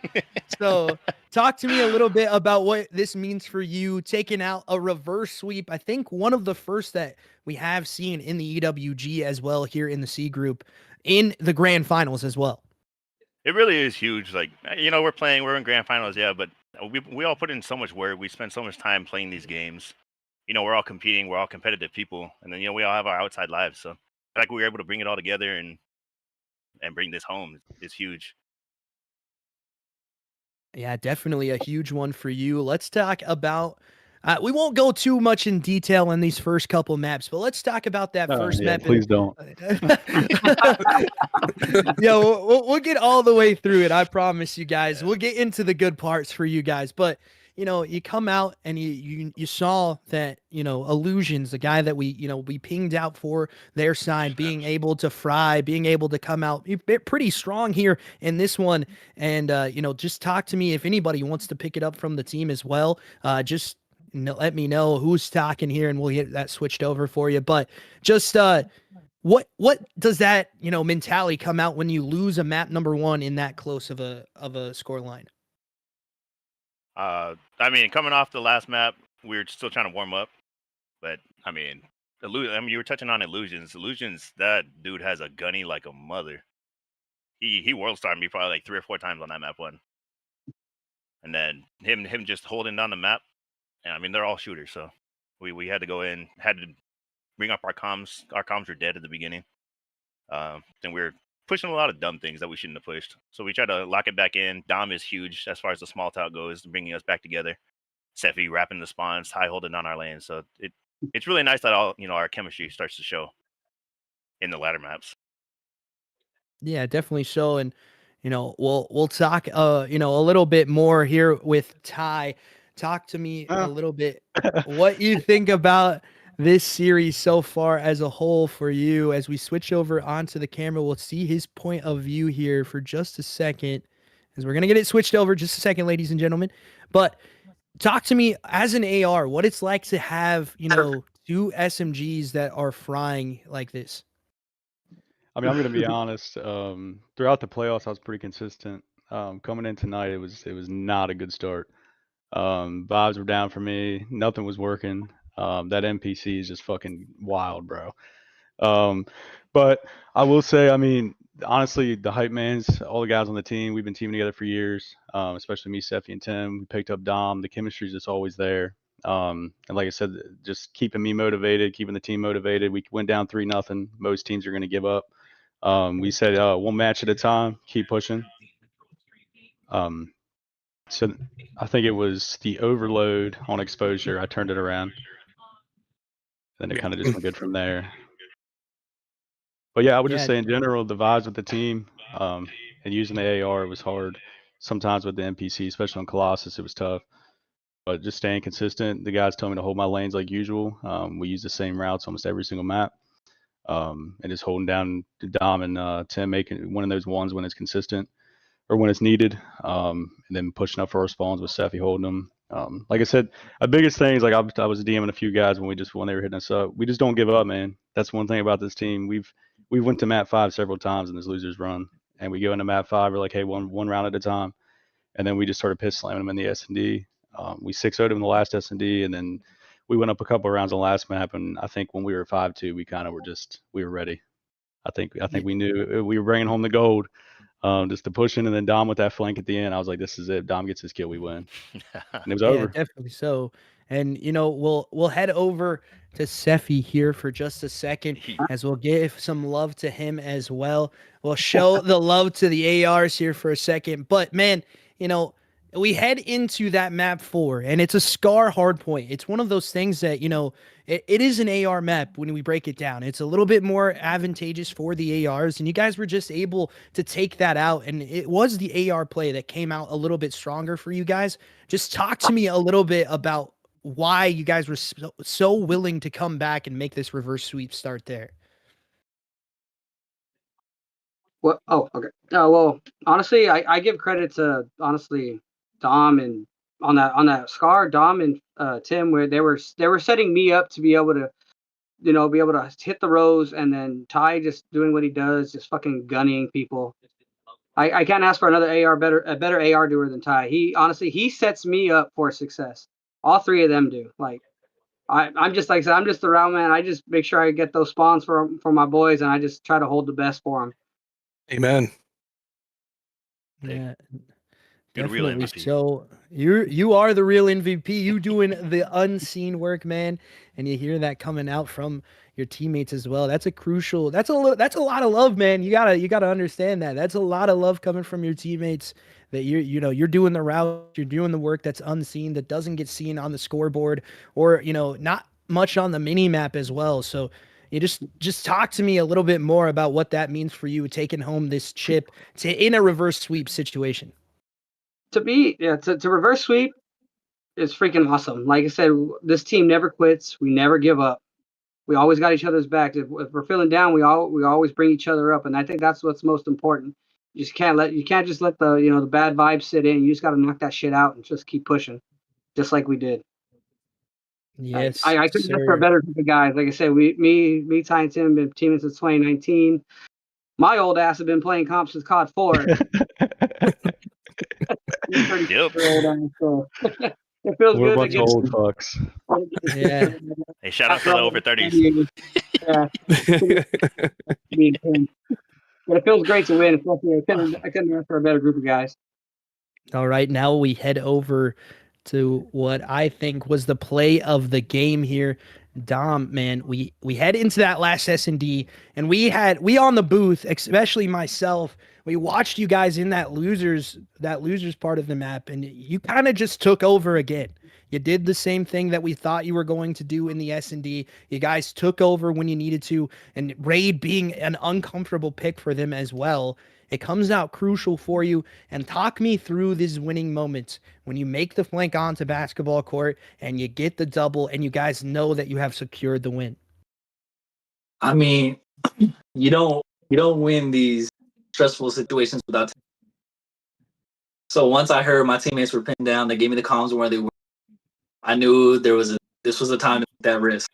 Once I got behind, it was either I die or I can get one. We play happy. Once I got the guy Tiki, I saw the last guy Money. I was like, you know what? I'm gonna do a challenge. End it here. You know what? I don't know. But it was a feeling. For sure. For sure, definitely a great feeling. And you had a lot of words to say when we did our interview into the losers bracket as well, man. You were saying that, you hadn't dropped below a 1.6 in the last series that you were coming through, and you do very well, even though, you start off slow into this first best of the series, and then you just heat up at the end of it. And, walk me through this exposure overload where you guys start off 0-2 and you're just able to run the floor on them in the second half. That's a map that we don't play very often. So it was a big learner for us. So we had to really lock in and figure that one out. We were figuring it out as we went on. But as we kept relayed a couple one after another, it started to come natural to us. We kept getting the picks, we kept getting the cutoff. We started getting the chem on that map instantly. It was like we played that map every day. It's like we scrimmed that map every day is how it felt. Kept relaying it back and forth. And when it came down to that crunch time, we got to stop at the very end. We just parked that bus, and we knew we had. Park that bus, baby. Park the bus, baby. I'll tell you what, that was a scary kill, that last 1v1 at the end when that ball was right there. God. Can I ask a question really quick? There was something weird that happened with the ball. Did you guys drop it? I have no idea. No, it literally. No, because you got to advance forward, Ty. You can't sit in the back. You got to move forward. Yeah. I was just gonna say it's cod Yeah. being cod. They keep changing the rules, so I don't even know the rules anymore. Yeah, usually you just park it, Yeah. chill, and they slay. And I saw the ball reset, and Tim goes, "It just reset. It just reset." I was like, "Oh no."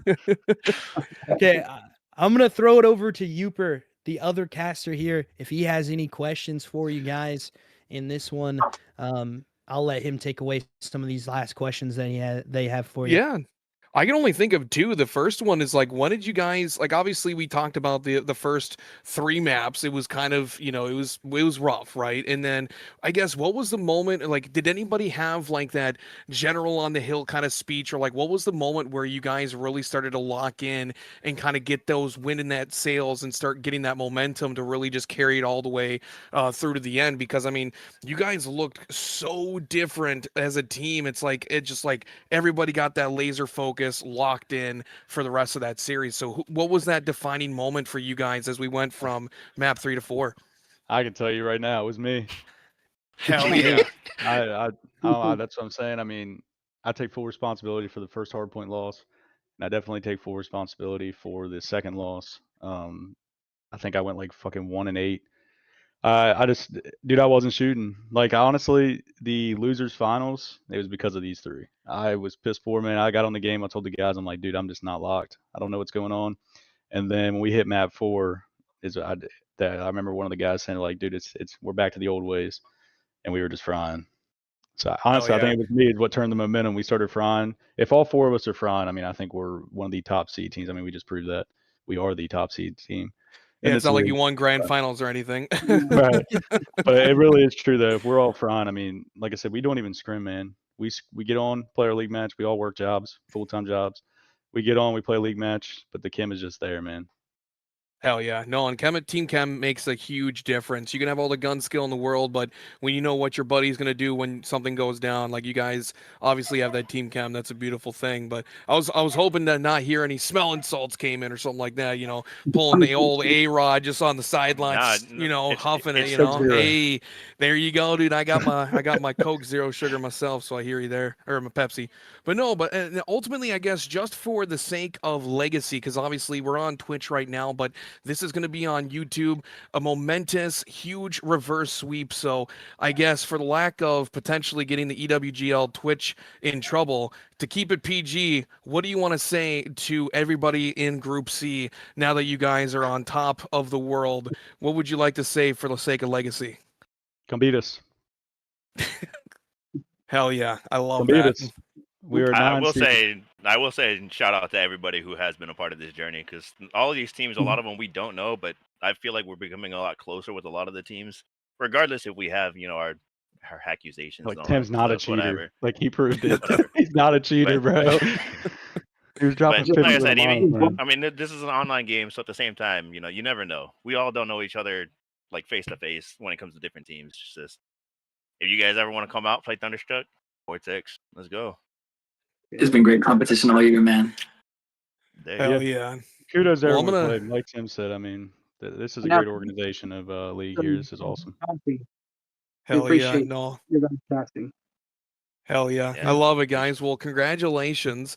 Definitely. I'm going to shoot it over to Invictus over here. He can take us away. But yeah, like I said, it was a good job, a hell of a run. And I just find it funny, too, that you guys, when you went up against, it was EWG. I can't remember the team name, but you guys were on, I think it was Raid Search and Destroy for that Game 5 that ended up getting you into this grand finals. And how beautiful of a thing it is that Game 7, you guys end up winning it 6-2. I mean, shoot, 2 Search and Destroys. You guys went 12-2 for round count. That is amazing. So, but yeah, Invictus, take it away unless you got any closing comments or you guys want to talk some smack. I mean, it is Group C after all. Hey, we're just old, man. We're old and washed. We appreciate you guys as always for joining up into the interview, every single one of you, as our MVP does get crowned here, though. Tim, thank you as well for showing out the pressure coming through huge for you as well. We appreciate you guys as always for joining up into the interview. We will be back with the send-off here in just a couple seconds, ladies and gentlemen. We're going to send you off with a little bit of a break before we get into it. We'll catch you after the break.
Buffy comes in.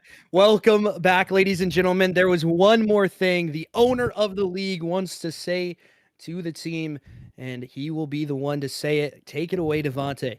Thank you so much. Once again, I'm sorry to drag you guys back. I know you guys are still probably amped up, but first off, most importantly, thank you, Vortex Gold, for coming in, competing. I mean, you guys were amazing throughout this entire season. And second to that, congratulations on winning the entire league. But I kind of wanted to make it official as well. I know everybody was talking about all the MVP votes and everything like that, but of course, only one person can make that official. And not only is MVP based on performance, but it's a popularity thing as well, man. And it would be wrong of me to disappoint this community. Tim, when I tell you to size your ring, I need you to size 2 of them for your actual championship ring and your MVP ring, brother. You are going to be the Group C Season 3 MVP for your team, brother. So we're going to get those fingers sized up. But other than that, I just simply wanted to say congratulations, fellas, and it's official. You guys are the Group C champs. Thanks, sir. Thank you. Good shit, Tim. Good shit, baby. Let's freaking go. All day. Let's fucking go. Alrighty, ladies and gentlemen, we're going to head out of this. You heard it first here, ladies and gentlemen. They get the bread, they get the rings, and another ring for Tim as well, as he gets 2 of them on the fingers there, ladies and gentlemen. Crucial for him as a double chain coming out as well. We appreciate you guys as always. We'll be back after the break here in just a couple seconds.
Ladies and gentlemen, we have an absolute banger of a series there for you at the end of it.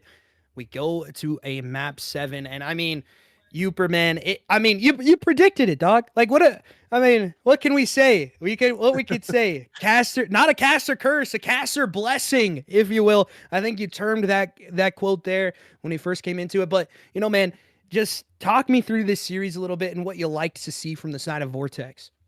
Yeah, I mean, really, it's a matter of, like, they were just saying themselves when we went into the interview that they don't give up, right? It's so easy when you go down 0-3 to get into that negative mental state where you just want to give up and be like, oh, well, you know what? We'll just take second place. And, you know, just the mentality of those guys. I mean, you know, they said it themselves. They're a bunch of old heads, right? Like, they're 9-to-5ers that are playing in this league. But yet they have the experience being able to, you know, throughout all of the years of competitive COD, squad that they've collectively played, and it really showed there that veteran status of being COD players. And let me tell you what, man, it was awesome. I was blown away after those first 3 maps. I was like, man, Axiom's got this in the bag. It's going to be a hot 4-0 DoorDash, sign it, send it, and we're good to go. But they proved to everybody that as long as you keep your mental, you got your boys behind your back, and you just keep pushing forward map to map, you're going to reverse sweep a team in a biblical fashion and on main stage in front of tens, even if not hundreds of people. And the little cherry on top, it's forever ingrained on YouTube for anybody to watch at any given point in time. Yeah, definitely so. It's one of those matches that we talk a lot about. And, you know, it's going to be in people's minds until we start that next season, even maybe until we get into that grand final of the next season as well, because it's going to be playing in the minds of Axiom Legends. I mean, it's going to be. It's just going to be playing in those minds. Those guys are young dudes. They don't have a lot of experience here in a grand final, and it just shows right there. You can win all the best of fives you want, but you have to match it up when it comes to the game 7, the best of 7. And unfortunately, it just doesn't go your way in this one. I just want to give a big shout out here towards all the sponsors for the league. It's going to be Carolina Reapers Gaming, Omnia, Vortex Esports, Iron 6 Esports, Crusader Boys Entertainment, me and Dre's company as well. We appreciate you guys if you go and show us some love as well. Power X, Gas Pack Esports, Full Metal Slayers, D-Inc, Baltimore Barons, and Verify Gaming. We appreciate every single one of you lovely people for being sponsors and league sponsors for the EWG League. This is, you know, you're one of the reasons, you guys are one of the reasons why this stuff can go on so well. You know, we have a lot of, you know, backing behind it, and we appreciate the backing that we do have. You know, a big shout out goes to Ewgl for being one of the better duo casts that I've had in a long time. I appreciate you, man, for that. It's definitely a crucial one. And, you know, big shout out goes to our production guy on the back end of things, my boy Dre. He produces for my stream regularly, but also he produces here for the main stage. And it's a crucial one that he's able to come out with on that one. Well, you know, we see the levels that he's having, you know, the production angles that he's getting, everything going very, very well on this. One of the top producers here in the online scene of Call of Duty for sure, and we appreciate him as always. And a big shout out goes to the EWG League for allowing podcasters and players to have the opportunity to do what they love. Youper, you got anything else to shout out before we get out of here? Not really. I mean, you guys probably, if you are familiar with all these casts and everything, you'll see me around just as much as you'll see Invictus, you know, doing some casts. We still have plenty of action, though, in the EWGL. We still have 2 more groups. We have Group B and Group A for grand finals, even alongside all of the other playoffs. So there's still plenty of action here in this season, too. But just real quick, just to kind of give a little TLDR, they released, you know, Neve, he went out in season 3 teaser. We're going to be starting season 3. The projected date is May 24th. Also, there are 2 LAN opportunities, one in June and one in September. So be sure to follow EWG League on Twitter. That's what their Twitter is. And be sure to go and check them out, get some information, and get ready, man. Like, these guys, as they just showed, they're 9-to-5ers, lots of experience. Anybody can play in this league. Anybody can win. Next season, you might be up here on main stage, so be sure to get in here, lock in, load up, just get her done, man. And let me tell you, it was a pleasure to be a part of the grand finals. This was a banger. Yeah, definitely so. A group championship weekend is going to be next weekend, guys, on Sunday. Make sure you stay tuned to the EWG main stage, or the Twitch here for EWG, because that will come live and direct about the same times as we did in this one. 7:30 for that first matchup in the winners final, 8:30 for 7 for the first one, 8:30 for the next one, and then 10 for the grand finals, just like we did here. We appreciate you guys as always for joining up, and we will catch you guys in the next one.